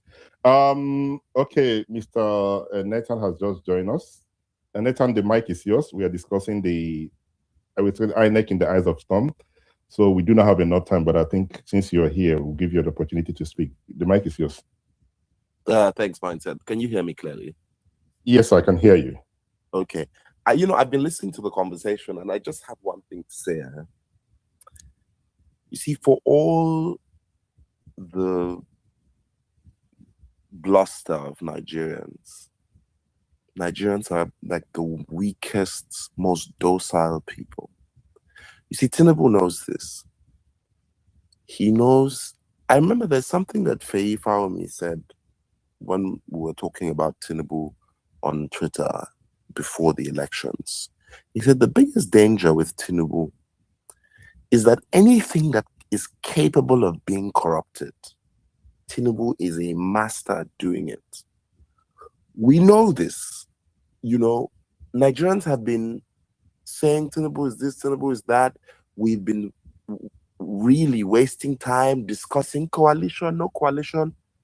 Meanwhile, we know what Tinubu is. Look at what he did in Lagos, a place that has really solid people. He made people of so-called substance make a line and treat him like Godfather. Why did Nigerians think that they will just wait for election and Tinubu will just sit down and allow you to do an election? When we keep talking about democracy, when we keep pushing that this is not how democracy works, that you do not wait for elections to participate in a democracy, that you must be interested in your senators, that you must be interested in your local government, that you must be alive to your responsibilities, that we must abandon the stupid tribalism. When we refuse to do these things, then a Tinubu will rise and will show us exactly what is capable of doing under this kind of system. And so it is the docility of Nigerians that allows this to happen. Let us keep waiting for the elections. And before our eyes, Tinubu will take it away and there's nothing we will do. So if today we cannot fight for the things that we want today, and we are waiting for some ruling, he has captured the Supreme Court. He has the legislature. He's in the process of completely capturing the states. We will keep doing these conversations about, oh, we're going to wait for elections. And we've been talking about this for years. You cannot keep waiting for elections. Peter Obi is not your savior. ADC is not your savior. If you refuse to work, they will take this democracy away from you before your very eyes. Thank you, Mindset. Thank you very much, Mr. John, for your submission. As you said, a lot of people need to do something. And I must say, people are doing something. Maybe what people are doing, a lot of people, some persons are not aware of what people have done, right? And kudos to anyone who's doing something legally to make sure that we have a country called Nigeria. And, those who believe that the right thing is to go on the street and carry placard, please, you're welcome to do so. Everyone should do what they need to do. And I can say publicly that there's a lot of pressure on the INEC chairman. I do not think, even as a lecturer, that he, when he was in Jos and everything, he has not seen so much pressure, because a lot of people who believe that he's a man of integrity called him and say, you messed up. People reach, whether he wants to believe it or not, but he knew that he messed up, right? So that is a form of pressure. There's other things happening behind closed doors. There's a lot of other things other people are doing, which some persons might not want to make public. People have so many ways of what they are doing. And waiting for election, those who want to wait for the election, they can wait for the election. And if there's an election tomorrow, Bola Tinubu loses with this INEC chairman, so be it. If he wins with this INEC chairman, if he's still there, so be it. But people should do whatever they can legally. That's has always been my word, to make sure that we still have a country. I do not believe we should have a one-party system. I don't think it's fair. I don't think we need it as a country, right? Those who fought, and whether you would depend on the what side you belong to, who believe in democracy and everything, and these voices that start speaking, maybe in the next coming hours, if they want to make it, but there's a lot of things going on. People are not comfortable with what's happening because they felt that Prof has made it very clear that there's not going to be any other political party. This is the conversation right now. It's not only about ADC. So other political parties like AAC, other Z-Net Labour Party and all these things, the idea from what it would appear that that's what's going to happen in the next coming days, that there has to be deregistered. So we are all going to end up with one or two political parties, be it in Nyesom Wike's PDP and APC. So both of them would say, okay, we are going to put a candidate. That's the fear. So anyone that thinks that this has to only do with ADC, laughing at ADC and clapping hands and everything, it might reach your turn. You might reach your turn. Don't get too comfortable. Don't say, come to our party, because, you know, Prof can decide and say that you put is instead of was, and he's going to register you, and this is where we are, right? I have a question for you, Mr. John, as we round up quickly. I'm not sure if you have seen that interview. Have you seen it, so I know how to ask my question? Yes. Okay, you're a lawyer, right? So yourself and Solo have given his own account, you know, of what he thinks about it. What do you think about that interview? Look, so for me, right, here's the danger with legally analyzing the interview, is that we are giving it legitimacy, right? I would like you to just go to Inebe, what's his last name? Inebe Effiong. He has analyzed this thing already, right? That's my position. If you go to his Twitter timeline, like the law is clear. We know, like the thing is, analyzing it gives the whole process legitimacy, right? Tinubu is breaking down democratic institutions one by one. He's testing it, right? He's testing it. They started testing it from when they came into office. Did one thing, nothing happened. Did the second thing, nothing happened. And now he's testing a big one, which is to say, can I capture INEC openly? And Nigerians will not react in such an overwhelming way that I will be forced to do it. That is the real game here. Whether we analyze, so if we analyze it, this is what the law says, is antebellum, is not antebellum, we agree with the court, we don't agree with the court. What the Nigerians should do is not engage this, but say, actually, we have lost faith in this person. We do not believe you can conduct a free and fair election. This is my reluctance to go into the material particulars of that interview. All right, thank you very much, Nathan. So the reason I asked you that question, you've actually given me the response that I'm waiting for, I'm looking for. You have lost trust in this man, right? So it's not about you interpreting the law or telling us what antebellum or not antebellum is. In my own opinion, I'm not a lawyer, right? But looking at it from a layman's, perspective, right? I would think that Professor Amupetan has taken a position, right? And I do not have confidence in him that he is the right person to conduct the election, right? Because he has made it very clear that whatever happens, there's a possibility he wouldn't want these guys to return. There's a possibility he doesn't want this party called ADC. When he started making reference to Zamfara State and Plateau, I said, no, you can't. You're not a spokesperson of APC. You're not by your nonoga, for crying out loud. So that's why I wanted to get your position on it. I seen what other lawyers have said about antebellum or not antebellum, but thank you very much for your wonderful submission. Budget, you raise your hand. Aya, you raise your hand. What is it regarding, please? Budget, what is it regarding, sir? Am I still audible? Nathan, can you hear me, sir? Yes, I can hear you. All right, Budget, your hand is up. Let me try. Ayo, your hand is up. Is it from my end? Mine said I can hear you clearly, actually. Okay, but Ayo's hand is up and Budget's hand is up. So both of them raise their hands. For some reason, any other person who Solo, can you hear? Yes. Yes, sir.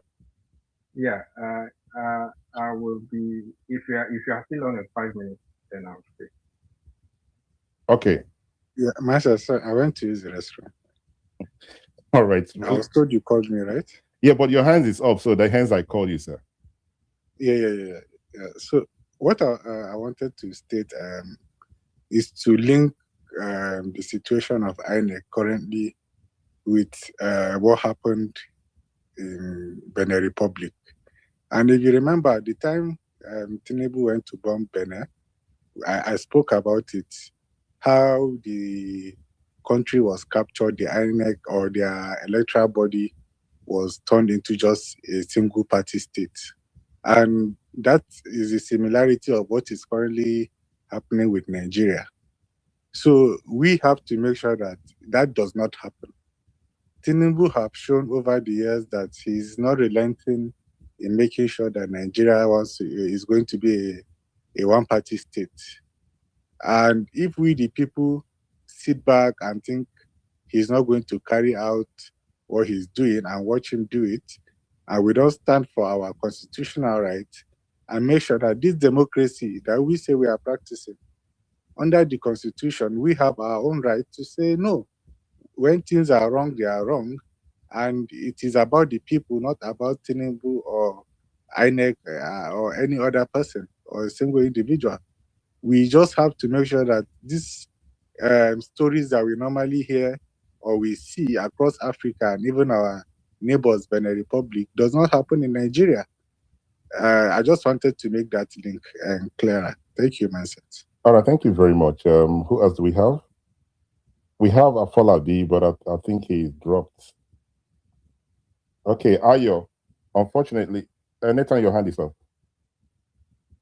Yes, I just wanted to say one last thing, right? There's a legal principle called descending into the arena, right?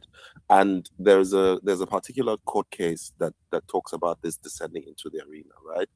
There's a case that is frequently cited by Nigerian lawyers and judges. It's Akinfe versus the state, right? And the Supreme Court held, right? And it was about a judge. And the Supreme Court held that a judge, right, that descends into the arena of justice, right? Or rather descends from the arena of justice into the arena of conflict or litigation, right? By taking over the case of one party, which was the case in that where the judge sided with one party of the case, right? Has descended into the arena, right? And so this legal principle, it applies to both judicial or like administrative bodies or quasi-judicial bodies, right? That exercise public power in like a public institution like INEC, for example, right? And the principle of descending into the arena says that courts and administrative bodies must maintain their position as impartial umpires and should never descend into the arena, right? Now, on the face of what Amupitan did, it might appear that he's saying, oh, you know, like he said before, I don't want Nigeria to become a one-party state, blah, blah, blah. And his reasoning, of course, was saying, I'm obeying court orders. But where he descended into the arena, which leads to the conclusion I gave, Mindset, that he is no longer an impartial umpire, is that he particularly stepped into that contested legal terrain, right? And he described his presence into this arena as a kind of compelled presence, right? So like what he really did was, by removing the names of David Mark and Aregbesola, right, and declaring that he will not recognize Bola Gombe, right, he stepped into the arena, right, and by removing the names already on the portal, he has actually done an action, right? By simultaneously refusing to recognize the claimants on the other side, they made a legal determination, which is the substance of what the court is being asked to decide. So he didn't freeze the situation, it altered it, right? And by doing this, he has descended into the arena, he has taken sides, because the has already affected one or more parties in this and has altered the state of affairs. So the INEC has no business doing this, you know, and so there's no reason to have any sort of faith in this kind of person to run a very complicated elections that is highly contested that is the cause of a lot of tension now around the country. And that is why Nigerians cannot just sit and wait for elections. Thank you, Martin. All right, thank you, Nathan. It's good we are learning something from the legal perspective. Any other person that would like to add anything? Is any other person who would like to add anything? Mindset? Yes, Yeah, sir. sorry. Okay, Yeah. you're back. Go ahead. Yeah. Sorry. I had Solo Penja a question the other time. I thought you would give me the opportunity and ask me whether he has answered my question. So that's by the way. In his response, he said the status quo will be just before litigation or at the point of litigation, what the status was. But he answered it in his own statement, but it's kind of contradictory by saying that it means David Mark and Aregbesol's names were not on the portal by the time the litigation ensued. So I'm really confused what he was trying to say there. So, and someone mentioned Nwosu, that would have been the logical thing, because by then that was the name that was on the portal, thereabout. But Nwosu resigned and is not contesting his resignation. He's not denying it. It is the other fellow that is denying it. So I want a competitive election, but we can't bring emotions into it. Too many loopholes in ADC as a party. And so long as we have as many Nigerians that are corruptible, that will be a willing tool in the hands of the ruling party, then we have a long way to go. That's the real point. Thank you. Thank you, Ayo, for your response. Unfortunately, Solo is no longer on the speaker section. He's showing connecting from my end. I believe maybe he's having a connection issue. But let me respond to this, right? Now, in terms of the ADC as a political party, they have their own problem, internal problem, with Mr. Gombe, Mr. Nwosu, and David Mark and everything. That's their own internal problem, which the case is in court. The problem I have, I'm speaking for myself, is the position of INEC in this whole thing, right? As the unbiased umpire who would conduct a free and fair election, in quotes. This is my problem here. If ADC has gone to court and the court ruled that Mr. Gombe is the authentic chairman, then INEC said, okay, since the court have ruled, we are going to remove your name, then I do not think we are going to be having this conversation. If you listen to Mr. John and Solopenda and other lawyers in what their position is, INEC has taken a position. I don't think we understand what this conversation tonight is all about. It's not about the problem in ADC, whether they have internal problem. Everybody knows that they have internal problem. I think someone on this platform actually mentioned that not only this problem, that Mr. Kachuku has taken them to Supreme Court or something like that, right? That they have a problem. We know that. But the biggest problem right now is the position of INEC, who, in my own view, has shown their hand that they are not ready to conduct a free and fair election. That means, as a matter of fact, they do not want ADC to be on the ballot. I am not sure if you're following if you understand where I'm coming from. Hello? Yes, I perfectly understand what you are trying to say. I also alluded to the fact that I don't like how the INEC chairman came on TV granting interview. If you have given a position, a communique has been issued, so be it. You don't need to appease anybody coming on TV granting interview. He shouldn't be the one doing that, in my opinion. Although I might not agree that he should go henceforth and go and resign. The thing is, with the current Nigeria that we have, there is nobody that will occupy any position, especially as sensitive as INEC, that will not be said to be biased, because in all democracies, the louder voices the opposition voices. They create the narrative. That is definitely going to happen. That doesn't exonerate INEC that they are straightforward.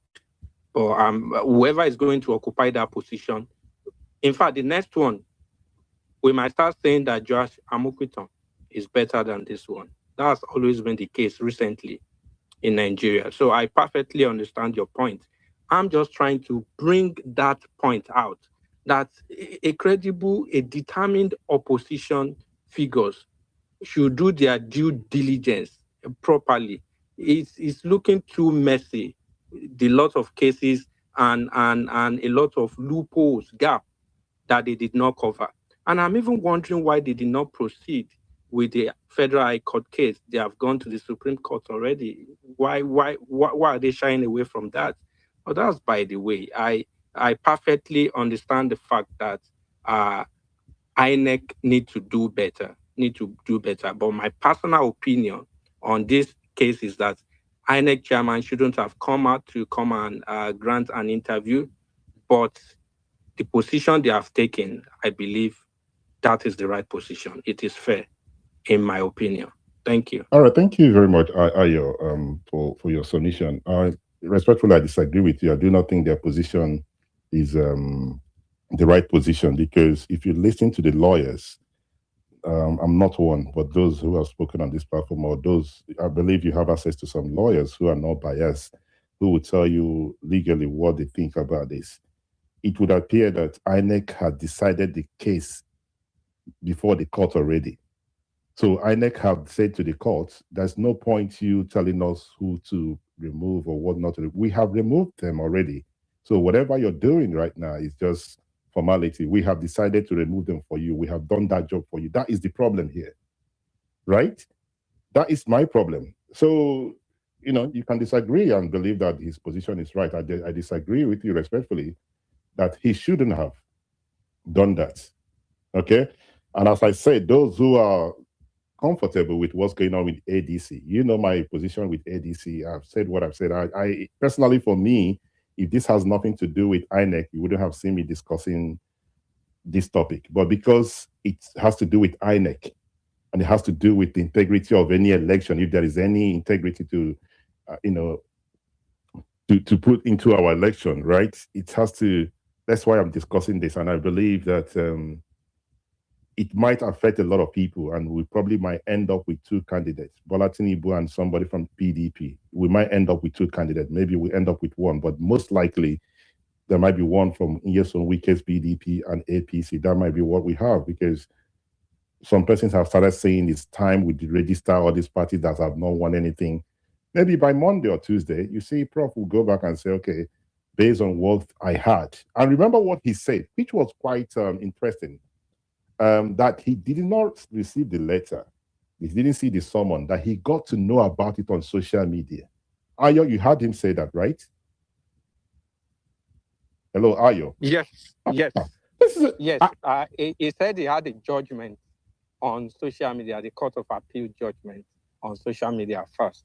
That was what he said. So that tells you the kind of person we're dealing with. So every information he get it on social media. It's a good thing for social media, for those who believe that people on social media are making noise. I'm not sure, maybe if yourself or any other person that put the judgment there, that he saw the judgment from there. But that is the kind of man that we're dealing with, who is not even aware of what's going on. Then he decides to lean towards some, the ruling party. Is biased, in my own opinion. And Nathan, the mic is yours. Yes. I mean, this thing should be clear. And most lawyers already, as we've seen, except if you are speaking for the ruling party, have spoken about this already, right? The main thing is INEC actually monitored the July 29 NEC meeting. They were there. So it's not as if INEC was somewhere else. The fact that they only uploaded that thing to the portal on the 9th of September is merely an administrative recording of that leadership transition that had already happened 6 weeks before, right? And so like I said, whatever they will use to subvert the rule of law, they will use it. Yeah, we can blame ADC for the really stupidity of their organization, yes. But we cannot excuse INEC taking advantage of this to descend into the arena, right? It does not matter when they uploaded the thing into the portal. It matters when the decision was taken. Like the fact that it took them 6 weeks to upload it is immaterial, right? They were there when that meeting happened. And if they say, go back to the status quo before the war, the question then is, when did the war start? It did not start on September 9. It started after July 29. July 29th was the last day that they had like agreement when INEC formally acknowledged the new leadership structure. So the decision was taken on July 29. Yet INEC has invented a status quo that did not exist because there was no time that the ADC did not actually have a duly constituted leadership. And so by that interpretation, they've played their hand, they've showed exactly what their interest is, right? What was the state of affairs before the filing on September the 2nd? Not when you uploaded on September the 9th, you know? And this is clear, like, except you don't want Nigerians to have elections. And this much is clear. So again, the last thing I will say is, the only reason we've gotten to this point is because Tinubu has been testing Nigerians. How much can you take? How much can you take? And Nigerians have been taking it every single time, taking it every single time. And now he's testing the big one. Let's see if we can actually make sure these people don't even run at all. Let's destroy this thing completely, right? And maybe Nigerians will rise up and push back and they say, okay. But they see there'll be another one tomorrow. And what we take today, we will build tomorrow, you know? Thank you, Mr. John. Let me quickly read out what Otumba put on the comment section so we can round up quickly. Otumba says, hello, my set. Sorry, I'm currently in transit and won't be able to join now, maybe later. However, I have a question for you. Do you want the ADC to go ahead with the convention? And if Nephew later wins in court and INEC declares that the ADC has been cancelled, what would your response be? Please be honest. Thank you. Sorry, thanks. All right, Otumba, the court can decide if they want you, Otumba, to be the ADC candidate. That is the court. That is the final thing. There's absolutely nothing I can do about it. So if the court decides, that is the decision of the court and everybody has to abide by it, right? I'm not sure if I've answered your question. The problem here is INEC decided to do the job for the court. I think I don't. If the court wants Nafiu Gombe to be the candidate the chairman of ADC, it's left for the court, not INEC. I hope I answered your question because a lot of people are missing the point here. It would appear people don't want the guy to be. He resigned from what we've had. But even if the court say, okay, he did not resign, let the court decide, not INEC. Not INEC going ahead to decide for the court, taking decisions. That is why I believe Professor Amupita should respectfully, in my own view, leave this position. If he chooses not to, that's up to him. But do I think Nigerians would have faith in him? Nope. Nigerians don't have faith in INEC. He has actually made it very, very difficult. Even if there's an election tomorrow and Bola Ahmed Tinubu win, there is nothing you will tell anyone that they will not tell you that INEC rigged it. This is the danger here. This is the danger. All right? So thank you very much, Otumba. Sorry, somebody put something.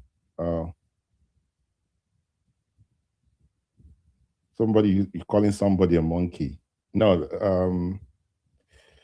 Okay, sorry guys, I've said this before. I'm not sure who you're making reference to. You're making reference to Plaza.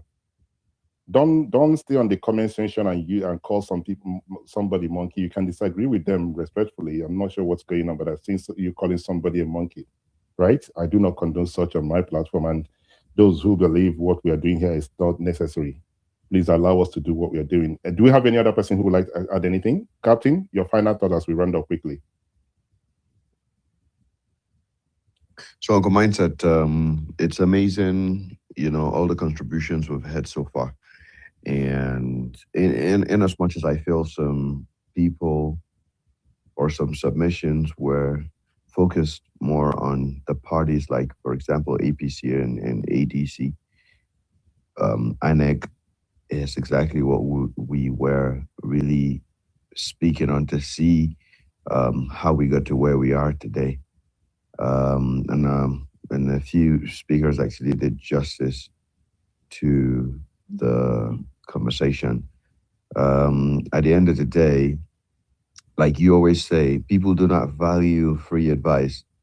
So I don't think I would round up this space with saying what I feel should happen next. However, a few people have said this. It's really not about Josh Amokta or the APC or the PDP or whoever, right? It's really about the future of this country. I stress and I keep saying, a viable opposition is very needed in every democracy. It's really what we want to practice. If we're not practicing democracy and then we move into a different system of government, then it's perfectly fine. We can, run whatever we want to run. That being said, we sincerely need a viable opposition. How that is going to be is like for the citizens, the people, and those interested, affected, will be affected directly, indirectly to decide. So that's what I would say, Uncle Mindset. All right, thank you very much. Ayo, your final thoughts, sir. Thank you, Mindset. Just like as I've said earlier on, the bottom line is our integrity as a people. The bottom line is as long as we have a significant part of our population that is easily corruptible, we will continue to have things like this. So it is high time we take the bold step and dictate the narrative, not necessarily a few political elites dictating the direction we should go, because at the end of the day, they are only fighting for their interest. So if we are going to have a better country, it depends on all of us, regardless of our ethnic coloration and all that. We should be selfless. We should be patriotic. Let's charter the course ourselves. Let a political party emerge from among true Nigerians that really want the change, and that's a big task in my view. So I'll continue saying it. Too much loopholes in that political party, and they have easily played into the hands of, as people are alleging, the ruling party. Thank you. Thank you very much, Ayo. Nathan? Nathan? Yeah, sorry. I was I was looking for the unmute button. Okay, so I want to just say finally that what the Nigerian elite have spent decades doing, right, is constructing the kind of democracy, that just performs elections while stripping democracy of its substance, right? What we've seen from the INEC chairman, this legal gymnastics, is not an accident, right? This is the design of the system, right? So I think for me, the question is not, whether or not Nigerians will even rise, but whether we can build the kind of institutional density that makes whatever rising we will do mean something. Whether we are able to protect our independent media, whether we're able to remove from our civic coalitions tribalism, greed, and other things, and whether we can push for legal accountability from every public structure that exists, right? Because, you know, waiting for elections, what does it really mean, right? What does coalition building mean, right? With the ADC crisis teaches us a lot, right? It teaches us that we cannot cede our power to a few political actors and hope that they will create a democracy for us. The democracy is in the hands of Nigerians. And as we keep fighting the stupid tribal wars and saying this person is Igbo, this person is Yoruba, this person is North, this person is South, the political elite at the top know exactly what their game is. They are not distracted at all. They are focused, they're united, and they know how to act. The question is, do Nigerians know how to act? And that's where I leave. Mindset, thank you very much. All right, thank you very much, Nathan, Captain Ayo, and every other person that spoke on the platform. I made a promise and I've broken that promise, and there's a possibility I will, continue to do this, and you guys have to bear with me. I said I wasn't going to come on Spaces, but some person on the speaker section and on the comment section dragged me up here to discuss this important topic. I'm going to go back, enjoy the last few days of my holiday. Maybe I will be back again if there is a need for us to come and have this conversation. But I must say, I thank everyone. It's always a pleasure to interact with every one of you. Ayo, Nathan, and Captain, and everyone. I've learned a lot from Solo and those who disagree and those who agree. It's quite interesting that we have a platform that we can all disagree and agree. My position has not changed. I believe that Professor Joash have taken a position. I believe that Professor Joash wants to deregister ADC, not only ADC, other political parties. I believe that Professor Joash wants Bola Ahmed Tinubu, perhaps with one other political party, I think might be PDP, to be the only party that will contest election. And I do not think that is what we need, right? So personally, I would ask him to respectfully leave that office. But if he chooses to stay, that's up to him. And I wish him well. So on that note, I wish you guys well, and I hope to see you whenever I see